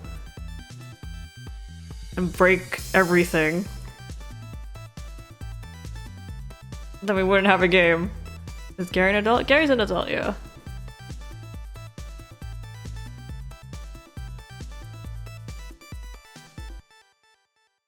He's 20-something.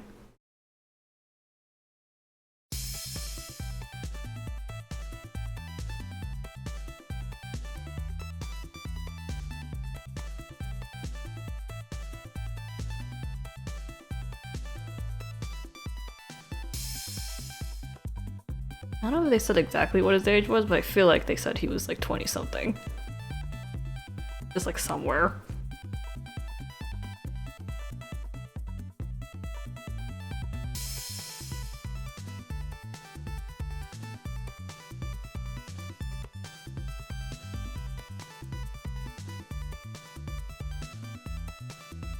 Yeah, and also he looks like a twig, and he is a twig.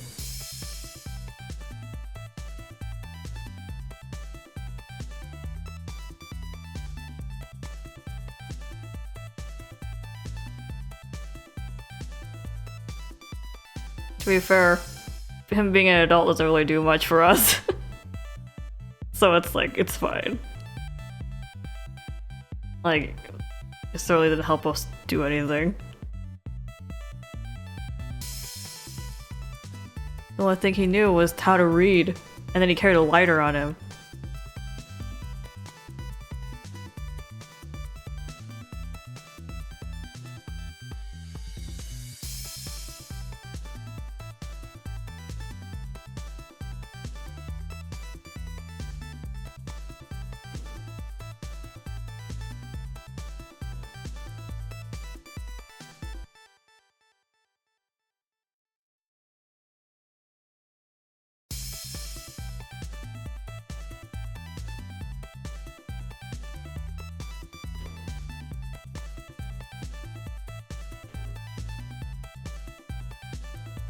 Maybe I'll shrink this a little. There you go.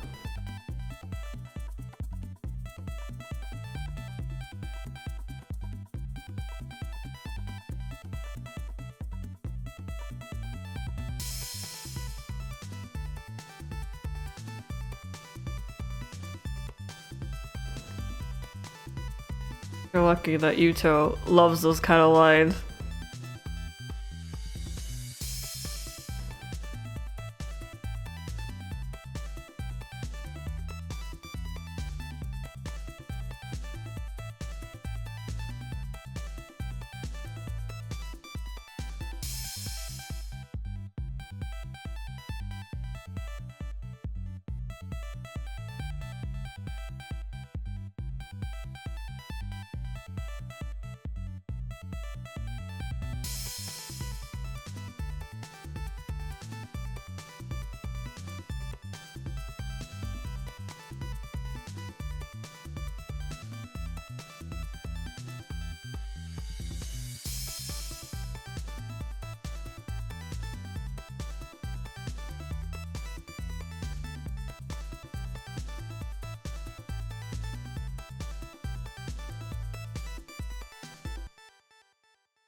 Man, Gary never looks this cool.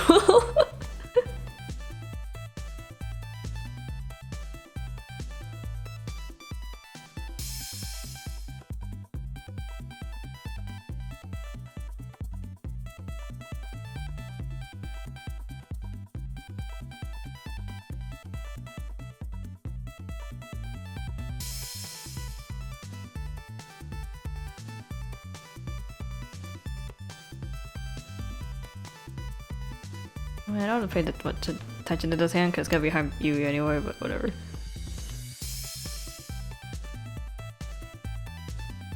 He only has his clothes. That's true.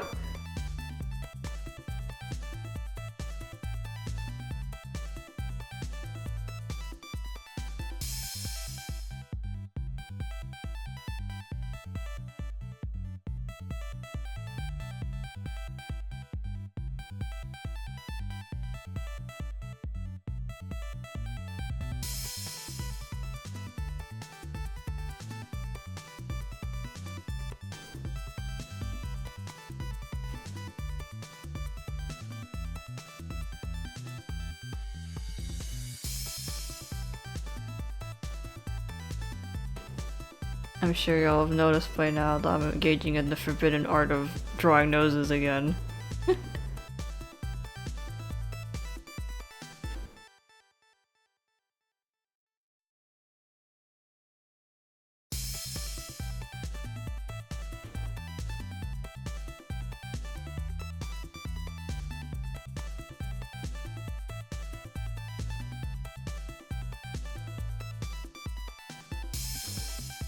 I haven't drawn noses since like proper noses since I was still just a Twisted Wonderland Yandere blog.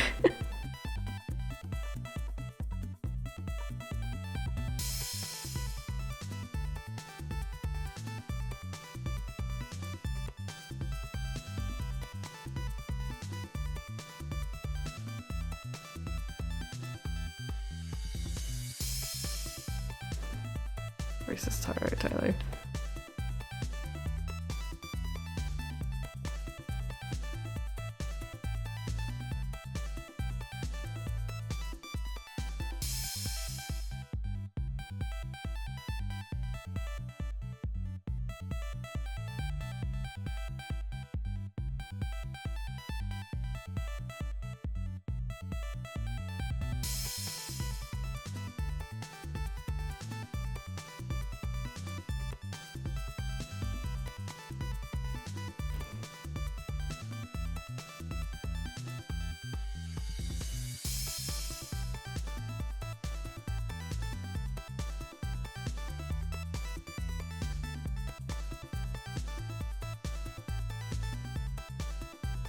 Something I just feel like. It usually depends on what I'm drawing for. I usually draw noses when I'm like doing a serious thing.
True, Yui does look good in anything.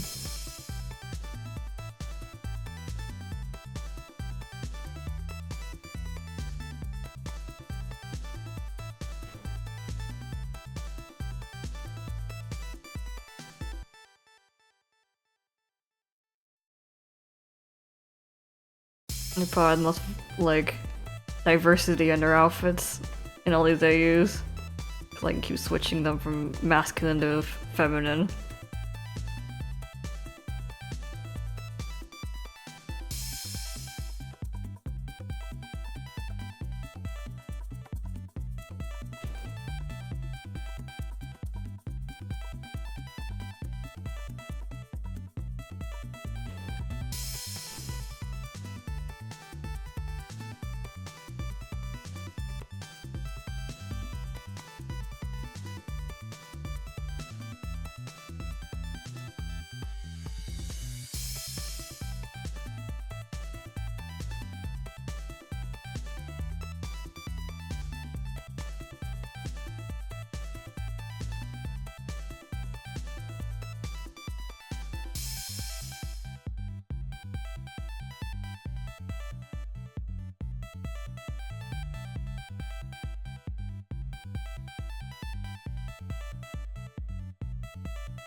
Okay, go.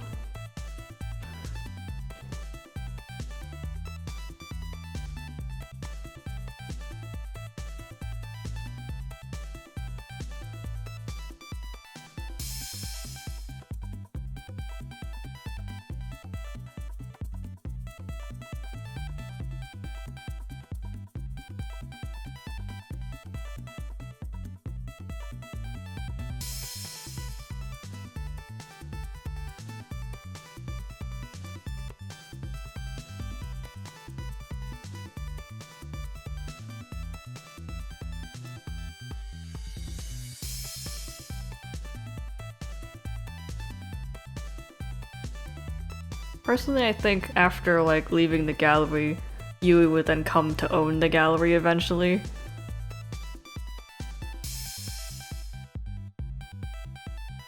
With her amazing rich parents.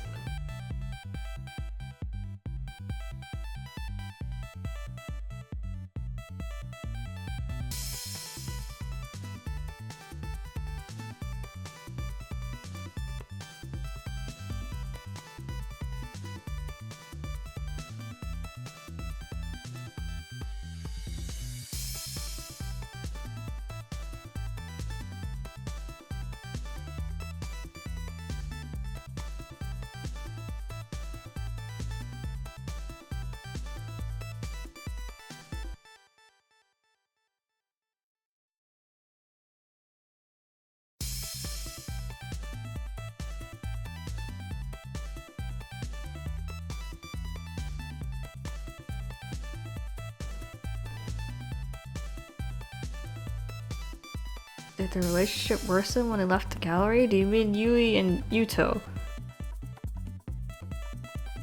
I guess they just became childhood friends from that point on. So it's less like it worsened, they just understand each other.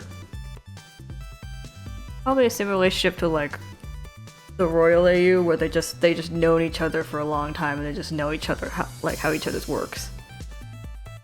And that, you know, they can depend on the other.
Okay, guess that's good enough for this hand. Maybe I should fix this finger.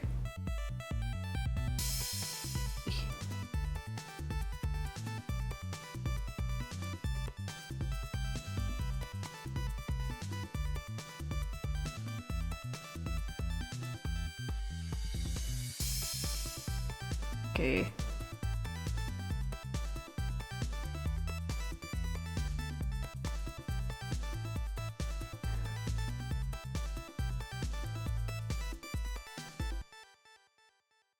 Simmer a little so I can see where the other hands are.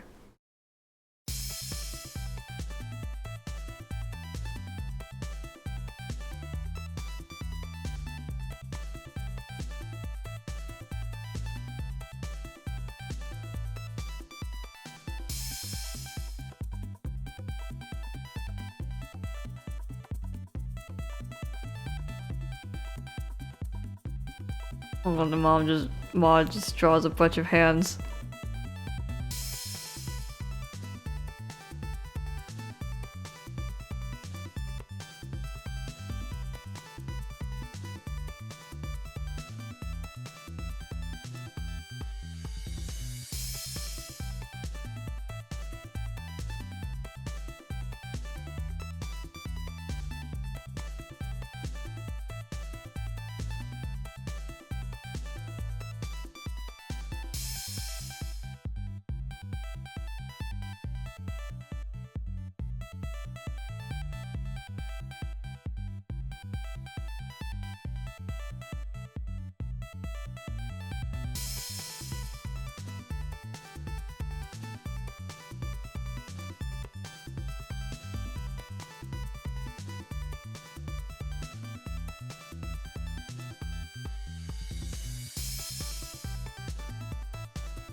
Probably shake this hand then. Oops.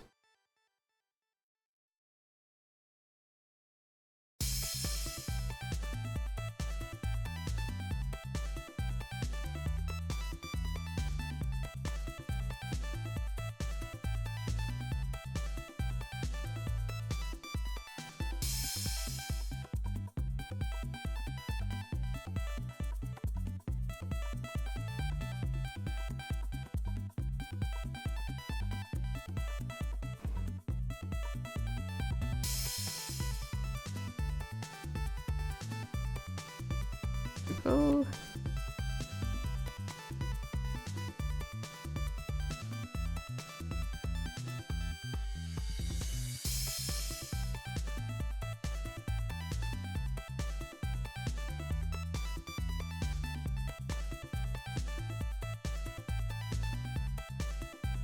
Ages up. Well, no, technically Yuma doesn't age up. Even once you leave. It's just because like he was just from a different place entirely.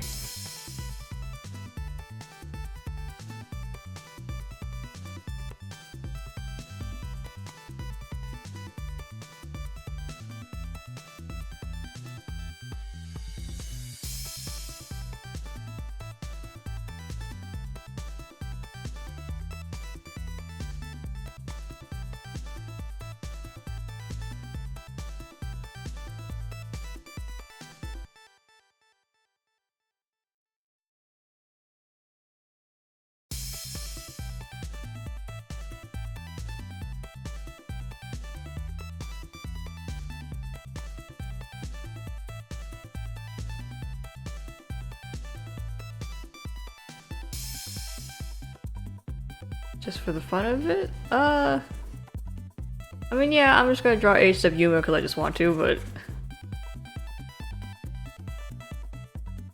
I guess technically he wouldn't age up, as I'm getting at.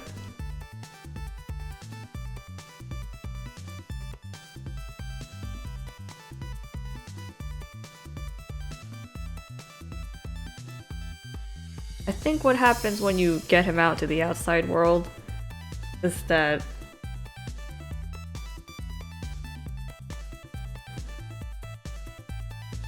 he probably grows up in like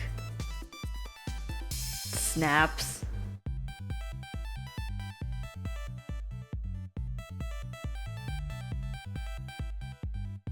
Like a trope.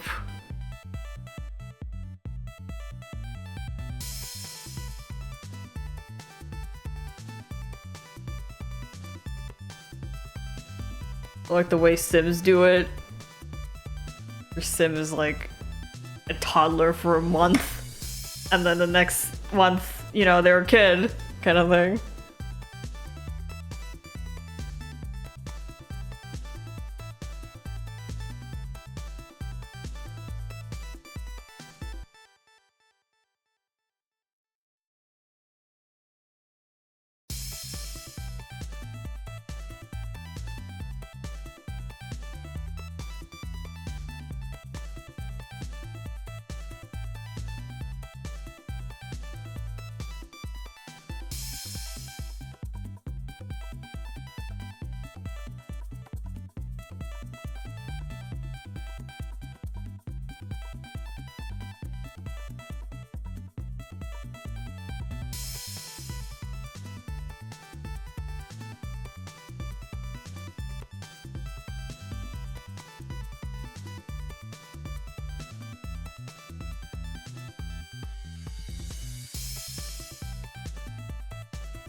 Yeah, color time.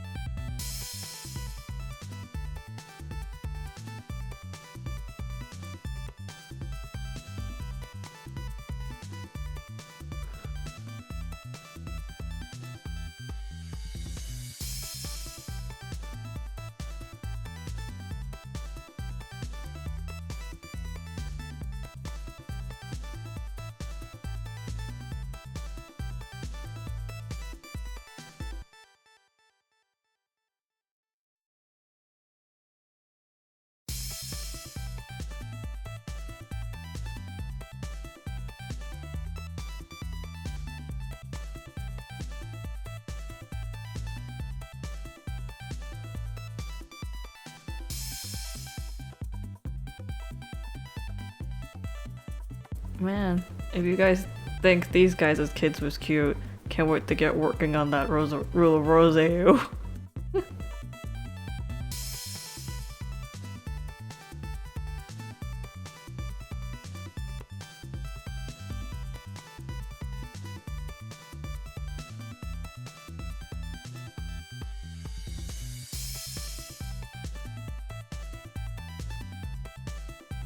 Hmm.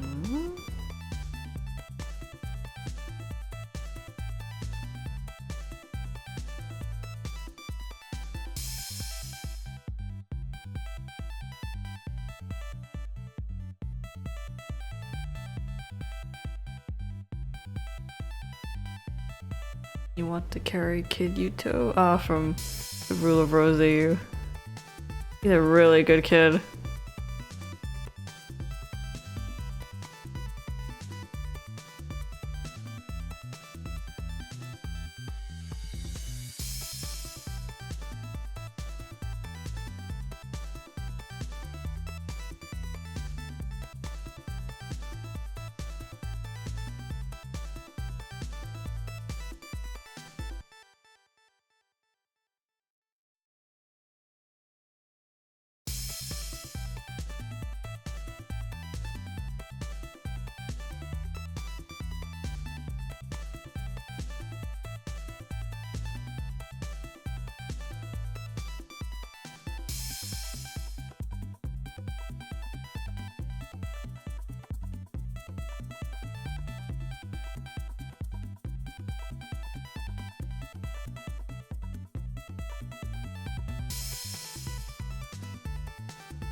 Cool, let's try Splatter.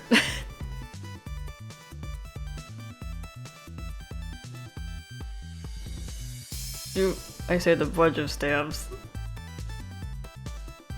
Oh, yeah.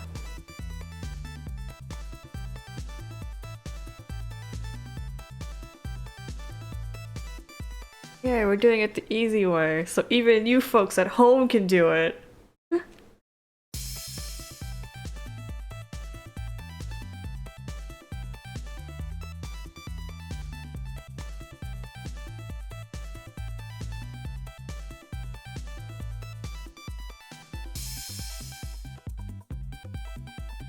First we do the big splatters, and then we do the smaller splatters. You like that? Artistry.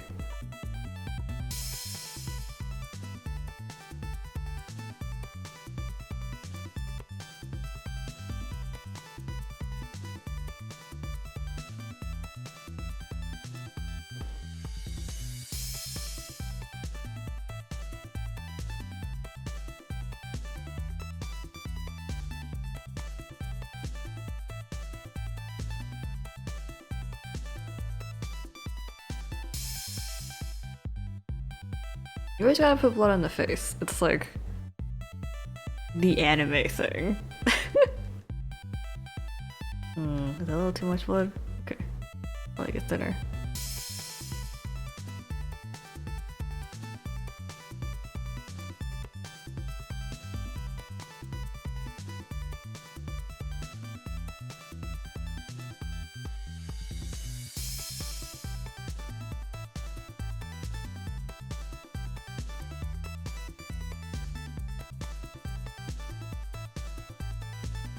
Fun fact, when you draw blood, if it's just like you just want blood splatter, it's always good to splash someone in the face like this because it's super anime, ooh, dangerous aesthetic. So highly recommend that.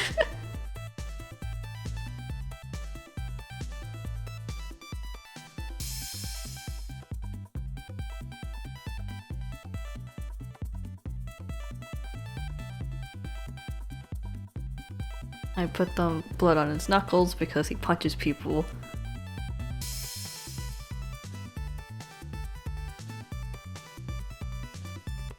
Now where else would blood splatter on you?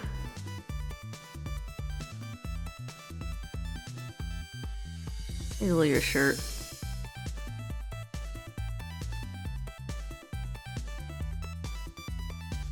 Doing like this line pattern because that's where the blood fell. Of course, if they're hitting a lot of people, then you can do the blood in different directions because it's like they hit a lot of people. But generally, like if you just want aesthetic, just do it on one side.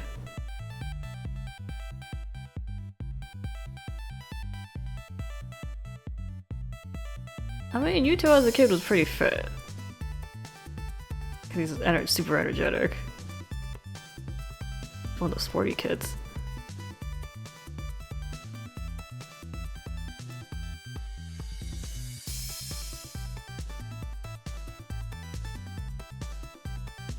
Those kids that always wanted to play tag.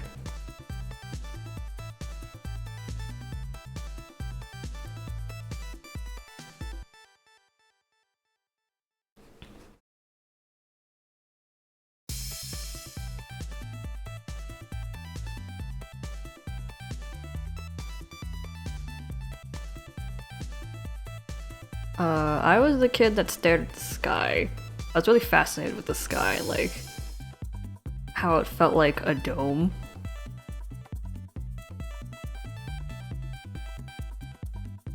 So I'd spin in circles so I could see the dome.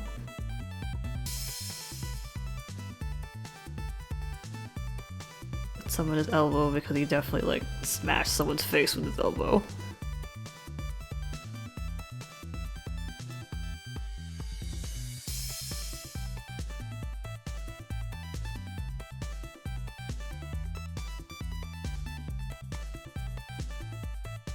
Man, I love the swings, but they didn't have the swings at my school because they were too dangerous. You had to go to like the public park for that, but then they removed it from the public park because it was still too dangerous, and then I was sad. I love the swings. It's been so long since I've been on swings.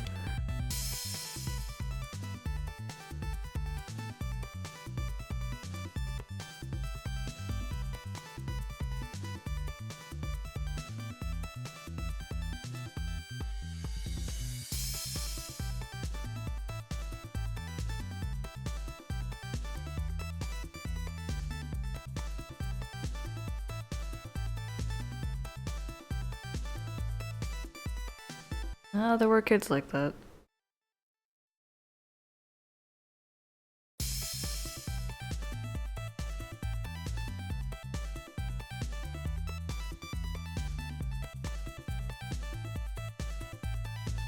Why does you have blood only in this part? I don't know, from shoving people. And they're clawing at her, trying to use her to get up, but she just pushes them back down.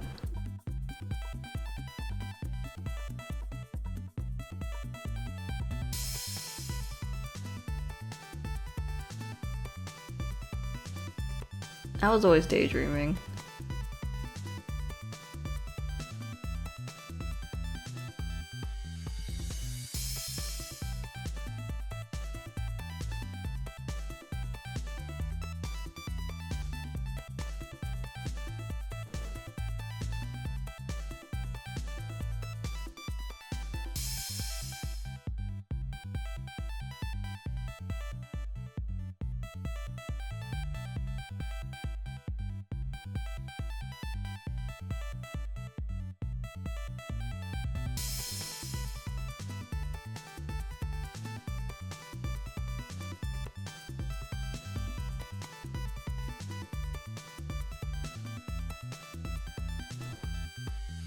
The blood on their hand is done when they were attempting to stop their own bleeding. And then Yuto yanks their hand away and tell them to just bleed out.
Cool, now we save this.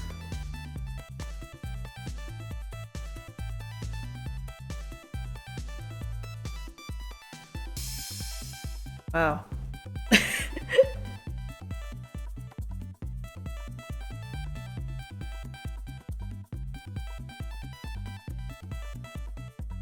What happened to you kids?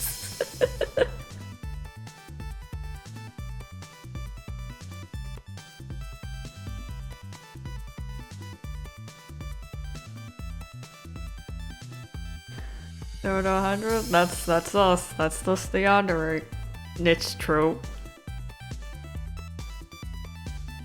We're such a small percentage.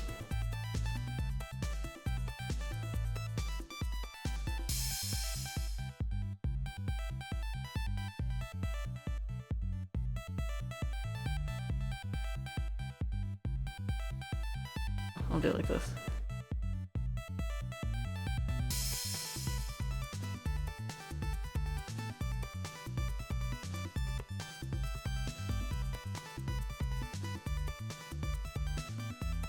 Speaking of really intense time skips, there's this dating sim that I have no idea what it's called because I only saw it in like Japanese screenshots, and they didn't put the title. They just put, you know, like the boys talking. But like there was this otome dating sim that I saw that I really liked the concept of. So I'm gonna tell y'all, and then maybe one of y'all will know what it's called. Maybe it got translated. It was really cool looking. A really cool concept.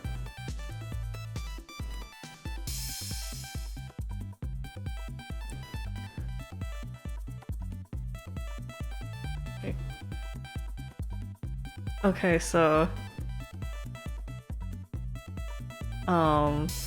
it was this. I might have talked about this before. I don't remember. Or maybe not. I don't think I've talked about the dating sims stuff with you guys, but it was. Hold on, I gotta put my pen down so I can think, and I'll get distracted. So it was a dating sim where like you the player. I'm gonna doodle it. I don't know what it looked like, but we're like you the player, like a girly girl. There you go.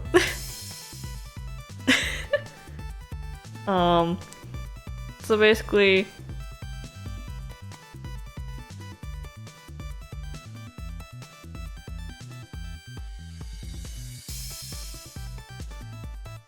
so you're I'm an artist. You're a girl attending like elementary, middle school, somewhere around there. You're young, Shota.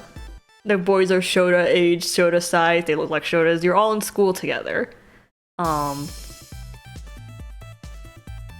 you know a bunch of boys because you know all the dating targets are attending the same school, and you're all friends. Or all the boys know you rather, and that's how they know each other. And then I guess some incident occurs, and you've suddenly, and like when you next wake up, you found out that like it's like a 10 years in the future, and everything has changed. Like all the boys who attended the same middle school, elementary school, whatever school as you are now like key figures in this the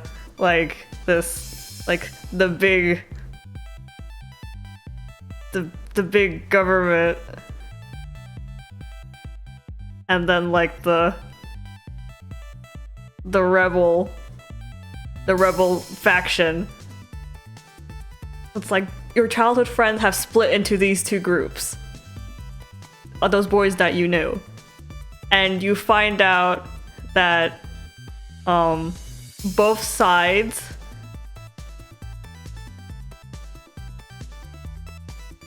want you. I have no idea if you have powers. I think literally that the I don't know what he looks like, but he's like a he's got a big got a coat. He's kind of sad. But like the guy running the government was like, he was like in love with you. And I guess something happened to you that he had to like basically overturn the world to try and get you back. And now you are back, but like you're kind of like, it's kind of like angry boy of the rebel group probably has a gun. There you go. Probably has a gun. It's like you start off with the rebel group, and they're like, you know, kind of like secretly likes you. So they're trying to protect you from the big bad government.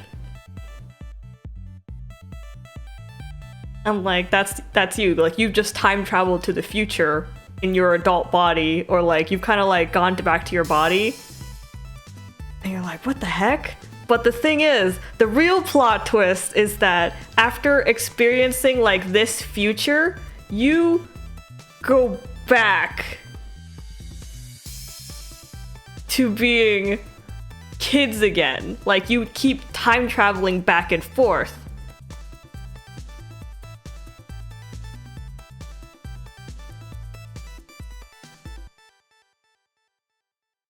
So you keep time traveling back and forth between the past and the future. So basically what's happening is that you have to like change the past, like how you dealt and you interact with these boys, so that they don't go batshit in the future over you.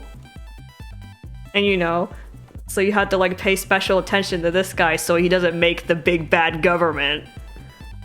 So that like the rebel guy will have to like, I gotta kill him, he's bad for the world and he's bad for you kind of thing.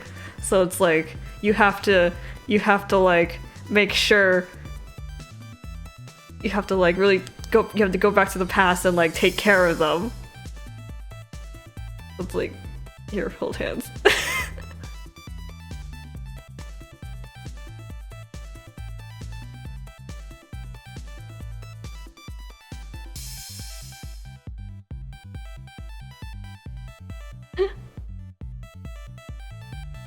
So like, yeah, so that was the Otome game concept.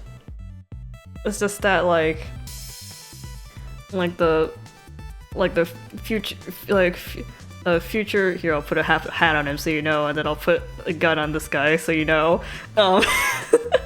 So you have to make sure that the rebel group and the big bad government group won't do what they do, so you have to keep going back and forth to the past and the future so that this doesn't happen, or that when this does happen, they are more willing to talk to each other and more willing to listen. And because you're like slowly trying to gain memories with them, you have to like use the memories you've made during this time to affect them during this time.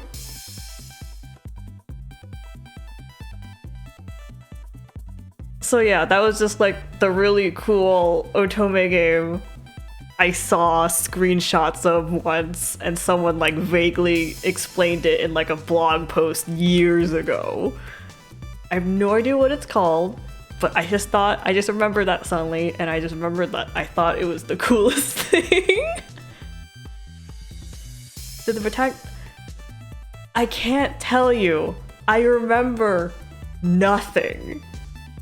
Besides the fact that they went from Shotas in school in their little shorts to like big bad government man and rebel group. I don't even know if they were like government man and rebel group. That's just how I interpreted it. You know, like the organization that's in control and the small ragtag group against them. So that's why it's big bad government and rebel. But yeah, so like, I just thought that Otome game was so cool. I have no idea what it's called. But yeah, so that's an Otome game that exists somewhere. And like, yeah, like I haven't heard of it since I saw it at that moment. I know it exists. It definitely exists. Cause I kind of remember like the screenshot of like like, you know, like the box here and then your little chat thing and then like there were like 3 boys on screen and it was like the Shota age. It was like the Shota age and like they had all like the lockers behind them in the school and they were like talking about something. So like I remember the screenshot.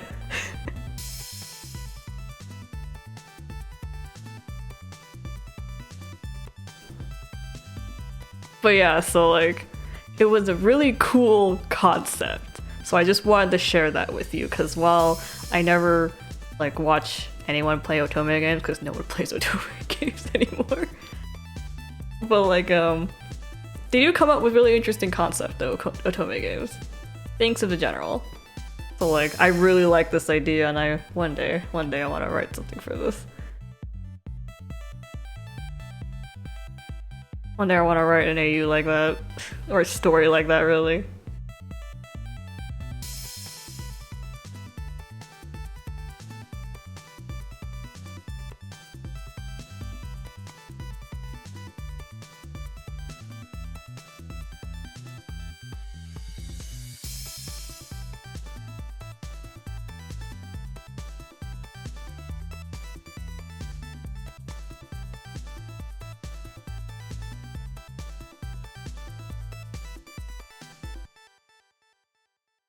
No, I want to write the plot with the big bad government, the rebel group, and the time traveling Shotas. Well, you're the only one that's time traveling, rather. I guess you're a time traveling Lily then, because you're girl.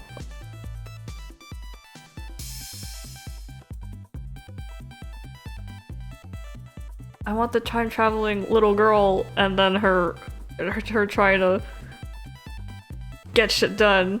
Part of my language.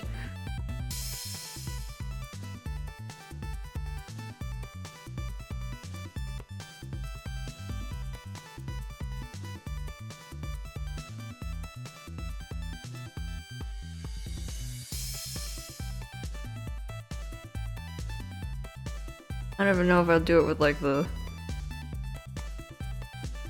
I don't know what I'll do with it. Maybe I'll do it with Genshin. write my Aether agenda again. Keep it to myself. Actually, that's a good idea. I'll just write it and then show no one.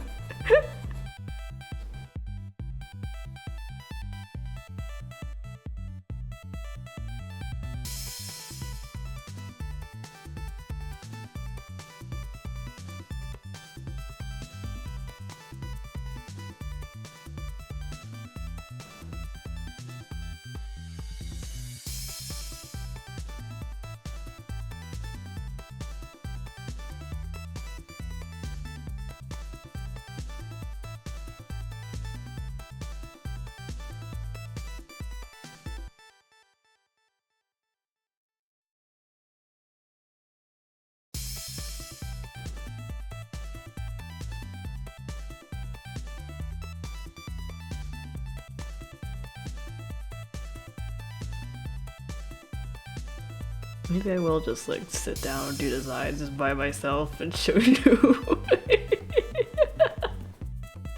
Cause I really like that concept.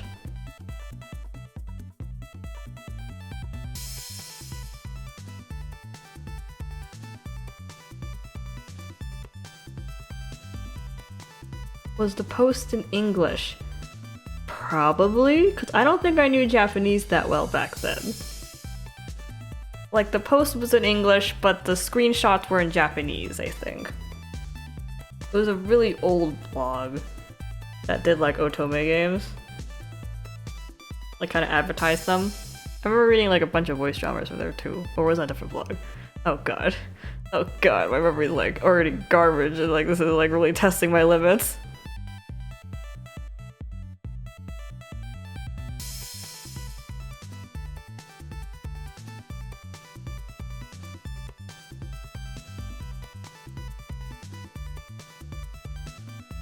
It's like someone gave like the basic explanation, like the box summary kind of thing, and then I just kind of surmised the rest from screenshots.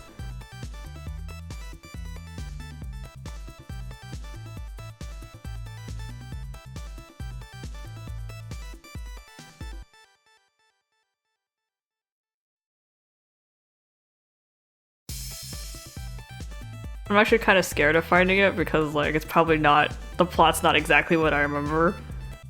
I might have like written the plot myself over the years for fill in the blank.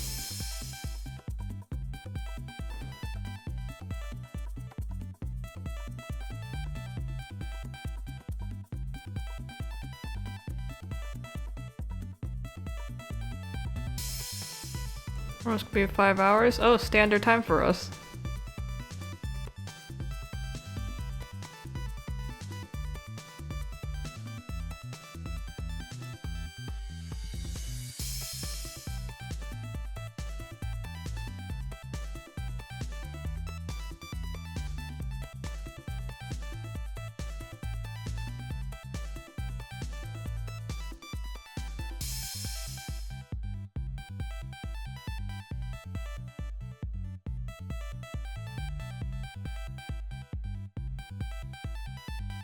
Otherwise, you can find the archive on YouTube.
I draw this pose a lot, so I'm like a little confused.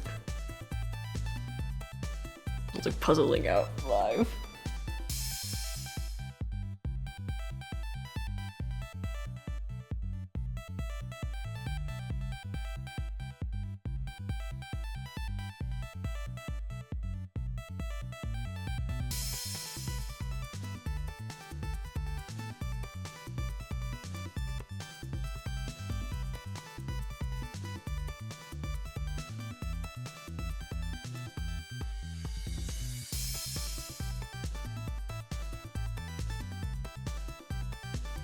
You really like the Mannequin album from Deco? Oh yeah, the Mannequin album was really good.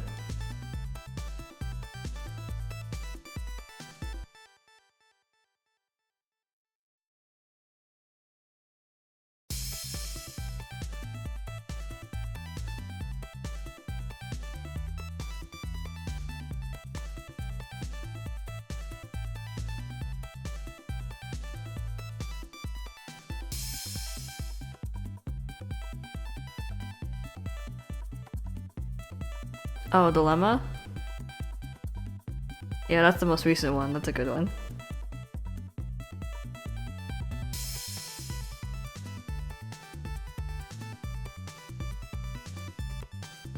I really like Parasite.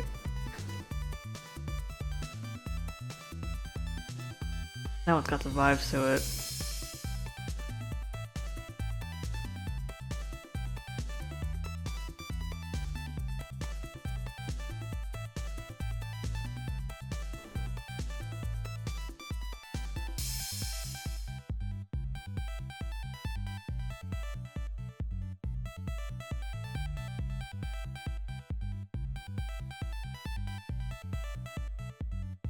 Vampire is really good. I really like the Giga remix of was it Giga? I guess I think it was Giga. The remix for Vampire. It's one of the dancing skeletons. Pretty sure it's Giga.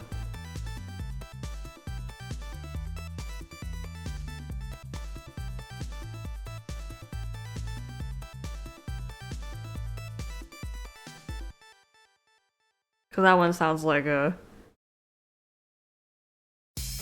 I don't know, it's got a lot more vibes than the original does, because the original is just like a regular kind of love song feeling, very poppy. But the Giga remix really like amps it up.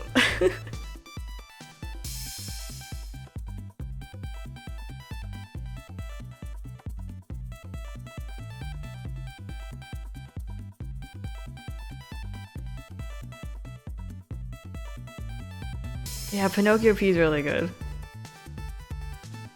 Another person who keeps making bangers after banger.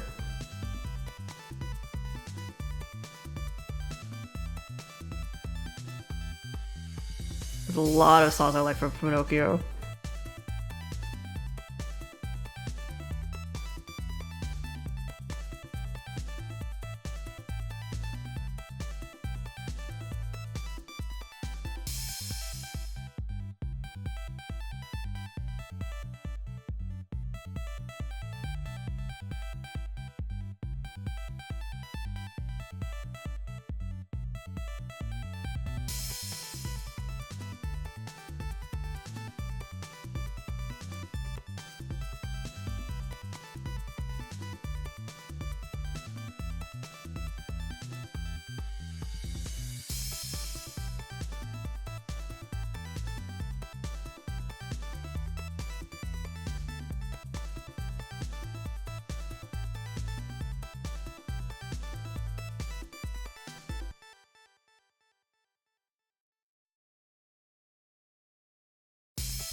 Calls John the Japanese voice actor rapping?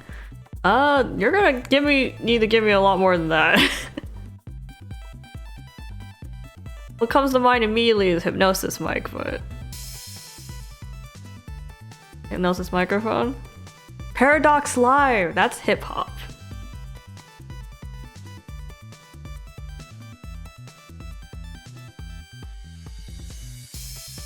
Yeah, those two are pretty close. I also listened to Paradox Live and Hypnosis Mic. I used to draw for Hypnosis Mic.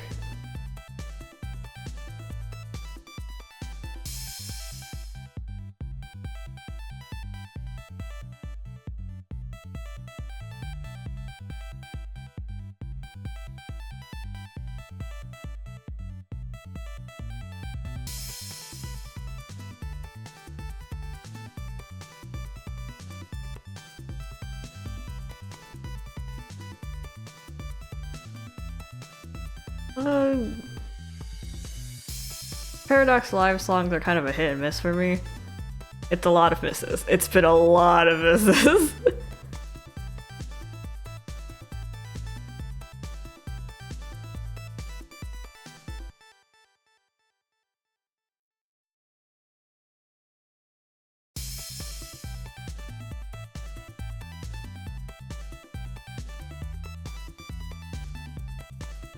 The character design, yeah. I liked how many artists they brought in.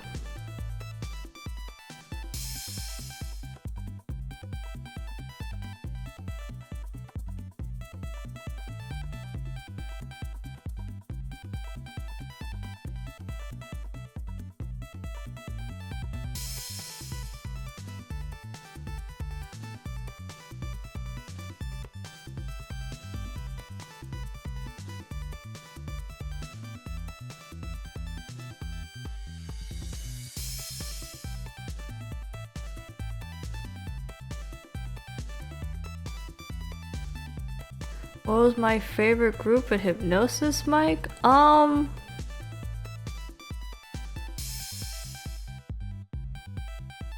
Matenro? The old man group. They're gray.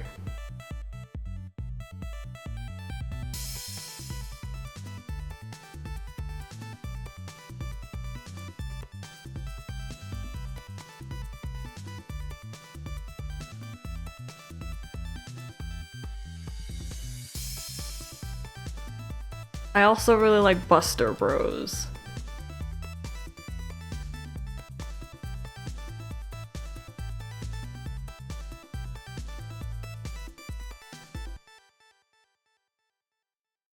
I do know they have an anime. They even have their mobile game is like a they let you self-insert.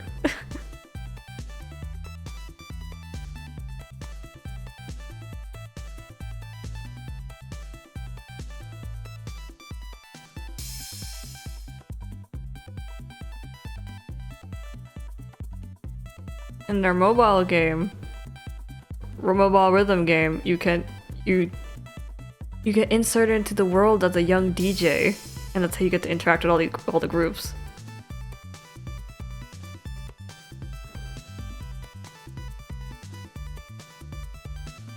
Yeah.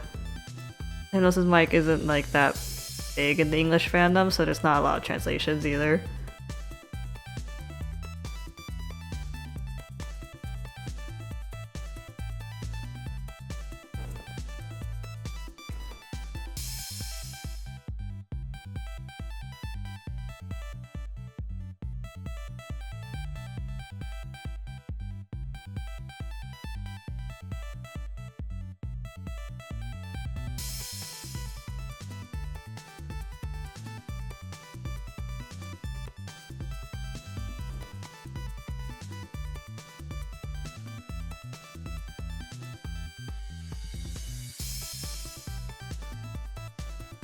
I really do have it be sometimes though.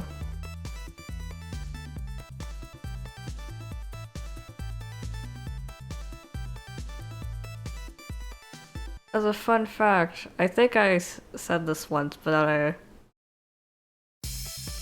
I once like auditioned for this little thing on a Discord server. I auditioned for like one of the because they were doing a English dub basically. This little thing on the server. In English dub of some really obscure show that didn't have a lot of English traction. That series was Hypnosis Mic. No, that's not the one.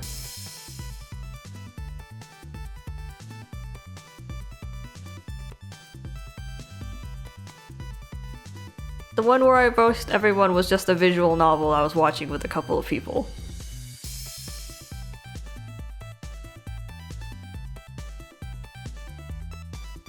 And we didn't have any sound, so we were just providing sound ourselves. That was the visual novel.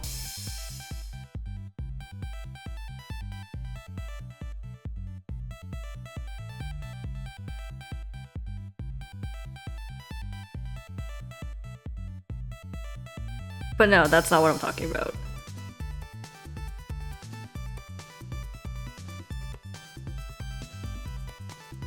It was just because that visual novel session was, well, it was 3 games. It was all 3 games.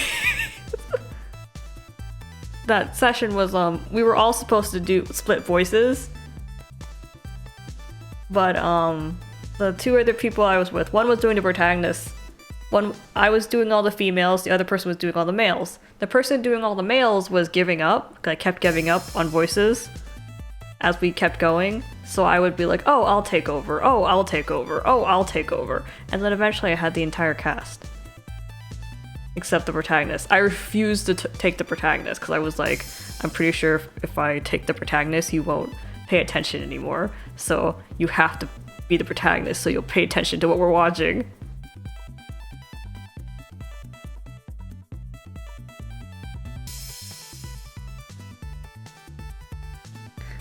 And then we did that for 3 games.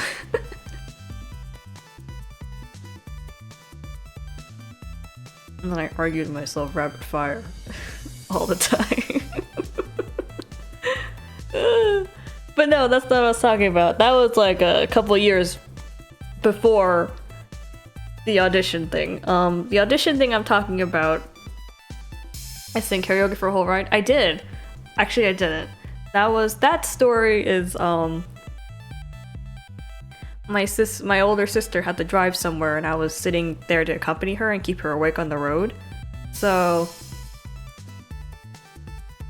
she told me to make a menace of myself so that she would stay up, so I had a bunch of Hatsune Miku concerts on a playlist. So I started up that playlist. My sister couldn't hear it. I was just it was in my earplugs, and I sang the entire concert. Like, hold on, I have my phone here. How many hours was that? It wasn't that many.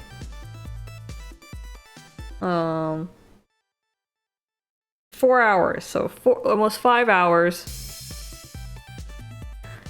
5 hours of singing and vigorous, like, hand movements. Dancing. I did lose my voice on that. But I still kept, like, trying to force noise out of my throat. But I'm okay now. Didn't you also lose your voice when you wanted to? Yes, my mother likes to hear people sing, but she doesn't have like a strong throat herself, so she'll often request me or father to sing. Usually it's father. Sometimes it ends up being me. So I'll sing for her for a couple of hours and, you know, try and copy the dances. But what I was speaking about was the audition I was talking about was on a small, not small, I guess it wasn't that small. It was a moderately sized server for Hypnosis Mic. And they wanted to do a little English dub project. And so they were recruiting people who were interested in the server. And then we just auditioned. So I auditioned for Ikebukuro Buster Bros, the third Yamada Saburo, which is a 14-year-old genius Shoda boy with a brother complex, a severe brother complex. That was the character I auditioned for. I did get the part, but the project fell through because not enough people were interested. Like, they didn't have enough people to fill in the roles. That was also the server where I was called a Shoda for the first time. In the group call, I was talking about something late at night, so I guess my voice was kind of low because it was nighttime and I've been talking for a while. And someone asked me out of the blue if I was a Shoda. And they just said, like, are you a Shoda? But I think that what they meant was, like, are you doing a Shoda voice? But, like, that moment stunned me for so bad that I've never gotten over it. I'm like, am I?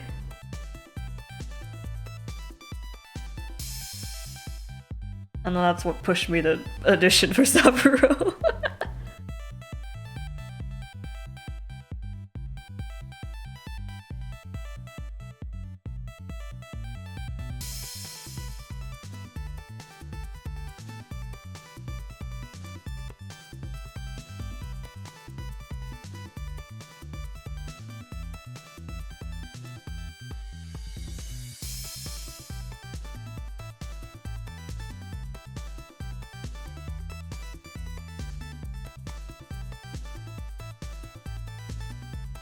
Because, like, that was just my normal voice. So I was like, can I do a Shoda voice? And I did get the part. But to be honest, the person who was overseeing the auditions for everything, they told me that, like, I was the only person who was willing to scream or willing to yell. And that's why I got the part. So I don't know if that had anything to do with my voice. Actually, I think they just said it was like one of the biggest factors. Cause like Saburo is kind of a brat,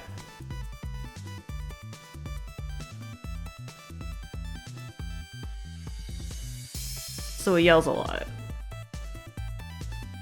Especially if, like, he thinks people are aiming for his older brother.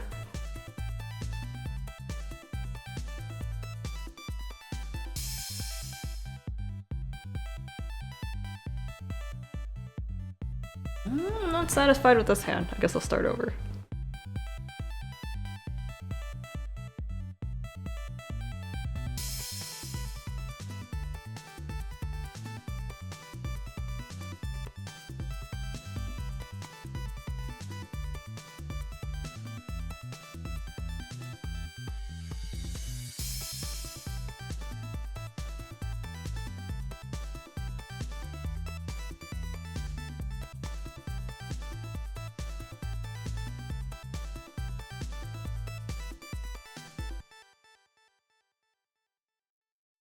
Ramada. I think I was thinking about auditioning for Ramada, but I couldn't do his deep voice.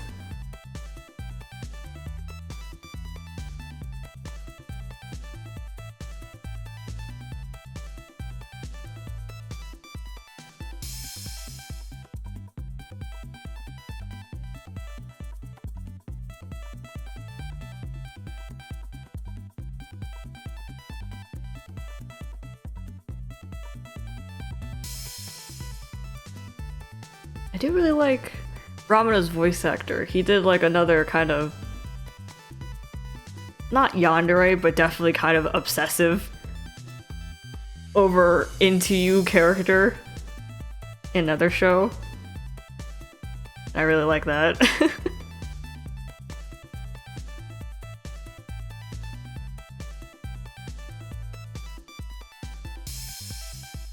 Like, I wouldn't say yandere, but like, I feel like if you asked that character to do it, he would. It's just that your MC girl is just too high moral.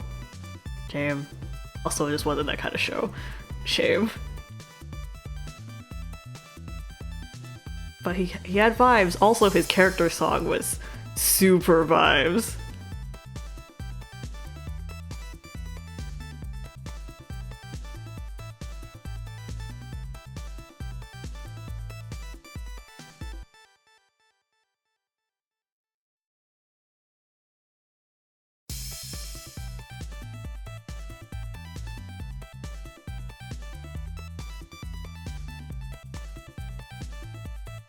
That was a really good character song, though.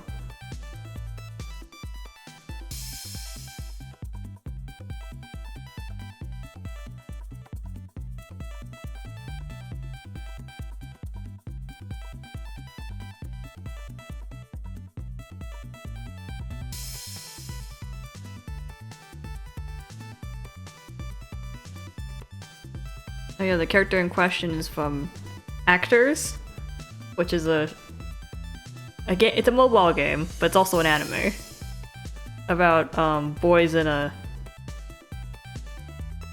what's it called? They're just an acting company. They're like a stage play company.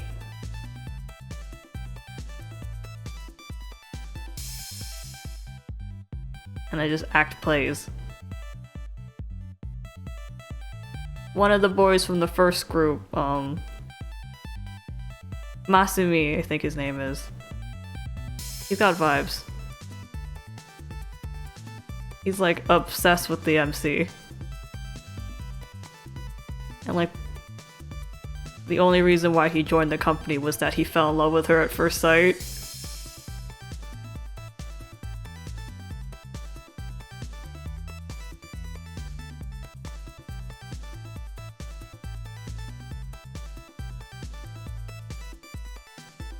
And that remains his like sole motivation the entire time. And then he has this whole arc in the anime where like she's been kind of like gently like turning him down, but I think like one time like it finally sunk in for him and he got super sad. He was like, his entire character arc was just like, oh my god, she doesn't like me. I think my life is over.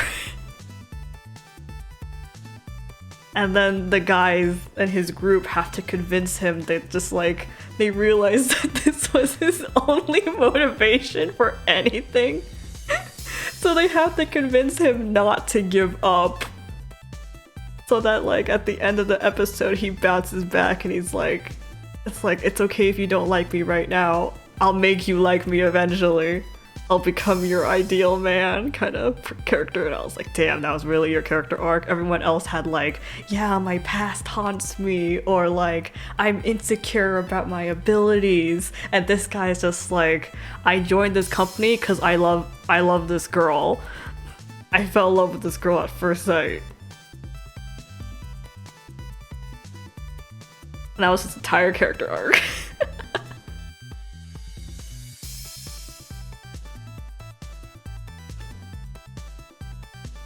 So yeah, I'm a really big fan of him. Also the fact that he's like the cool stoic type. He's the kind of heartthrob high school boy. But he's like so cool and stoic that like, you know, no girls faze him kind of character. But he saw her on the street. Love at first sight. The guy like jumped off a railing, I'm pretty sure, like to like get to her. And then she was like, oh, are you interested in the company? And he's like, I'm interested. It's like, are you there? And she's like, yeah. And then he's like, I'm joining. I love that guy.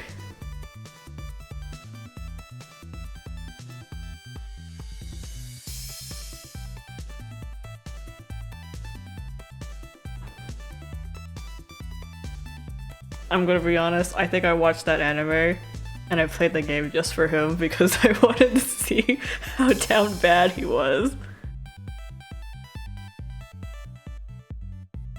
Because like, after like his group's arc is done, they move on to the other groups. He does still appear occasionally, but it's mostly just to like bat off the other boys.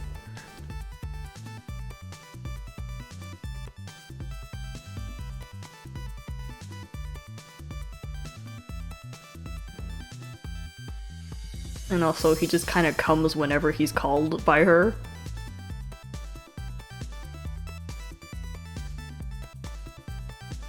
So yeah, if you like yanderes, or like the kind of, you know, just comedic ones, I do recommend watching Actors. Because that boy is a riot.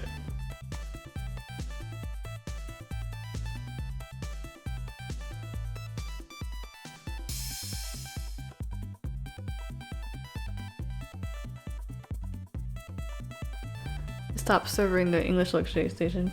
Maybe. It's called A3. A3 Actors. You'll find it if you look up that.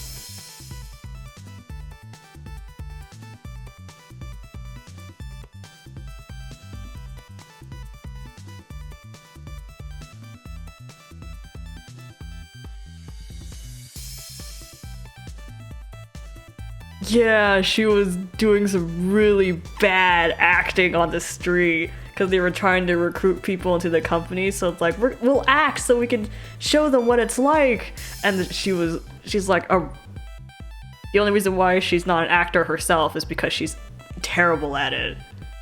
But he saw her and her terrible acting, and he was like, that's it, she's the one.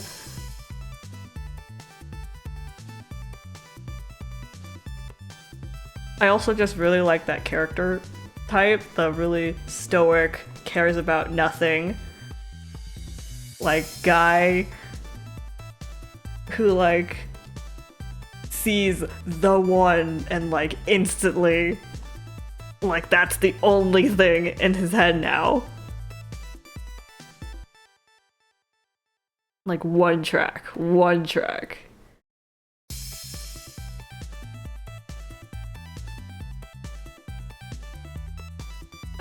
His character song's really good, by the way.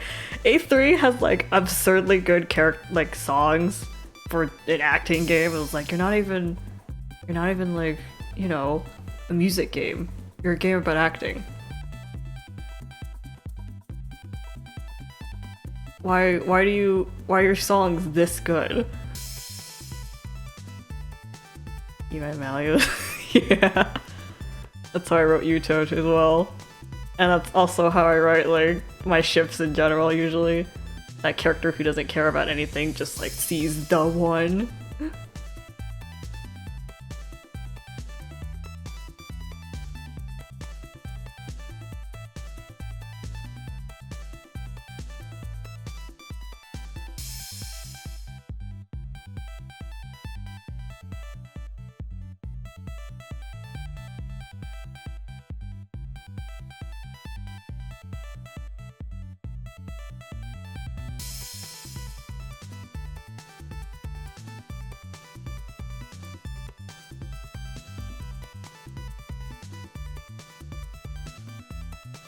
Stoic one, softer one for yeah, like that stoic character who's like falls head over heels for that just that one person and like would do anything for them.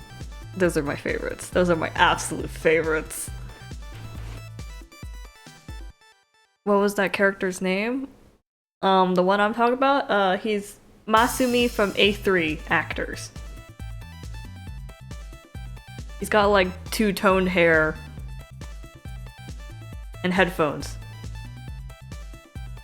Stoic type, high schooler. He's in the first group, the spring group.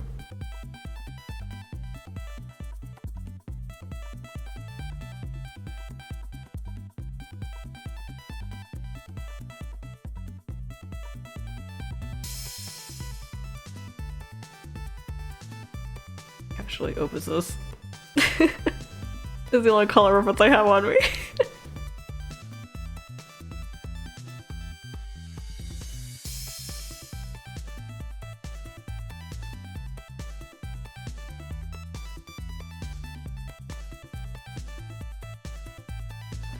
Yeah, like, if you end up watching the anime, you can just probably just... I think I watched it purely to see him pop up every now and then. Because, the groups, once they're done with the group, and they move on to the next one, they'll only feature, like, the previous group. Like, learning how to deal with the new group. So it's like, group 1 will deal with group 2, and then when you get to, like, group 3, it'll only be group 2 who appears.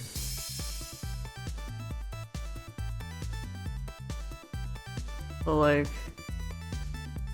I mean, I watched the whole thing anyways, but...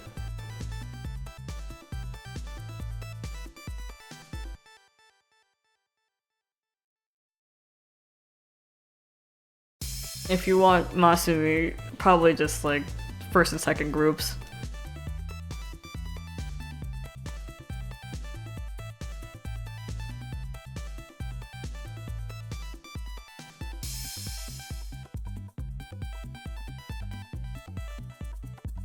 Anyways, Masumi's character song is really good. So I recommend looking up the lyric video. It's called 666.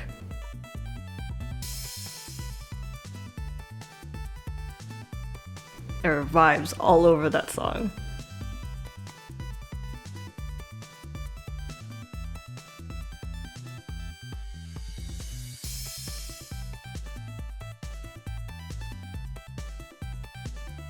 Because there's something I do, it's just hunting out yandere characters. And a bunch of like obscure places.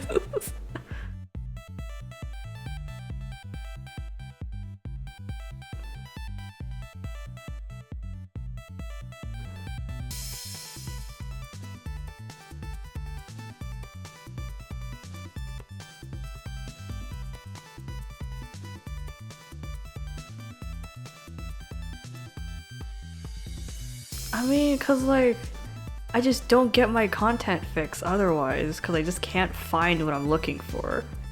Cause when most people like catalog yanderes or like that kind of character trope, they don't really like Masumi's kind of a miss because he doesn't get that intense. Like he doesn't murder anyone, you know. He doesn't like emotionally manipulate you. Gaslight you or anything. He's just kind of puppy boy.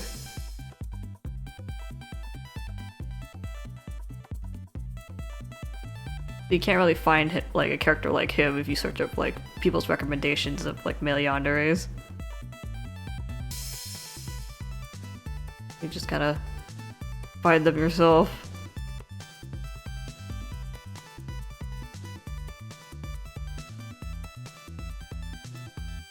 Oh yeah, they also did like A3 did a collab, Japan only of course, because the collab game they were doing was a Japan only game, so the collab only appeared in Japan.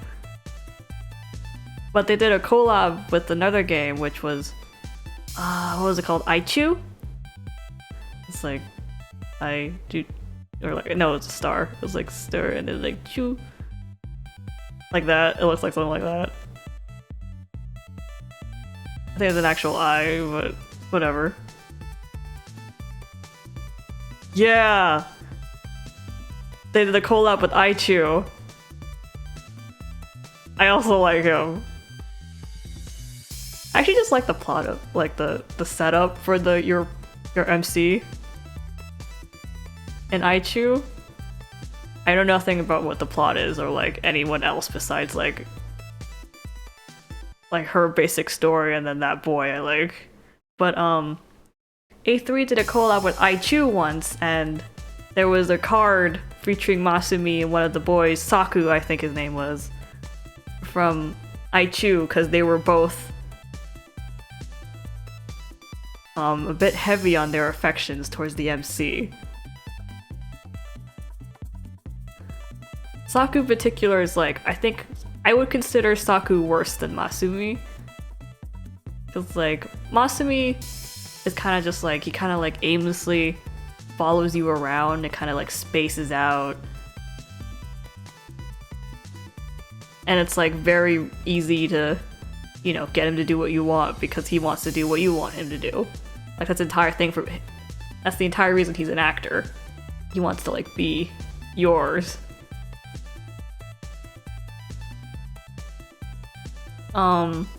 Saku, is it Sakuya or just Saku? I just always call him Saku. That boy from Aichu, he's kind of hot pink, blonde hair, black hat. I think he's like one of the last groups that came in. But that's an idol game. That's a male idol game. Your protagonist, yeah, I read a bunch of his stories actually. That you can find them translated on the fan wiki, so you can go get your fill from there because he's kind of intense. He's pretty intense. Where Masumi is a high schooler who's like a puppy. Saku, while like very openly affectionate, Saku is a working adult and he's lucid. Like he's aware of what he's doing. Where Masumi is just like, he likes you, so he wants to be with you. Saku's like, he's going through all these links and he knows what he's doing. And he does get some like dangerous thoughts sometimes.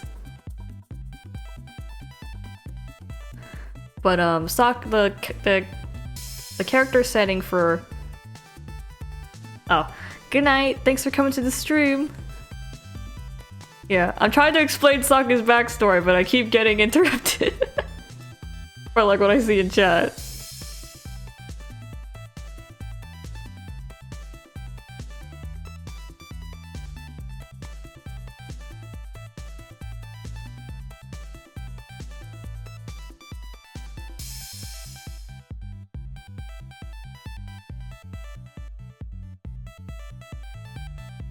Okay, so Saku, the whole deal with the MC in Aichu is that you're a former idol.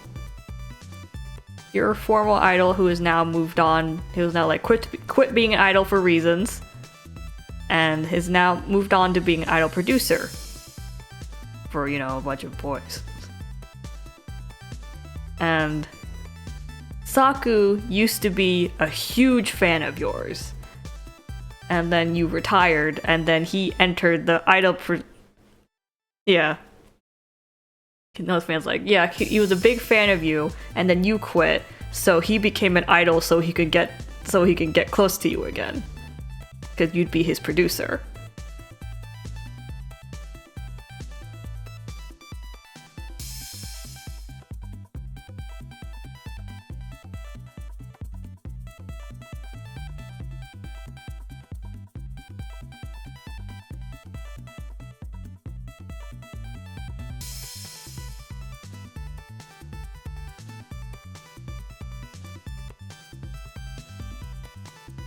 Yeah, so like if you read his character stories, like basically all of his character stories on his character page in the fan wiki, if you just look at Maichu, are like him thinking about you and like interacting with you.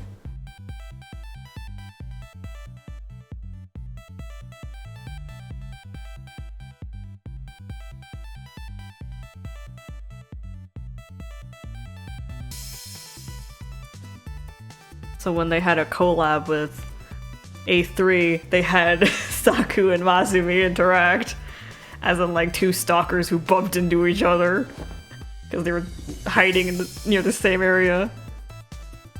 Oh, I read everything. I was starved for content, so I read all of it. And I was like, oh my god.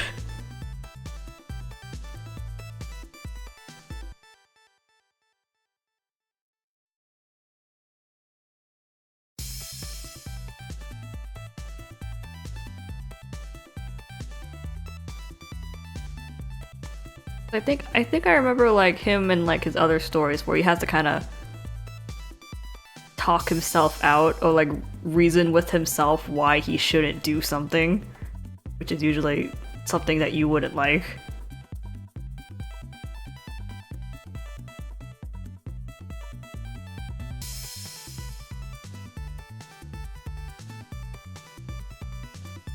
He also got voted like, I think in their second popularity poll, was it the first? I don't remember, but I do remember that like they had a poll for popularity. I think he got ranked number 1 or like top 3 at least.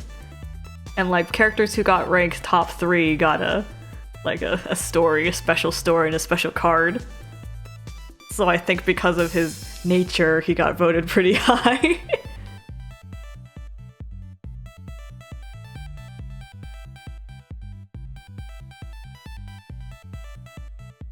Yeah, he won the popularity poll, I'm pretty sure. Or like he was like really high up there. Top 3 definitely. People liked him. People liked him.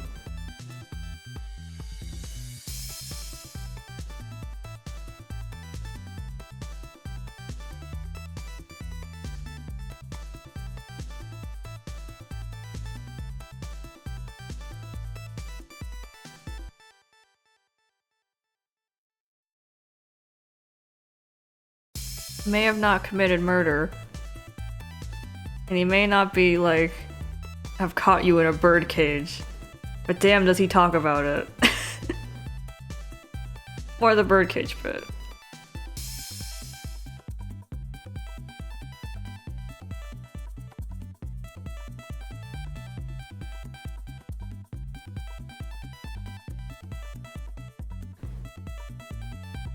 I also might admire like the amount of dedication he had. Like he found out you were a producer now, so he's like, I'm gonna be an idol. Like, scary. But I like it. I like that kind of plot.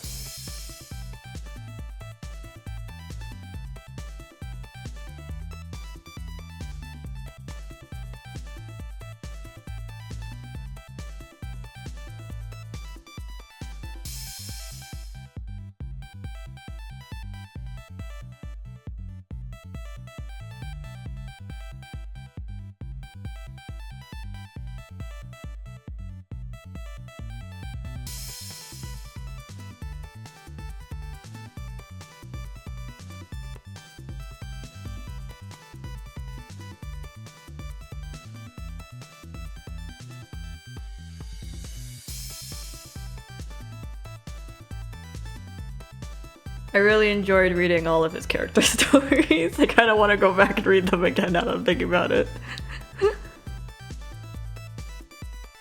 It feels great to read content that wasn't made by me. Without the dubious stuff. Yeah, people who like just like can't deal with the dubious stuff even though it's fiction. Like, the whole point of the dubious stuff was that it was fiction, so that's why we're like, yeah, let's talk about it, because it's fiction. Cowards, I call them.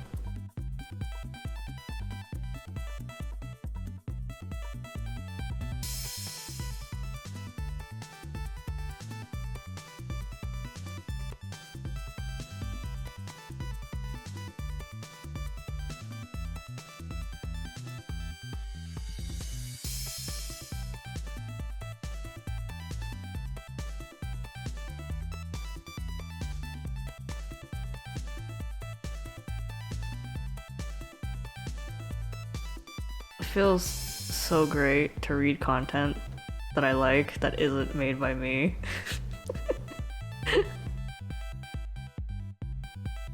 You have no idea.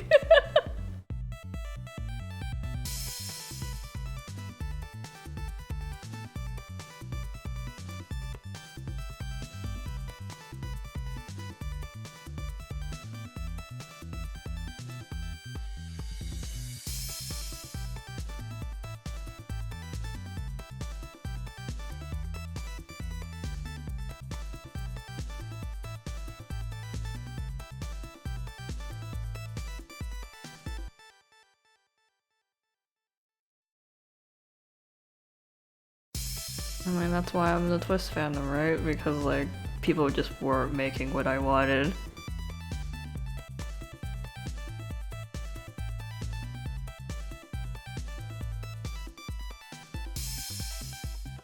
I mean, I also really enjoy, like, people who write fics for the yokai, especially if they're readable. That was what I mean by that is, like, sometimes people aren't, like, English native, or just, like, adept at writing English, so sometimes it's difficult to read. Because there's a lot of jumps in grammar, words, and thought. So if they're readable, I'm usually pretty happy to read it.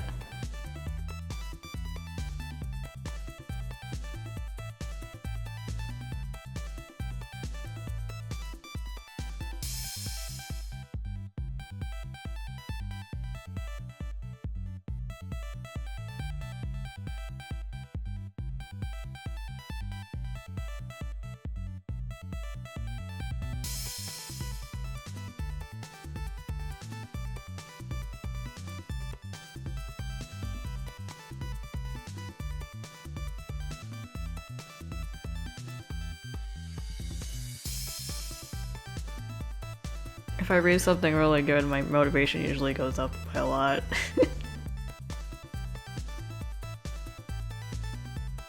But you know, it's hard to find content I want, so I have to keep jumping between fandoms. So I can finally get my fix of that trope kind of thing. So difficult.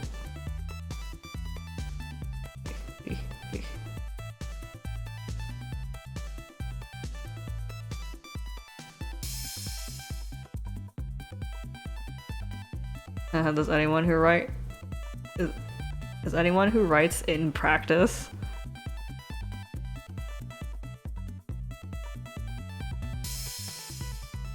Because when you write, you tend to like most people will tend to like they write and then they get like worn out and then they wait for a while and tend like until like they're out of practice again and then they go back to writing.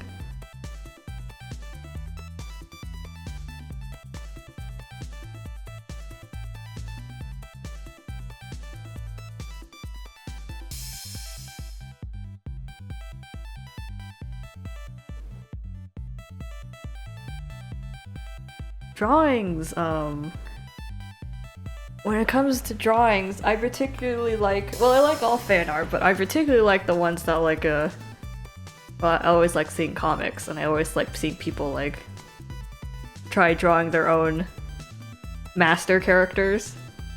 I actually kind of want to give that a shot too, but I'm like, wait, I'm the original author, I probably shouldn't make my own. It's like the same feeling as you can.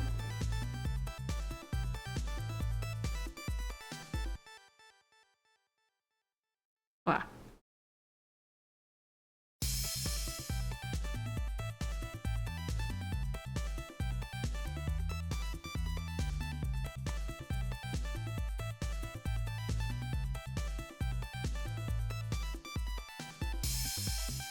Looks like I have a reference of the painting.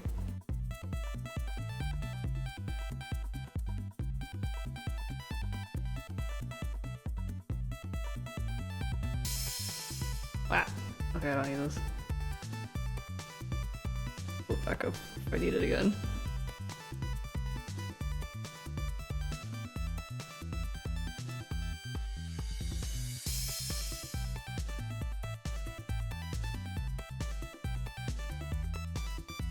How to draw a persona? Oh my god! Persona AU. I made one for Genshin. That's another thing I'm never telling anyone. I did do Under Fire Emblem Three Houses as well.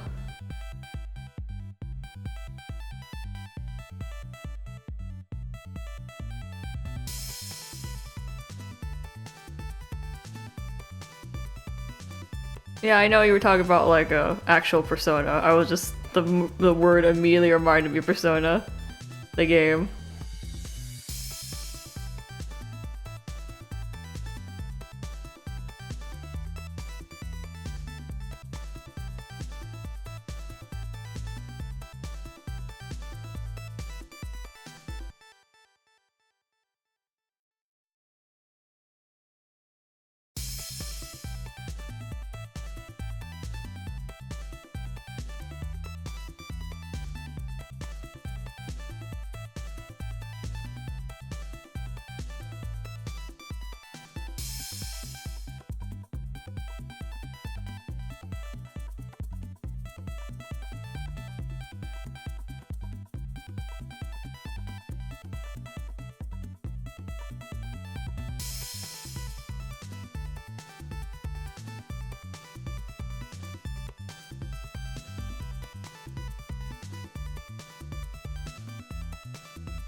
I mean, the more you stall on drawing, like,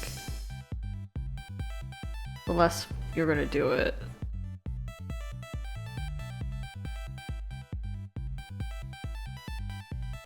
So if you do want to draw, I do recommend just drawing.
Okay, now I can pull for colors. Woo!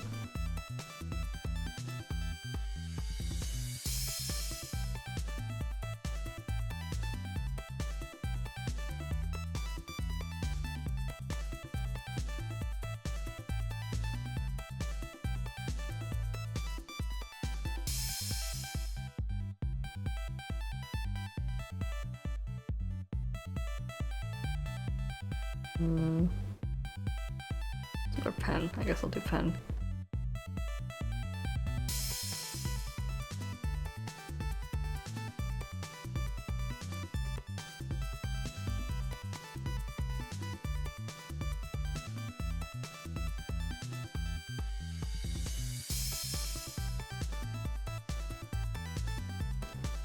I gotta go back and read Saku's stuff again. If you want to know how mod got so good, there's a post I did on the Genshin Impact blog about how I learned to draw. Or if you want, I can repeat it for you here if you don't want to go on the blog.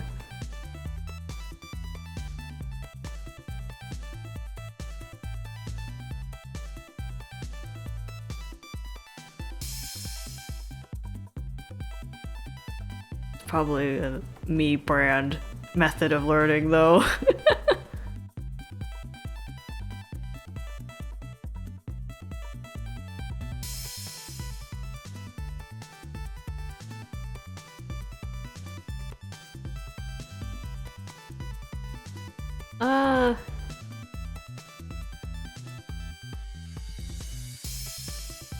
Well, yes, I did say that, but the idea was that,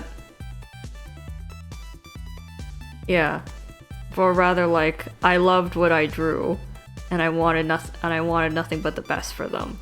So that's how I learned to draw better, because I wanted better things for them, and they could only get better things if I got better myself, because they lived in a fictional world, and to give them what they deserve, I have to learn how to make fictional things.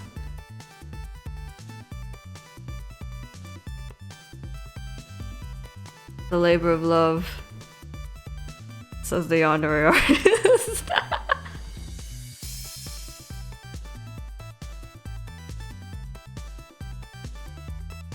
It's like, it's one thing to like them.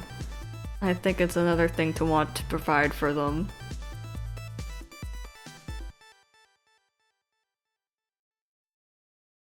It's like, if you love how lively they are, then you'll learn how to draw them doing like lively poses, because that's what you love about them. You love how lively they are, so you're going to illustrate that. You love how pretty their hair is, how slender their legs are, how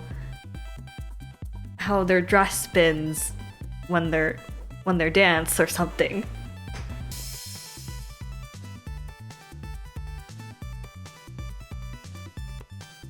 It's just like, you learn these things naturally because you love this about them. And you get better at it because you know, like, the current you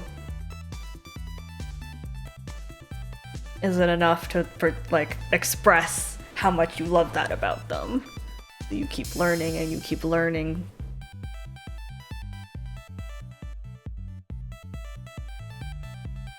So yeah, that was always my thought process.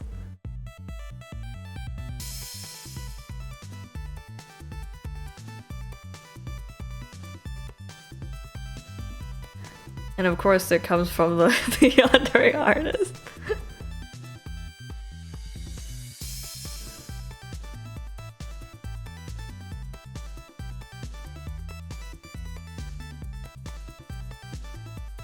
Of course that's the kind of advice you get from the yandere artist though.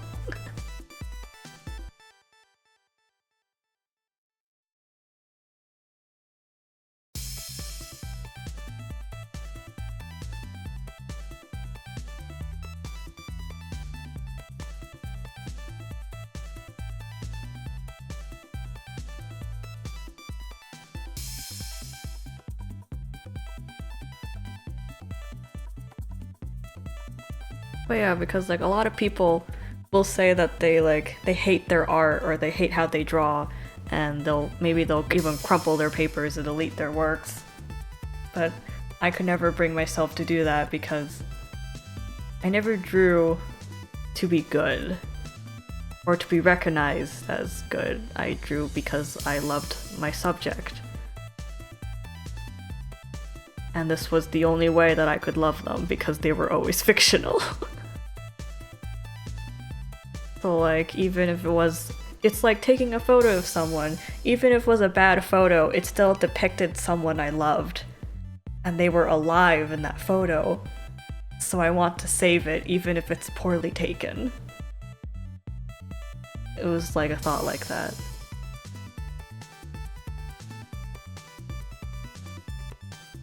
So I've never hated my art.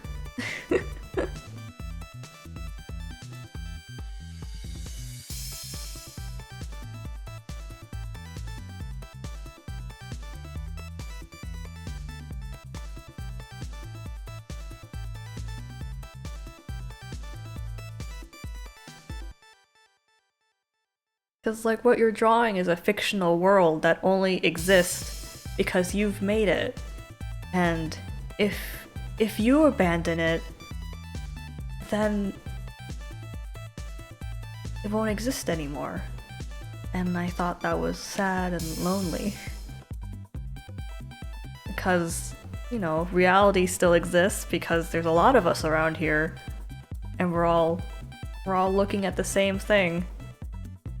So reality keeps existing, but for a fictional world, It only exists because you created it, and it only exists because you keep making it, and you keep expanding it.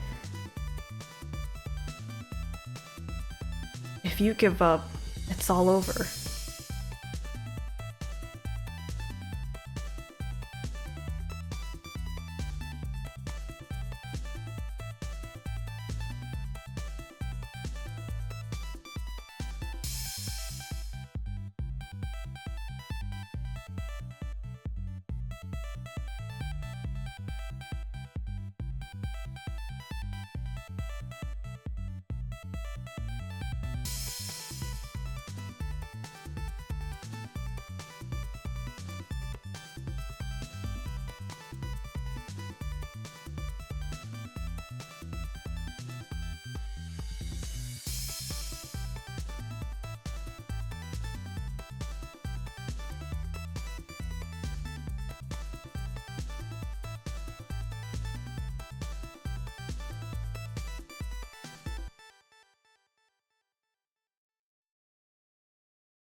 Is this like the only you where they aren't brothers? I mean, I could probably make you a reason how they could be brothers.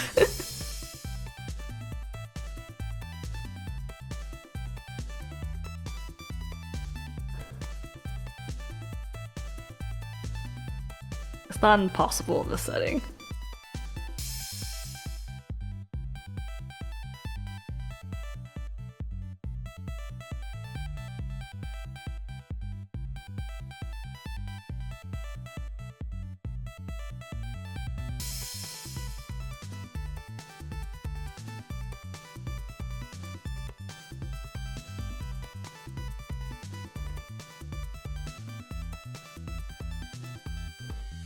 I mean, I think that's what most people feel passion for.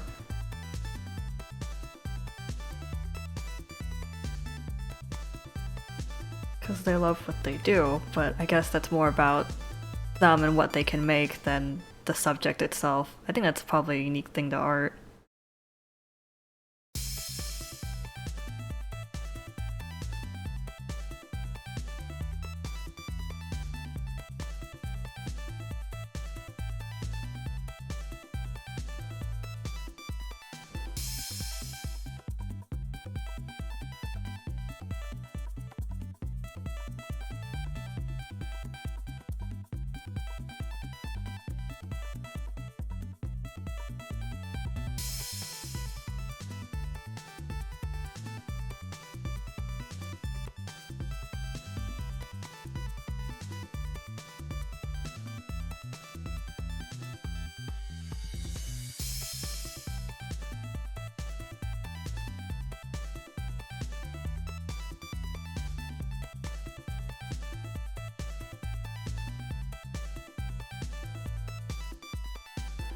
I wasn't thinking of anything like that. I was just thinking that,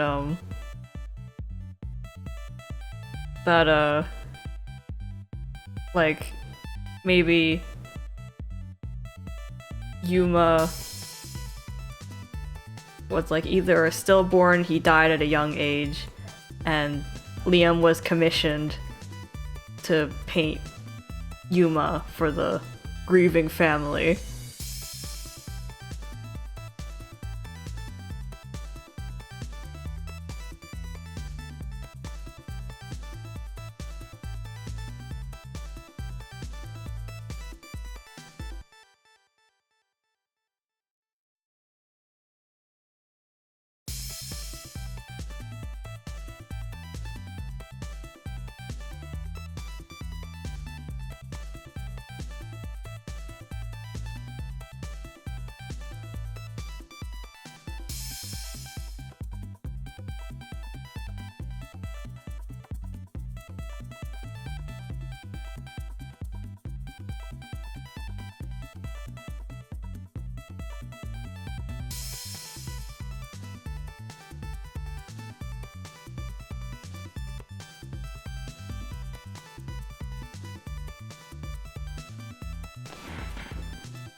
Yeah, I guess Liam would make him based off like his memories on timelines.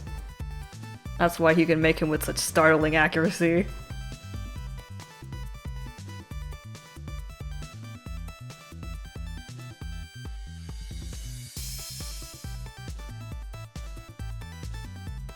It probably just attributed to Liam being a really eccentric genius artist, but you know how his brain works. Or his brain goes, rather.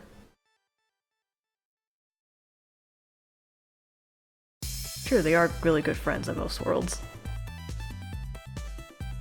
Or probably every world.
Those two really do get along, though. You and Liam.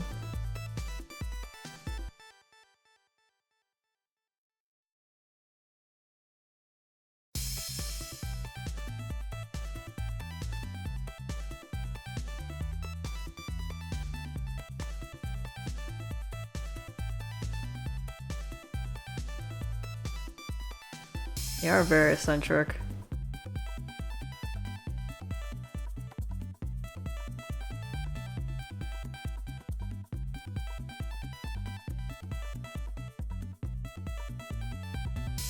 Yuto's a more logical sort, but he does care for him.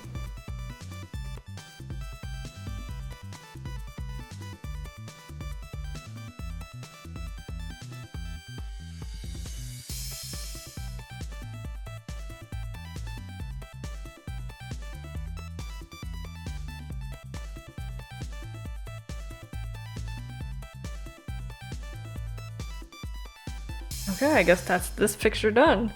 Wow, this was a bigger picture than I thought it'd be. I guess that was today's series picture.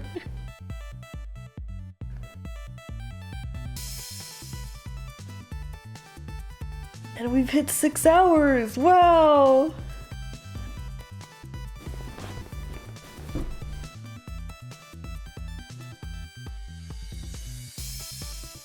There's like Detective AU, and then the start of AU. Wow, the growth.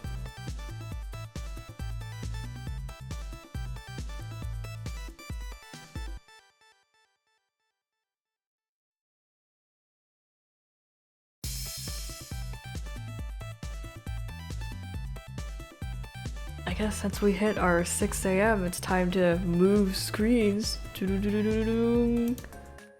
Alright, it's time for the wrap-up chat, in which I move stuff around. Oh my god, I had to make a thumbnail. It's been 2 weeks, so I forgot I had to do that. Oh my god, I have to go make a thumbnail?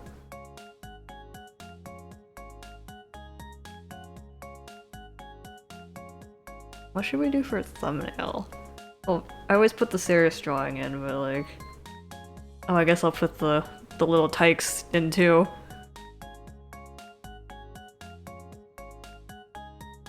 Okay, I've decided on my thumbnail.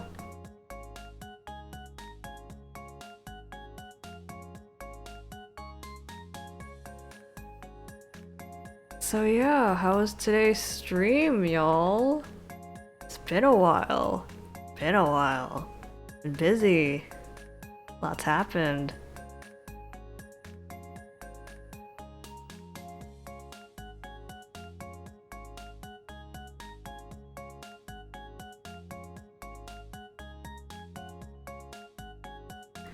Remember, y'all, if you ever have questions about my characters or any of the AUs I have, you're free to ask about them in the Discord, and I will get around to answering them eventually. It's kind of been a busy month, and I probably will continue to be busy until next month. I'll keep streaming on Saturdays, but I will do my best to come in and answer questions for y'all. So if you have any questions, do make sure to hit me up.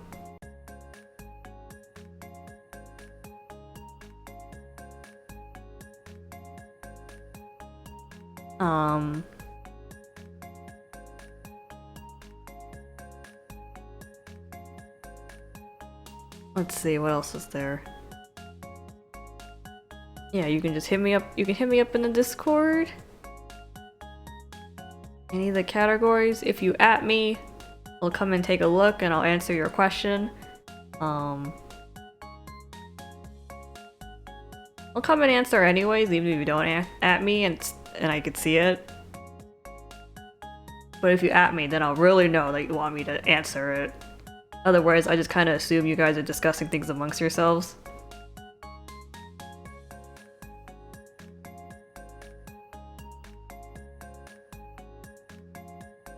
And don't really require my input, because sometimes you guys are just like that. You just talk about things to talk about things.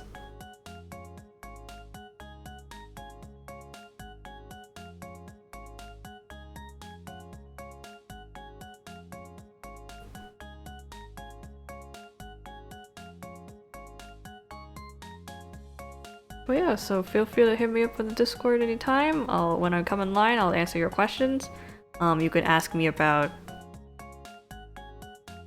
worrying about something with trivial. Dude, or whoever, just folks, if you worry about bothering me over something trivial, then I never get added ever.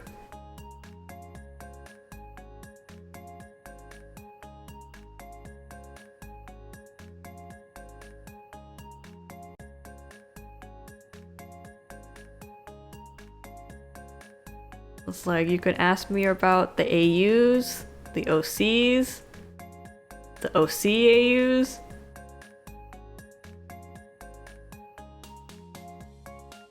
And you can ask me about like, well, any of the blogs that are featured on the thing, but you can also ask me about my other OCs, the ones that aren't in any fandoms, or just like the ones that aren't the Twist fandom.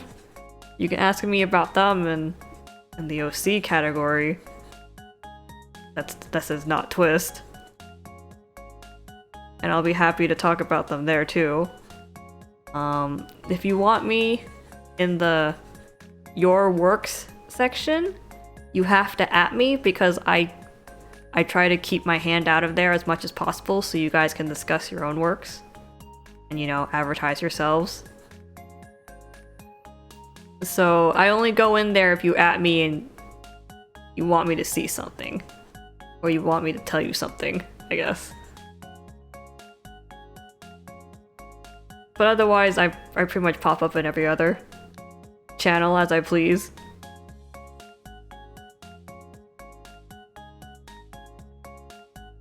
And think of it like this: if you don't send your what you perceive to be dumb questions, then the server stays quiet and no discussions ever start. Because everyone has the same thought of, oh my god, my question's dumb. I can't say this. And then we sit here in silence on the server for a week. Until my next stream where I tell you guys, and I ask you guys, why are you guys so quiet this week?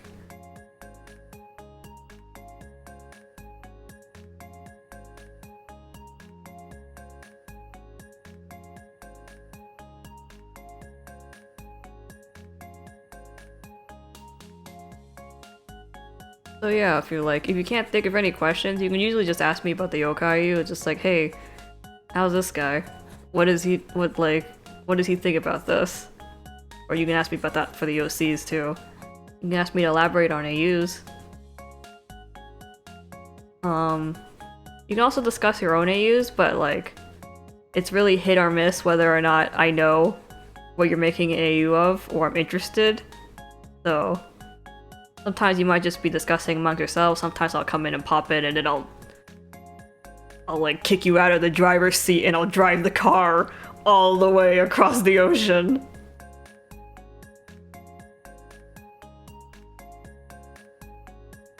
Like, that serial killer AU I made a while back. I kicked all of you out of the driver's seat and I drove that into space.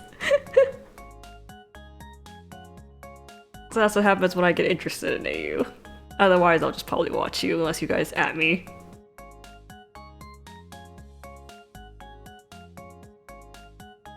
Ah, yeah, the fake boyfriend. That was a good one. Yeah, you can ask me about things like that, and then I'll write you a thing.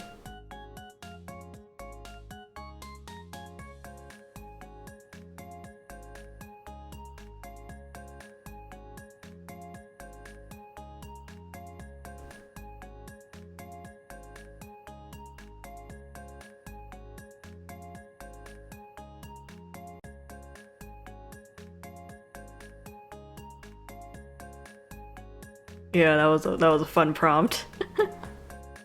On their off time, that was a good one too. Yeah, you can ask me about those kind of things, like things you might normally send to the blog. If you send them here, I can write them in a really casual format, so I can just post it here.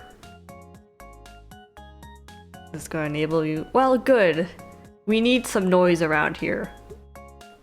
Two of our mods are sick. One of our mods is taking some off time. I've been kind of busy this month.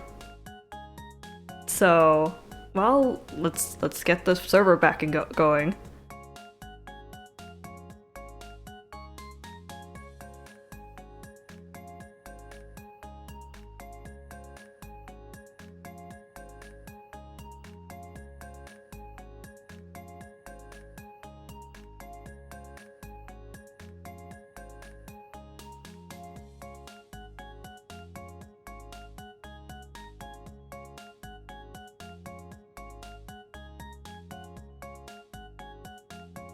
Maybe.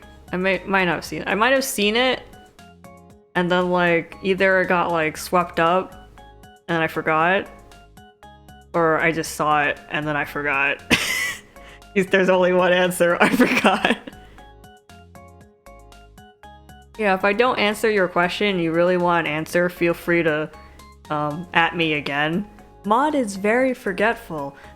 That's something I think everyone must know about me, is that I am very, very forgetful. Some guys have witnessed me live and how much I forget. I think I did it to Sophie once. I was talking, and then while I was talking about it, I forgot what I was talking about. And I had to ask Sophie what I was talking about. That's how bad my memory is.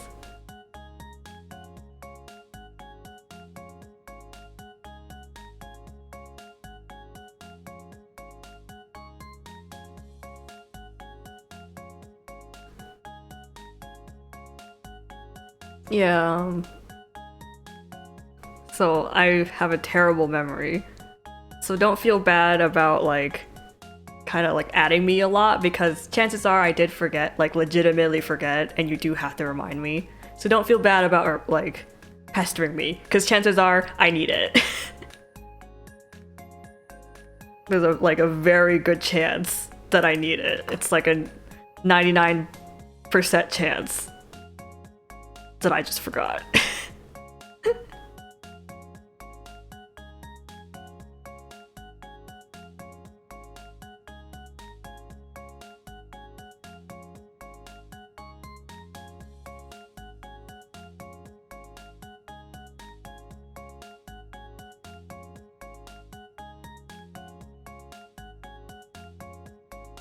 I'm still in the middle of making the thumbnail if you wonder why I go quiet sometimes. I'm making it right now.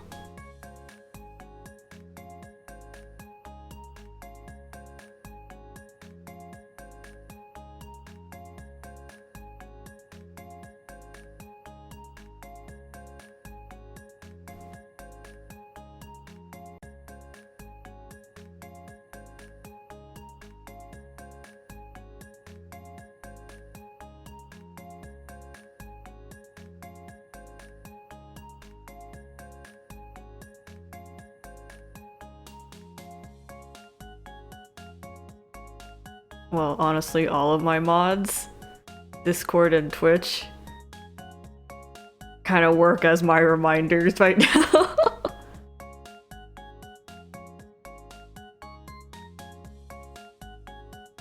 That's just what happens when you take the mod job.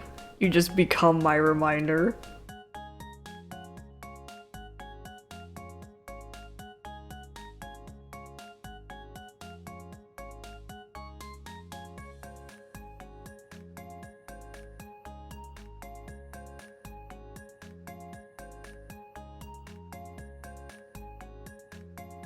I got an email from Twitch. I did get the email from Twitch. It's just been a really busy week. I couldn't fill it out, so I couldn't become an affiliate yet. Probably gonna be like that till the end of the month. We'll probably get it to it next month. So you'll have to wait until then.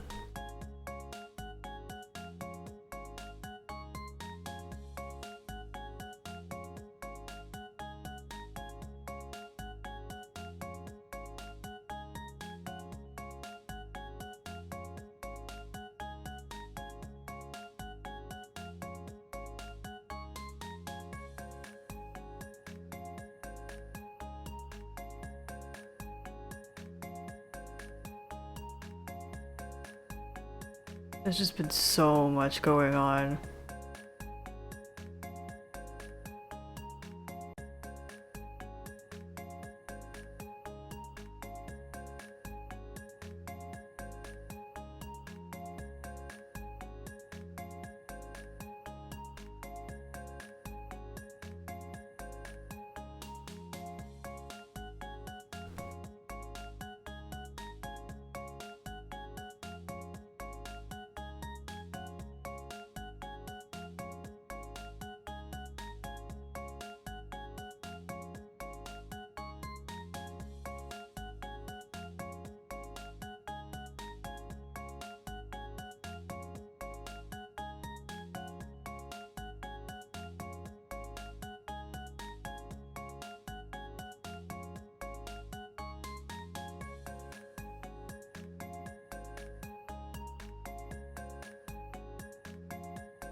Seems to be a lot going on around this time.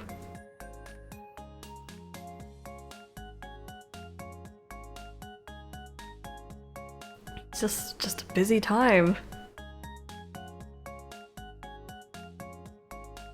Feel free to send questions on the server though. I'll get to answering them when I can. That's a lot of things that happen.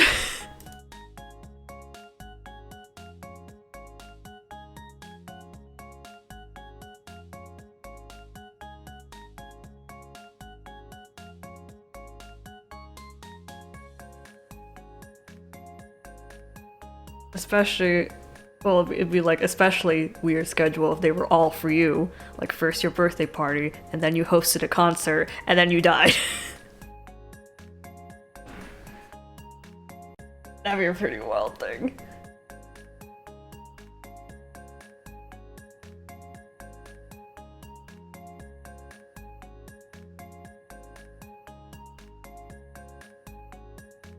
Oh yeah, I also have to get to roles. Thank you for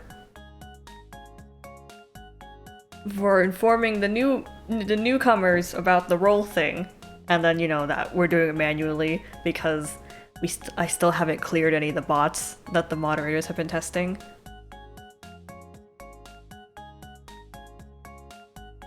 So we're still doing it manually, but both moderators have been busy, so I might have to take over. Because there's a lot of you with white names lately. So, those of you with white names, I hope you went through the reactions so I can go through them. I hope you're done with the reactions.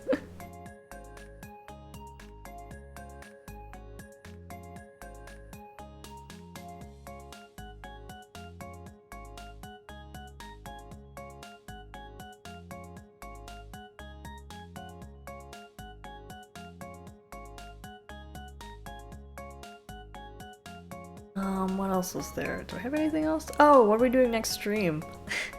When's next stream? When's next? Oh, that'll be next month. Next month on the 2nd.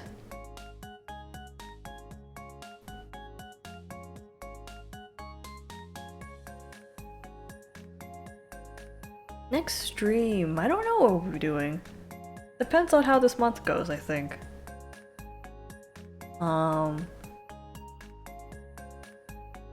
Well, so just drawing, playing games, talking, that's basically all I do. Maybe the emotes? Oh, right, the emotes. I was thinking about that. I was thinking of like, cause like on Twitch, you can only have a set amount of emotes. There's a lot more emotes you can have on Discord, so we can kind of just go wild on that, but like, here on Twitch, is a set amount. So we really have to pick them carefully.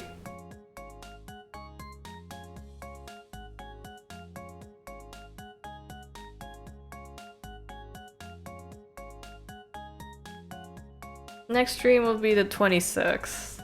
Yes. We'll also be streaming on April 2nd. It would be pretty handy if while in this chat, this Twitch chat, you can kind of tell me what emotions you feel the most so we can get the appropriate emojis in. Like, there's no point in making an emoji that no one's going to use often. So like, if y'all really feel an emoji suggestion, do like say so in the Twitch category, the Twisted As You category in the Discord server. Beautiful.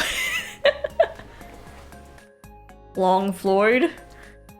I'm not sure if he's a mood.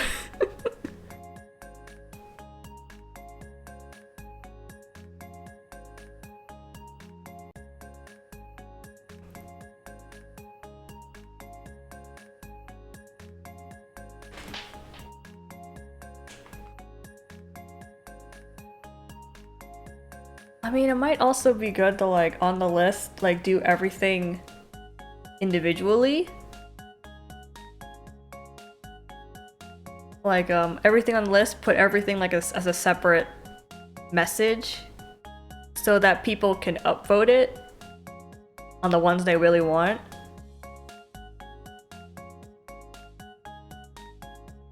And then we can, like, prioritize what we make from there.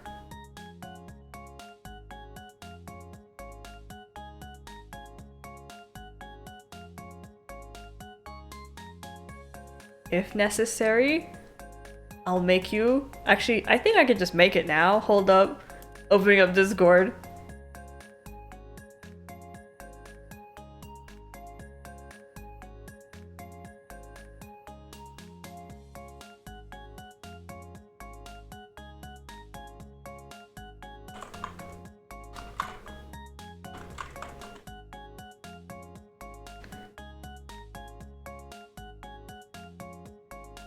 I'll have to get the thing in. But let's see.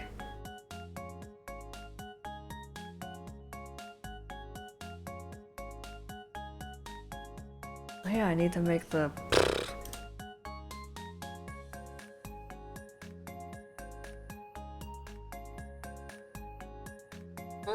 I have to find where things are again, I forgot. It's been a while since I had to do server stuff.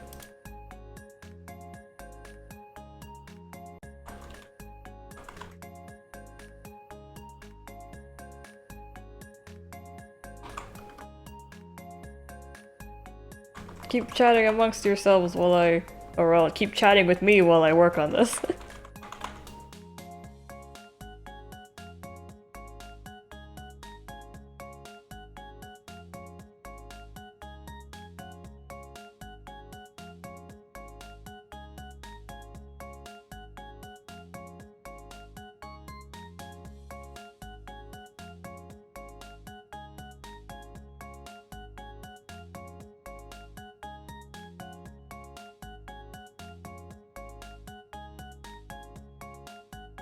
Do, do, do, do, do, do, do, do, do.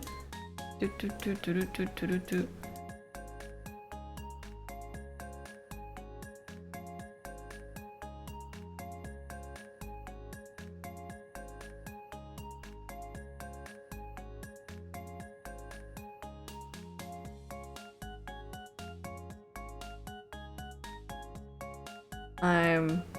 Hold on, hold on. Hold on, I'm making you something. I'm going as fast as I can.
I think this should do it.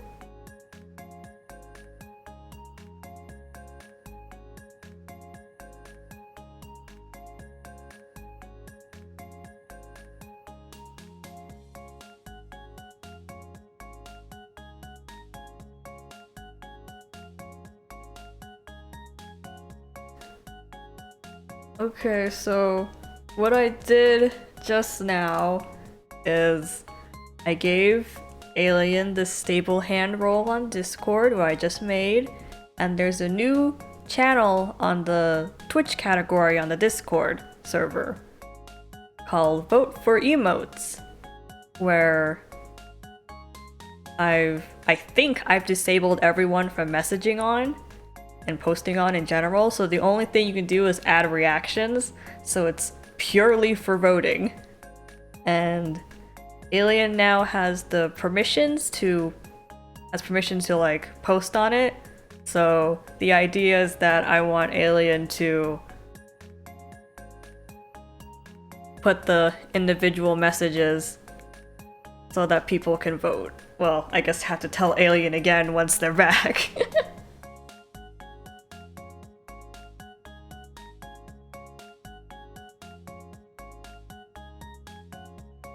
Thank you for confirming. Okay, Alien. I don't know if you heard my explanation, so...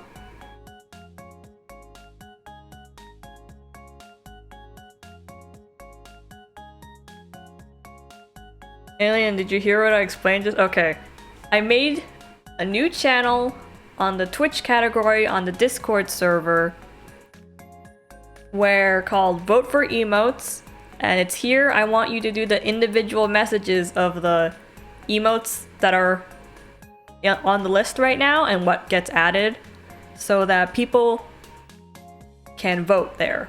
Everyone except the mods and you have been disabled from doing anything on that server other than posting reactions on the messages. Also, you're officially a stable hand on the Discord. Role's been made. I'll have to edit it later, but you do have it right now.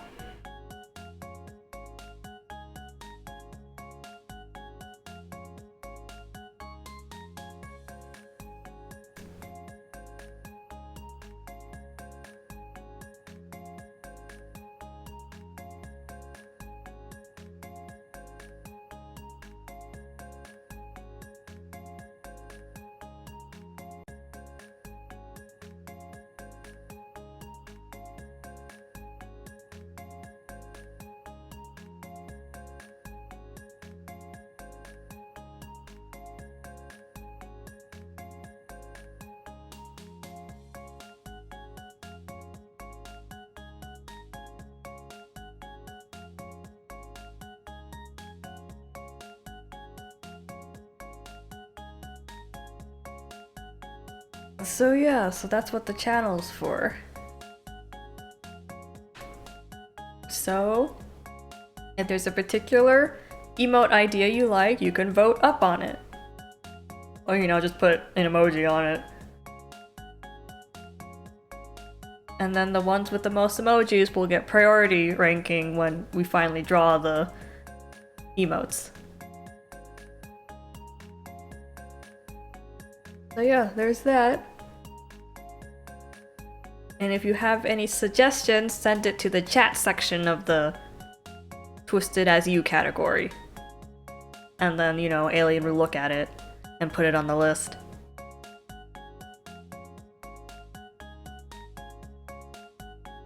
So once again, if you have any questions, send them where they're relevant and I will answer, especially if you @ me. If you @ me, I'll come and take a look and I'll answer you. So ask your questions, ask your scenarios, especially if it's the Yokai AU, or just like my OCs. If you ask me a scenario question, I will come in and answer like the fake boyfriend or what they do in their off time. So feel free to ask those kind of questions. I do like those questions, where I get to talk about all of them. You answer for I'll answer for all the OG quartet. I just have a fascination with Akira. Because he's terrible.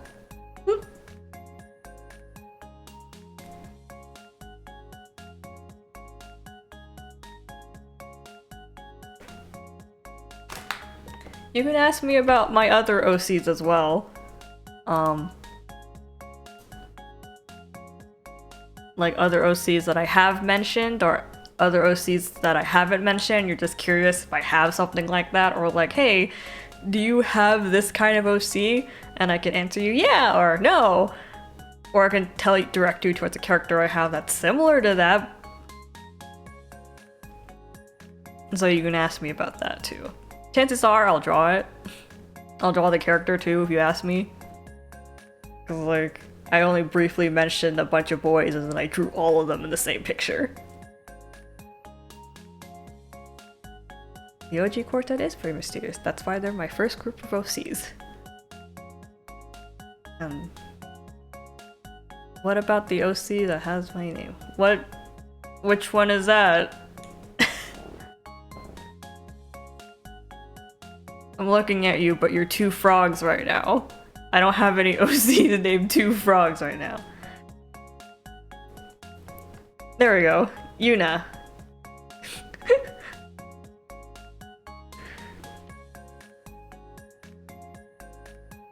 Yuna is for another fandom. She was a Danganronpa OC I have. You can ask me about her on that category and then I'll draw her for you. Cause she's also one of my favorites.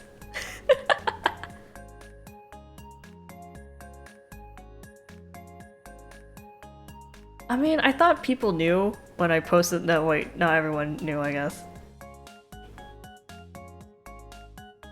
Yeah, Danganronpa was also the games I did all the voices for, except the protagonist.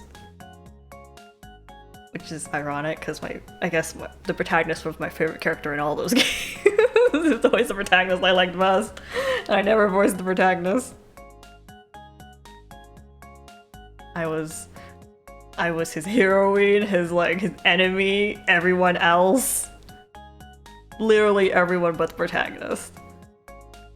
Wow, is this the yandere thing of I want to be your whole world? Literally?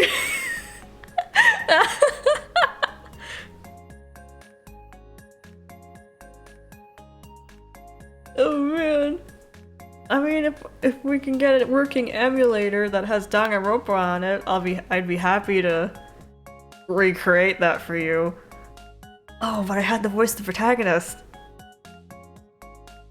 Oh man.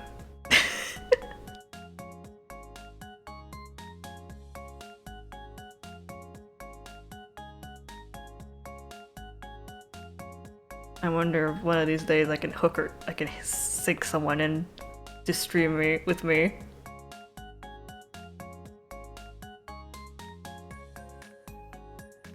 True. We can do that, can't we? We can just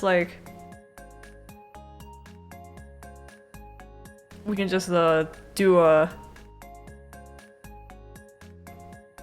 a stream with a bunch of us, or just a couple of us. I don't know the numbers, but anyone who's interested, we can try doing a stream like that where someone comes on call with me.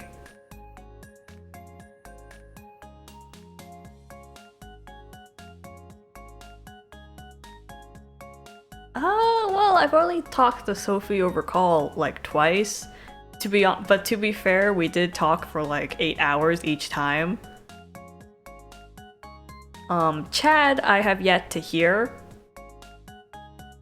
Chad has listened in on calls, but Chad has not spoken themselves.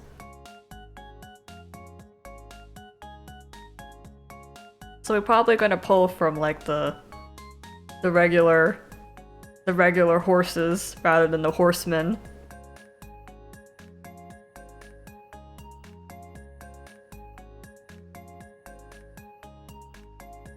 I'm also hoping that if I pull someone in to play the protagonist, that they can, they don't have to read good. I just hope they read, relatively quickly, not just you stare at it, you're and then you're oh wait, that's me. But that entire thought process was 3 minutes and I've been sitting here waiting. Cause it has happened.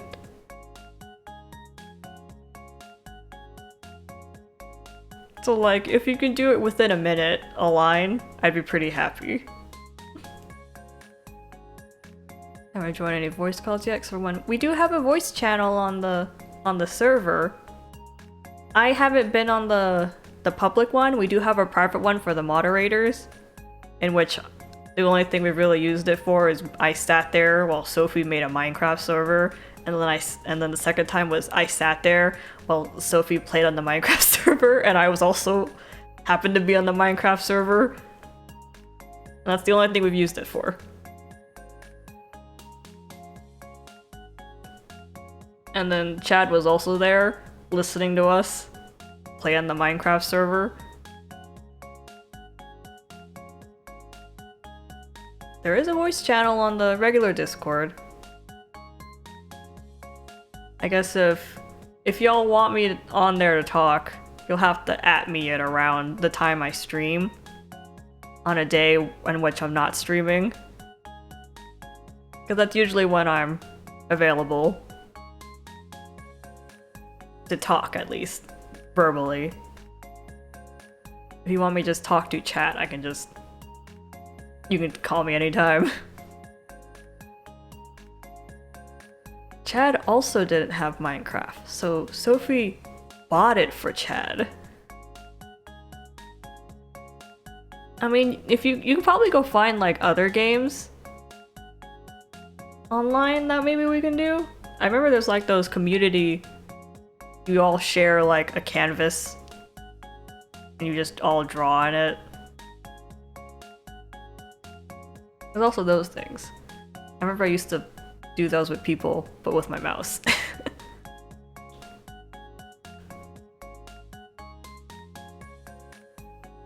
You don't have a computer, that is true. I don't know games that are like, that are free and that like connect on mobile and computer. I guess you have to do research if you really want it, but at most we probably can stream it and then you can watch.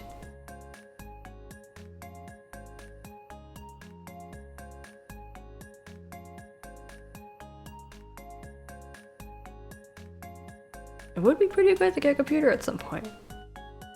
Computers are pretty handy. I do recommend them. You do a lot of things on a computer, like play Sherlock. I play a lot of Sherlock.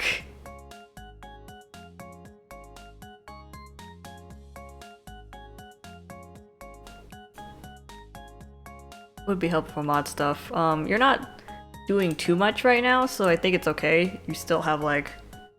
Well, I think even if when you officially become a stable hand on Twitch, it would still be okay because we don't have a huge turnout to these streams. So I can still manage it just fine on my own because we're a real slow chat. We're a real slow chat.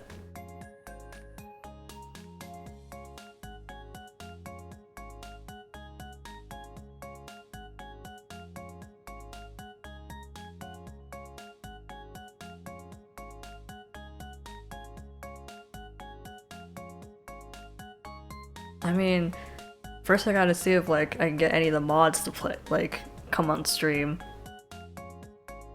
If not, we'll probably just stick to like, you know, calling people out from the horse stable. But that's probably far in the future. I'm probably just gonna play Sherlock by myself for a good while. Because there's a lot of Sherlock games to get through.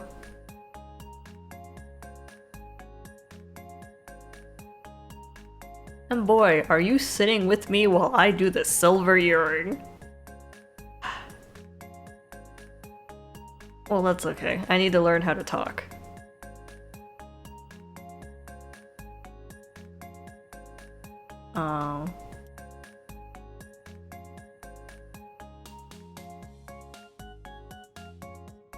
I do not have eyes. I do not see.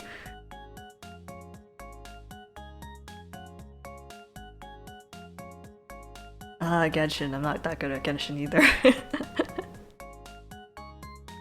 All I did on Genshin was talk about my views on love, and then everyone kind of gave me a look in text format.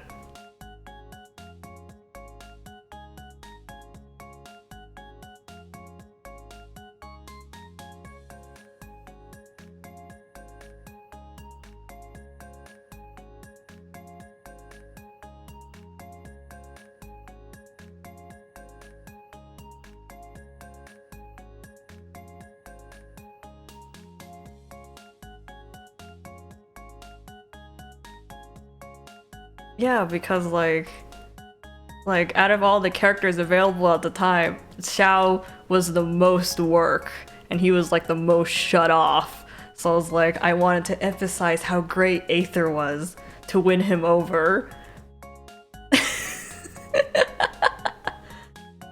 Yeah, that was my love. That is my love.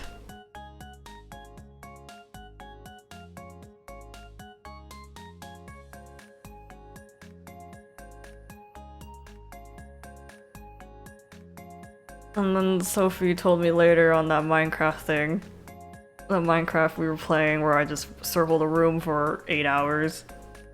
I was like, yeah, it's pretty neat that you're running yandere blogs. Usually yandere blogs are run by people who want yanderes, like they're the darling. So welcome to my blog where the one writing it is the yandere.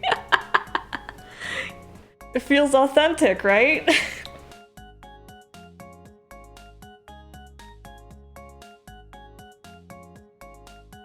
Doesn't it feel authentic when it's written by someone who understands those feelings?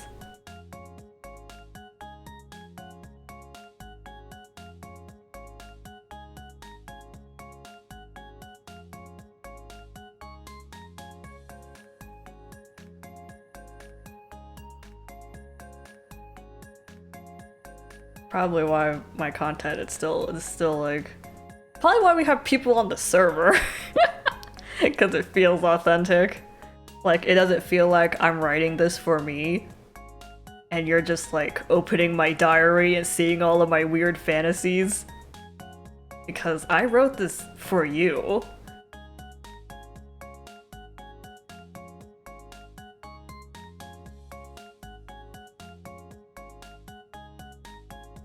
And like, my weird fantasies are super domestic.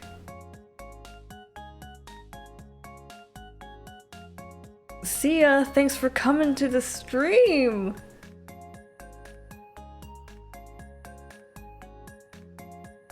We'll probably end in like at 7 hours at the rate this talk is going.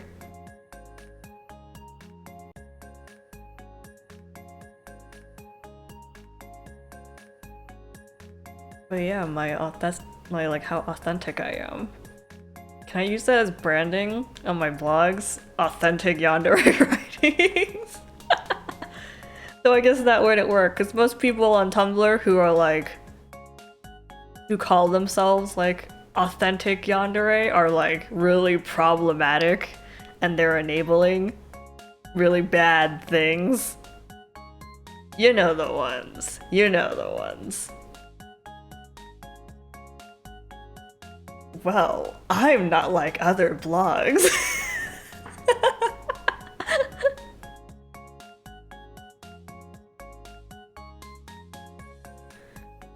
It's very disrespectful to your loved ones not to respect their wishes, I think. And I think it's a sign of love to work around it, like all the things they want, to make sure that they're happy.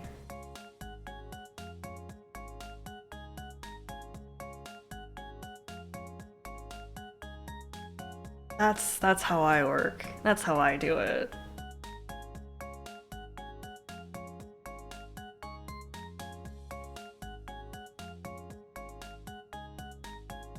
I'm not like other yandere vlogs. I don't write with like I don't write thinking that I'm the darling. I write thinking that I'm the yandere.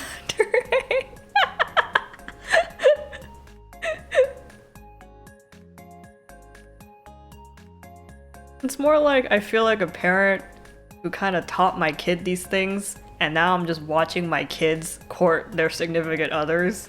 That's the kind of feeling I get when I watch these blogs, or I write for these blogs. It just kind of, I drilled into my kids that's like, you will respect your partner and their wishes, and you'll do everything you can to make them happy.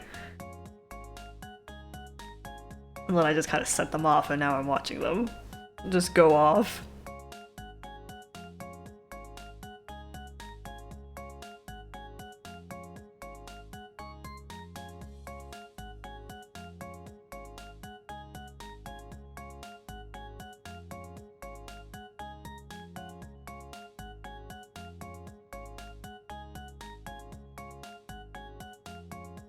Healthiest way of dealing with obsessive love. Yeah, I guess so.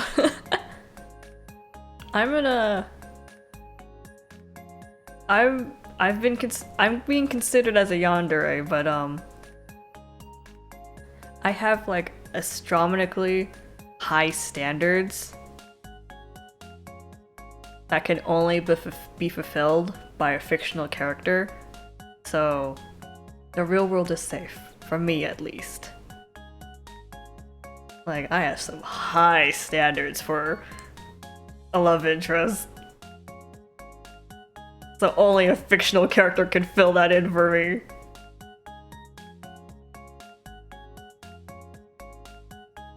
So you're safe, world. For me, at least. And that's why I can safely make you yandere content.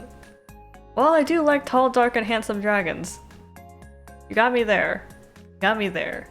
Especially because he's kind of like the more traditional fairies that are full of trickery and evil.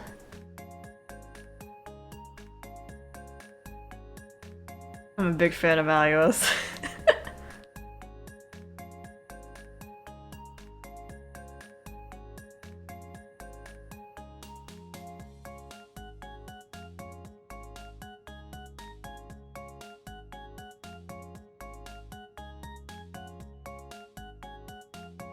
I'm a big fan of Malleus, but I've been fixating real hard.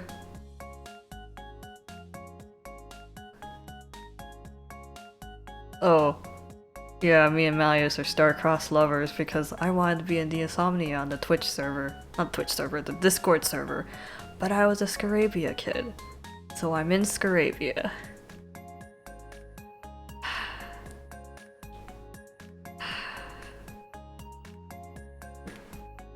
It's sad, but I'm saving up my gems for whatever event he's in next. I'll get him. I'll get him. He doesn't have a choice in the matter.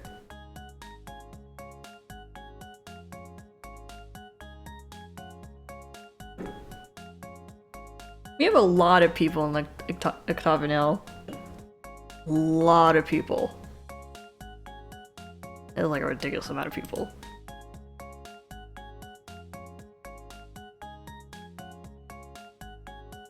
It's like the Octo group and Ignahide. A lot of people. A lot of people. And then like a majority of the mods come from Scarabia. The only one who isn't Scarabia is Alien.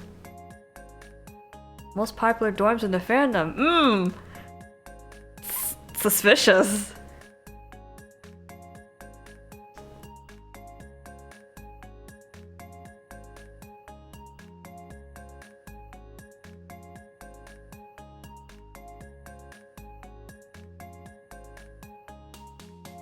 And then if you look at the roles, you can tell how I wrote that this Insomnia is for weirdos, and I meant it, because look at the Insomnia. For some reason, they have 3 emojis for some reason, which is, I think, highly unnecessary, but they did it. So, I'm eyeing you, Insomnia members.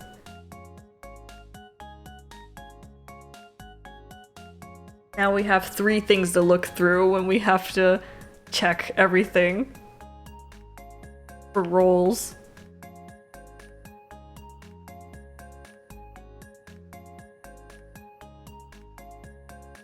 Shaking my head.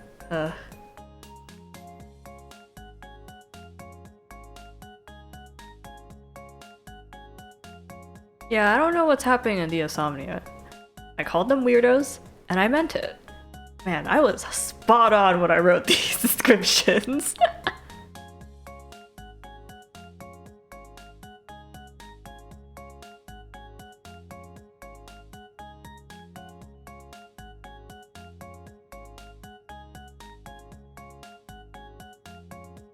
Nothing says Insomnia more like bread. Bread emoji.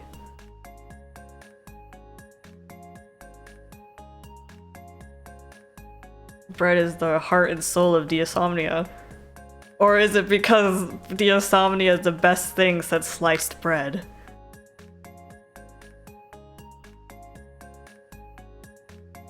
Or maybe that is just their best thing for Diasomnia. Sliced bread. They haven't found anything more amazing since then.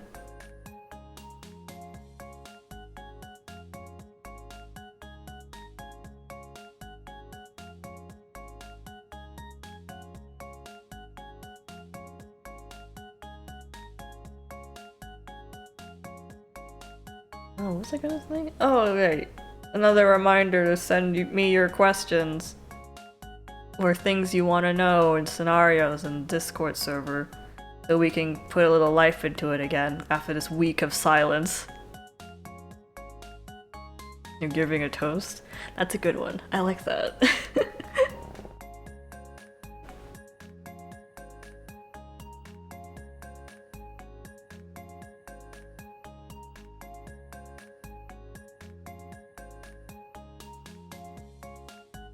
This has been like a really busy month.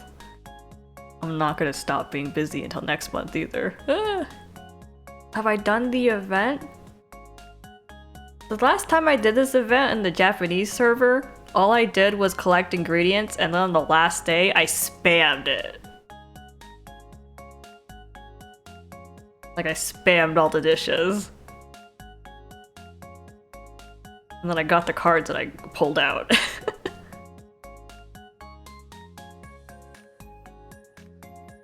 And that's all I remember from it. But, Malleus isn't in there, so, like, not too interested in getting the cards. I'm saving all of my gems for Malleus, all my efforts for Malleus, really.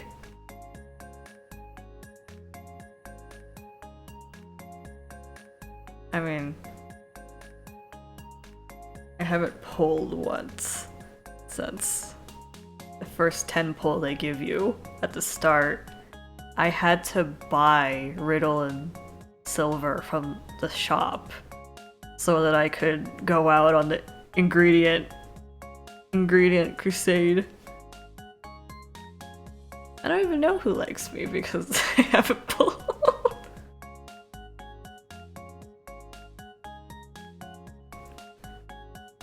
Look, you pick someone and you stick with them forever.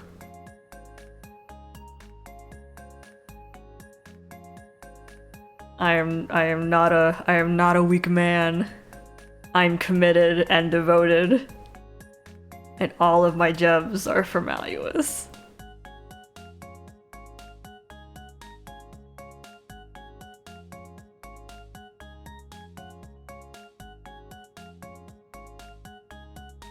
Also, the longer I use Xiao and Genshin, the more I'm kind of like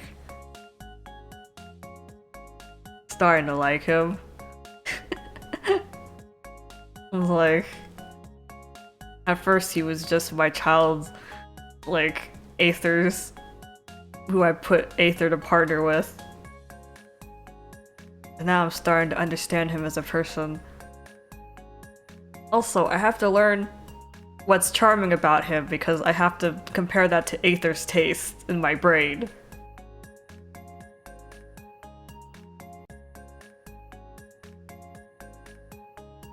Yeah, I hear money disappears when people pull. I don't pay money when I pull, so I'm a F2P for life.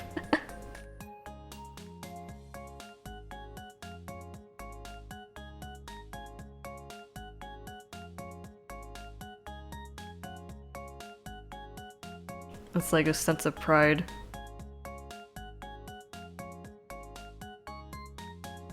I participate in all these events so I can get the gems, so I can wait for the pull.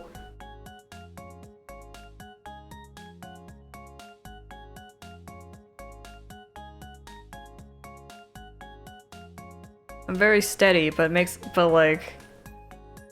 very steady when it comes to gameplay, but that makes me super boring.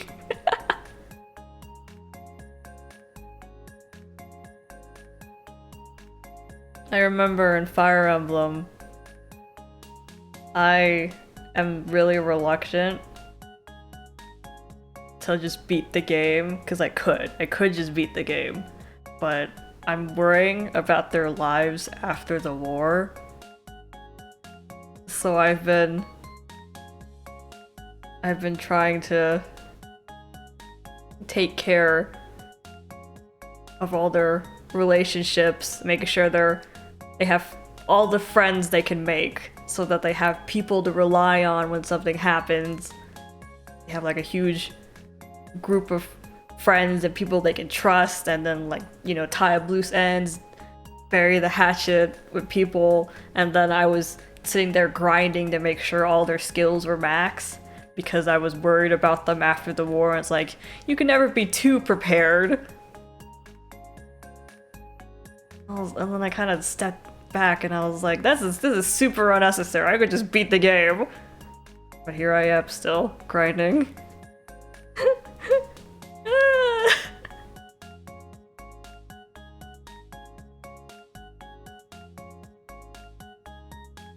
Which Fire Emblem? I tend to do that with every Fire Emblem game I play. So, Awakening and Up. I just worry about them.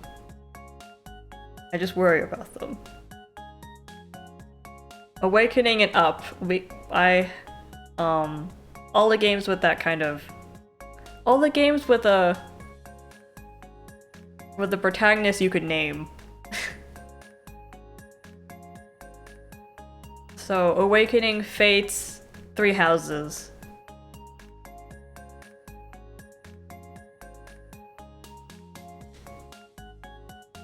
Okay.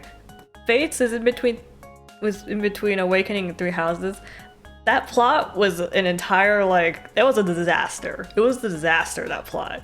But I did really like the idea of, like, having a family on two sides, and you know, they're both like, one's Western and one's Eastern. I actually really like that part. It's super aesthetic and I think it looks cool. But other than that, there's like nothing else I can say about it. I just really like the two really opposite families who were like the family your blood family and then the family you were actually raised with.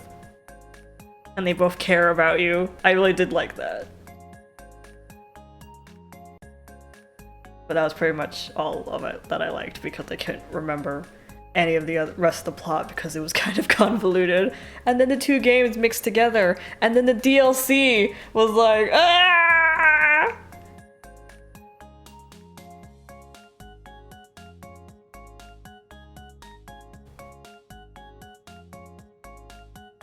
I love concepts. That's why I usually get into things. I like concepts and then I just take them and I hoard them and I'm like, I like this. So if I like the concept, I'll just say I like the series too.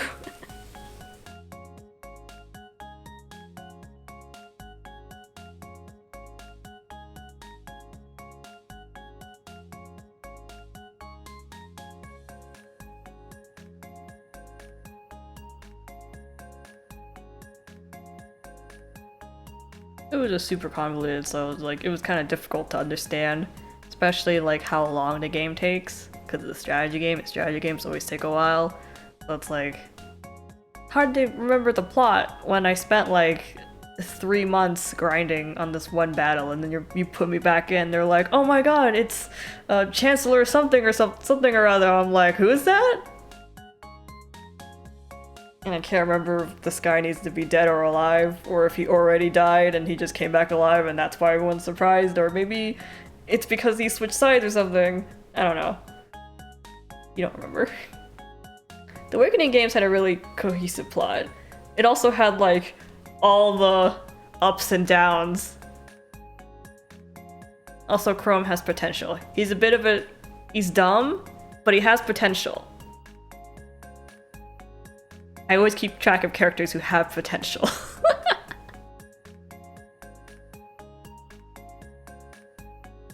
Yeah, this is pretty fun. Dimitri, I love Dimitri. Dimitri is like top of like potential list.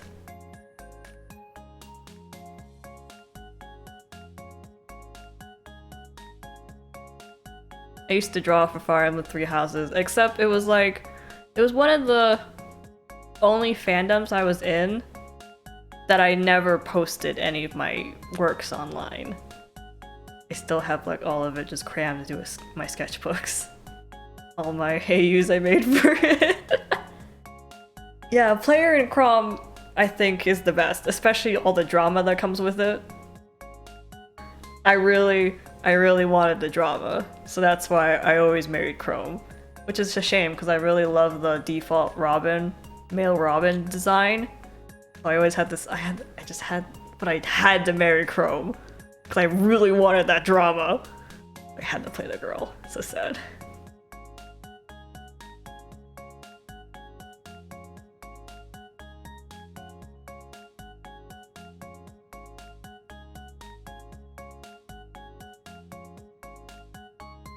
But yeah, I think getting married to Crom is like makes the most sense even story-wise, because like once you're married, because like even if when you don't marry Crom, he's still kind of fixated on you, because that's just how plot goes. Like he's really fixated on you.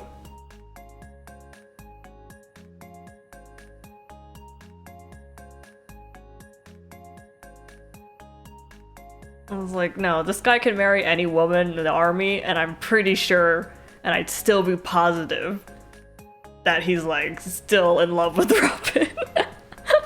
He's fixated on Robin, which is a plot thing, but in like an in-world setting, that's an eyebrow raise.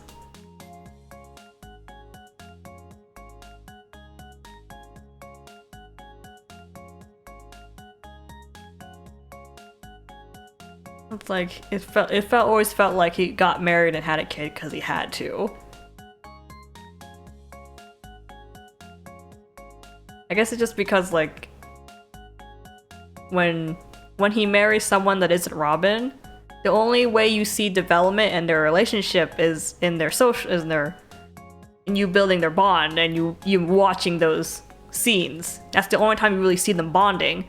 Otherwise, the rest of the game, you're watching Chrome bond with Robin. And like the entire game kind of serves as their romantic build-up, so to speak.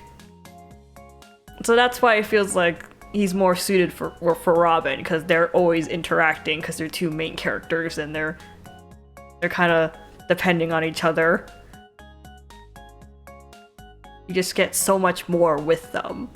And you get to see the relationship, like all of it. So you just feel like, yeah, you two should be with each other. Just makes sense. Then like the 3 minutes I watched you take Olivia on a whirlwind romance. That's so stupid. That entire thing.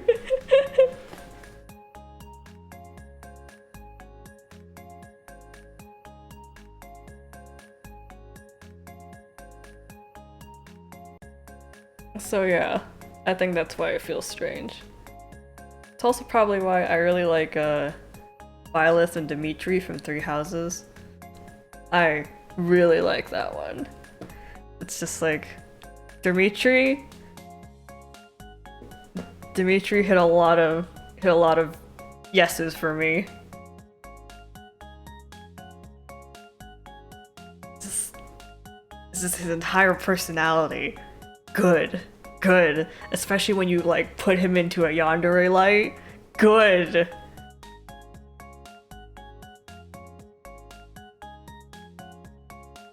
I really like how Dimitri is done in Three Houses, especially when you tilt him in yandere.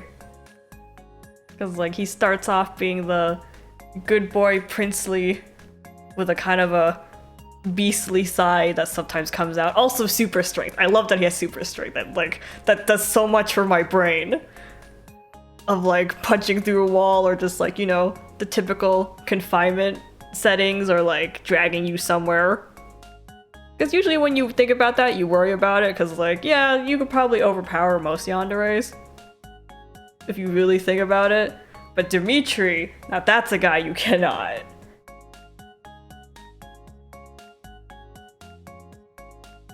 And also, it's a great show of like when he's upset, so he'll just like snap something in his hand. Very good. I love that he's a beast under Prince skin. But like generally when he's stable, so to speak, when he's stable, he's kind of like he's kind of got puppy vibes. I love that. I also chose Blue Lines. It's just like I'm chose Blue Lines and I so don't want to go on other routes. Can I just do Blue Lines again? But I was also really close to choosing Claude, but like blue's my favorite color, and well, Dimitri hit all my spots. Even if I couldn't marry him as a man, he still hit all my spots, so I chose him. Also, I think just his entire story arc is very good. And I'm like saying that the others are bad. It's just like something about Dimitri's feels like yeah, we beat the bad guy, we were the good guys, we're gonna recover from this, everything's gonna be okay with time. Like it really felt like a clean story instead of like, you know, picking Edelgard or Claude where you're like, or just like, you know, the evils are not what they seem. Blue Line just seemed more clean cut. I chose Dimitri because I thought he needed me more. True. Out of all of those kids, yeah, he's definitely the one who needs you the most.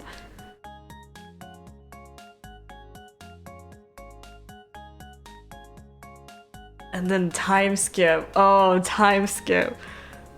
He was already big, but then he got huge in time skip. He got tall, and he's kind of like, you know, he just goes kind of full animal.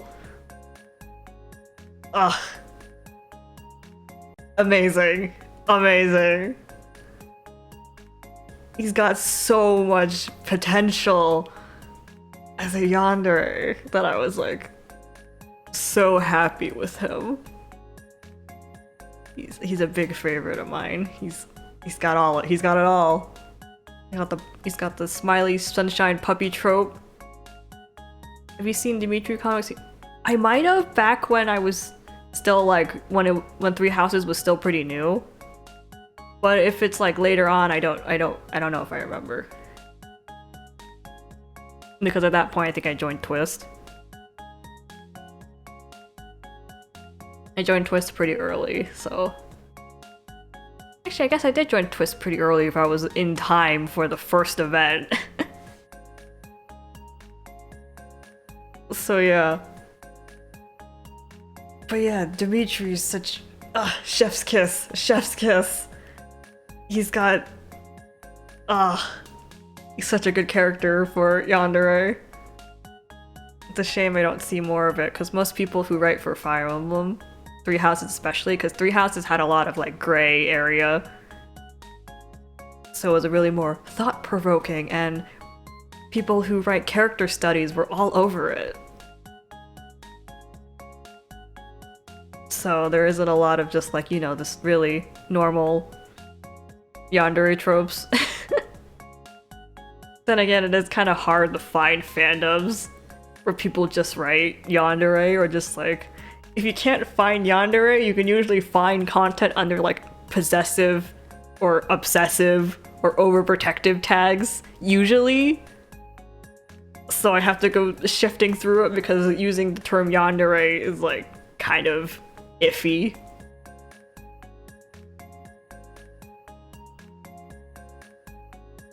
But Dimitri is so good, it's just part of his personality to be like that. I love that he's violent. I like that he's naturally kind of thinks of violence and then he kind of holds himself back. Very good. Very, very good. I was in Fire Emblem Three Houses before I was in Twisted, so I think I probably thought of Dimitri when I was making Yuto as well. I kind of like super strength but holds it in. Yuto's not super strong. He is strong, but not super strong. But it's just that kind of concept. Now I miss Three Houses. love Shonen characters. Yes, I also do like them. I really like Dimitri because, you know, he just loses it after the time skip. But then once he starts to like, I guess, pull himself together, he kind of regains his former personality of being like, you know, a good boy. He's just a bigger dog. He's a bigger, older, a little sadder dog. But you know, he still wags his tail when you bring your hand close to his head for a pat.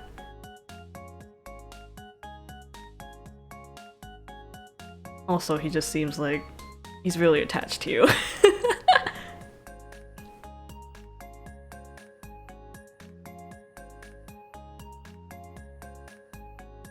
And then, you know, watching him become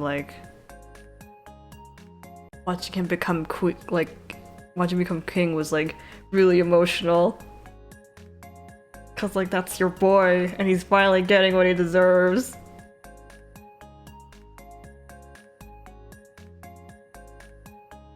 I do like that even if he's king, he's still got that kind of feral roots.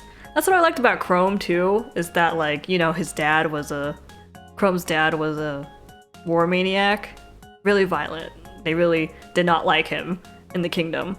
And Chrome kind of recognizes that he has similar inclinations to his father. Potential. You see that? That's what we call potential. Look, when the yandere content is this meager nowadays, because of all the stigma around it, you gotta find stuff in where it's like really minor. This is like some conspiracy level sniffing around. That's just how it is in this community, though. We have to like take what little traits they have, and then we have to like hyper focus on it. Which is why I enjoyed being in Three Houses so much, but unfortunately, not a lot of the writers at the time were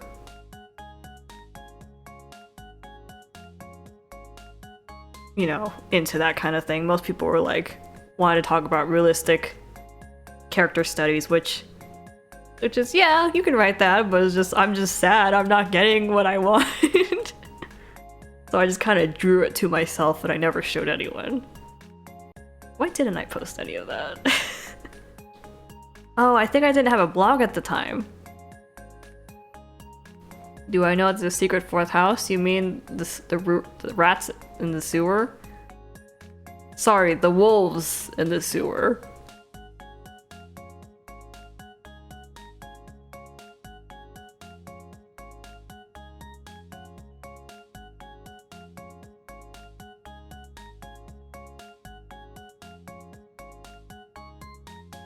I am aware.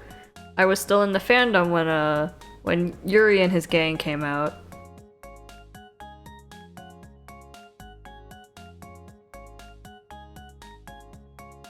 It's like when they made Yuri, it was like, oh, it was this your last ditch effort to give us another male we can marry?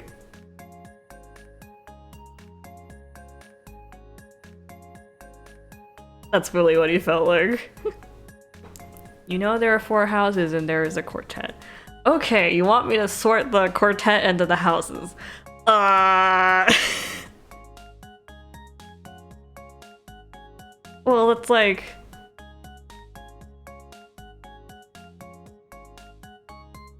I'm thinking about it, but it's just like, because the way they're sorting the houses is like where they live and like where their loyalties lie, rather than like it's a personality thing or something. Like Twist is. So that has to like, that goes into a lot of lore.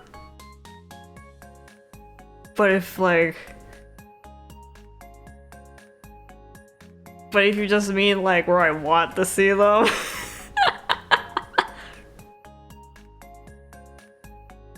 If you mean where I just want to see them, then I want to see Yuto and Blue Lions, Yuma and Black Eagles, see. Ah, this is such a hard toss-up between Liam and Yui. Oh man.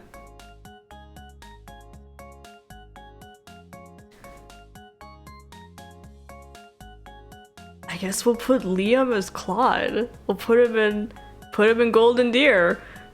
And then you can put Yui in the sewer.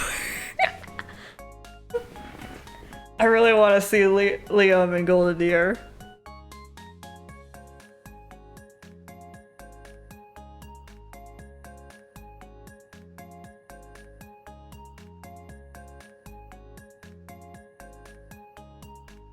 I think it'd be good. I think it'd be good. Yuri's super shady. I mean, Claude's also shady, but Yuri's more shady.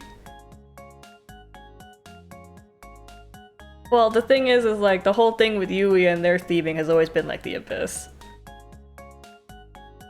You know, when I wrote a piece on the OC blog, Liam probably would have survived the series. I don't know if he'd survive in the sunlight either, honestly. That boy's pale.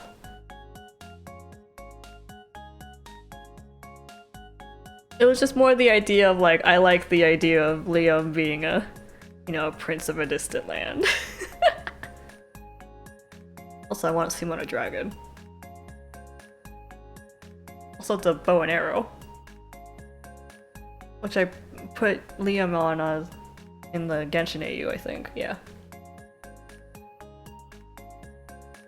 I think you're going to need a lot of charisma to do the Ashen Wolves, to be the leader of the Ashen Wolves. And I think Yui's got that in spades.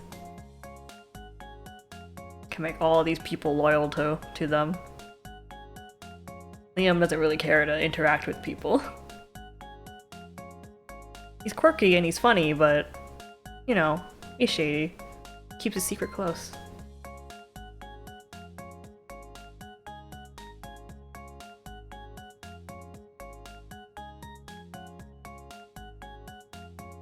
Yuto and Yuma have to be the Edelgard and Dimitri. Come on, they're siblings. Also, Yuma with an axe. That fits him too well.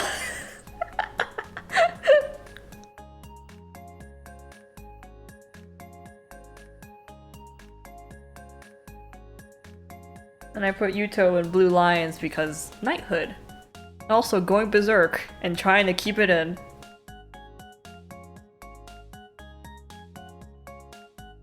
But yeah, like, Blue Lions really values knighthood. So I think it'd really suit Yuto.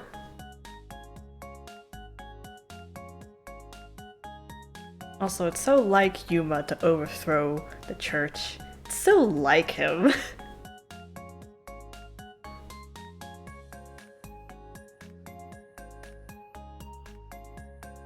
So yeah, those are my opinions. What would I do for the OG Quartet?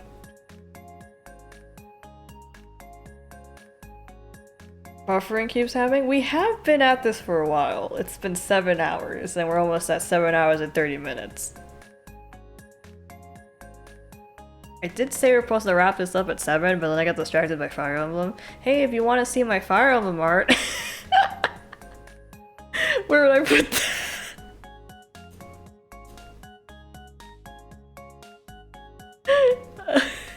Where would I put that actually? Because they're not my OCs, I'm just drawing fan art of like Dimitri and stuff. Where would I put that? I mean, I guess I can just put that in the not OC spot. Not twist OCs, rather.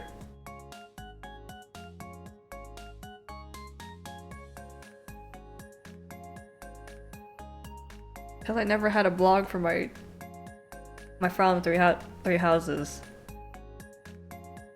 I only made a blog again when I got into Twist.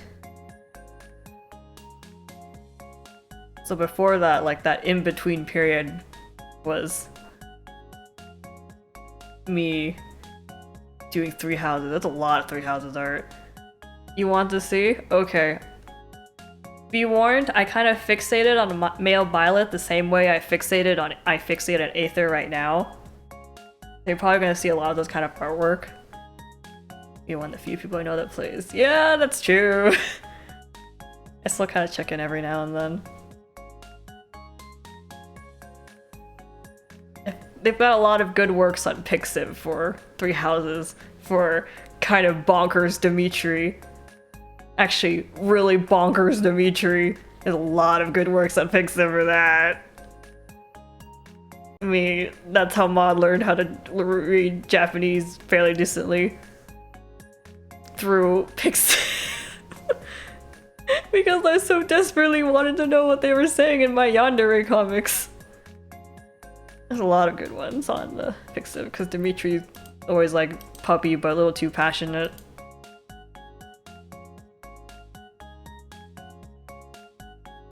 Maybe I'll just make a new channel. Who's gonna stop me? The mods? Ha.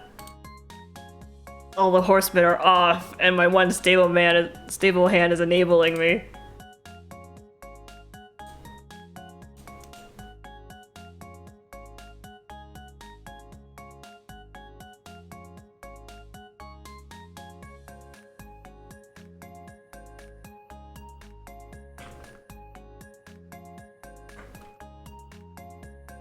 Let's see.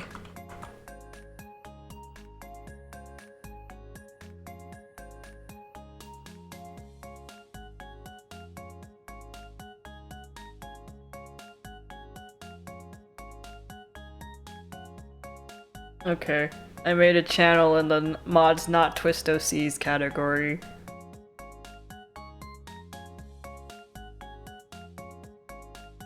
Because I have poor impulse control.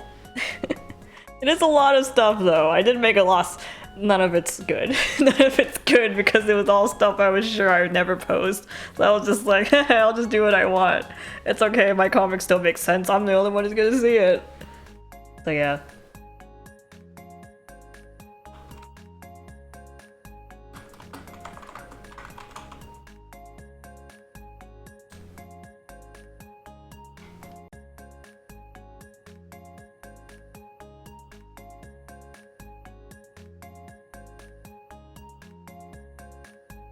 Okay, we need to... wait. Mod, I have a question. Do you like female Byleth design? Female Byleth. Practicality-wise, it's a no. Aesthetic-wise, it's a yes. Boob window. Those tights. Also, her boobs are huge.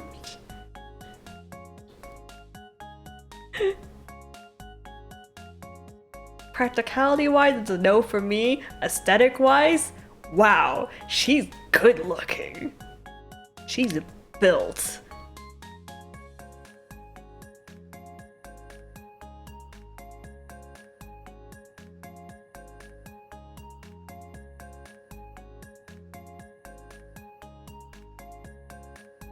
It does make me kind of sad though, that I think she's the official protagonist. No justice for my male Byleth.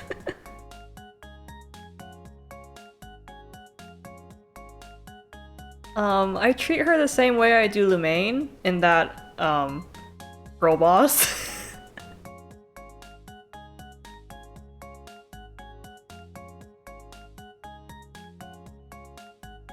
I treat her the same way I do Lumaine as a girl boss, except like... Lumaine, I made her... Usually wrote her like I usually like put her kind of girly outfits, but female Byleth, I just felt that she was too much of a girl boss, and at some point I realized that I kept drawing her more built than male Byleth. I was like, whoops. Well, I guess that's that.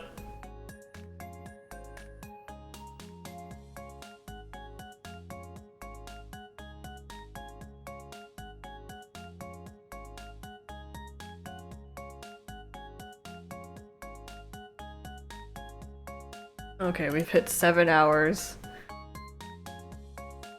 7 hours, 30 minutes. I'm not playing IB.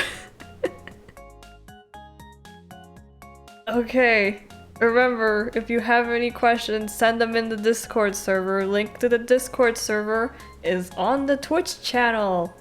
So you can just go there. Woo! You'd be a girl boss and girly. Well, what I meant was that I drew Lumine with like dresses and skirts. And like, I kind of gave her more personality. But then female Byleth was just strong. It's just like, wow.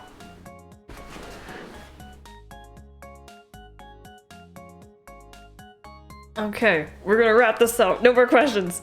If you have any more questions, send them to me in the Discord server. I will be online because I have to watch the video process into YouTube.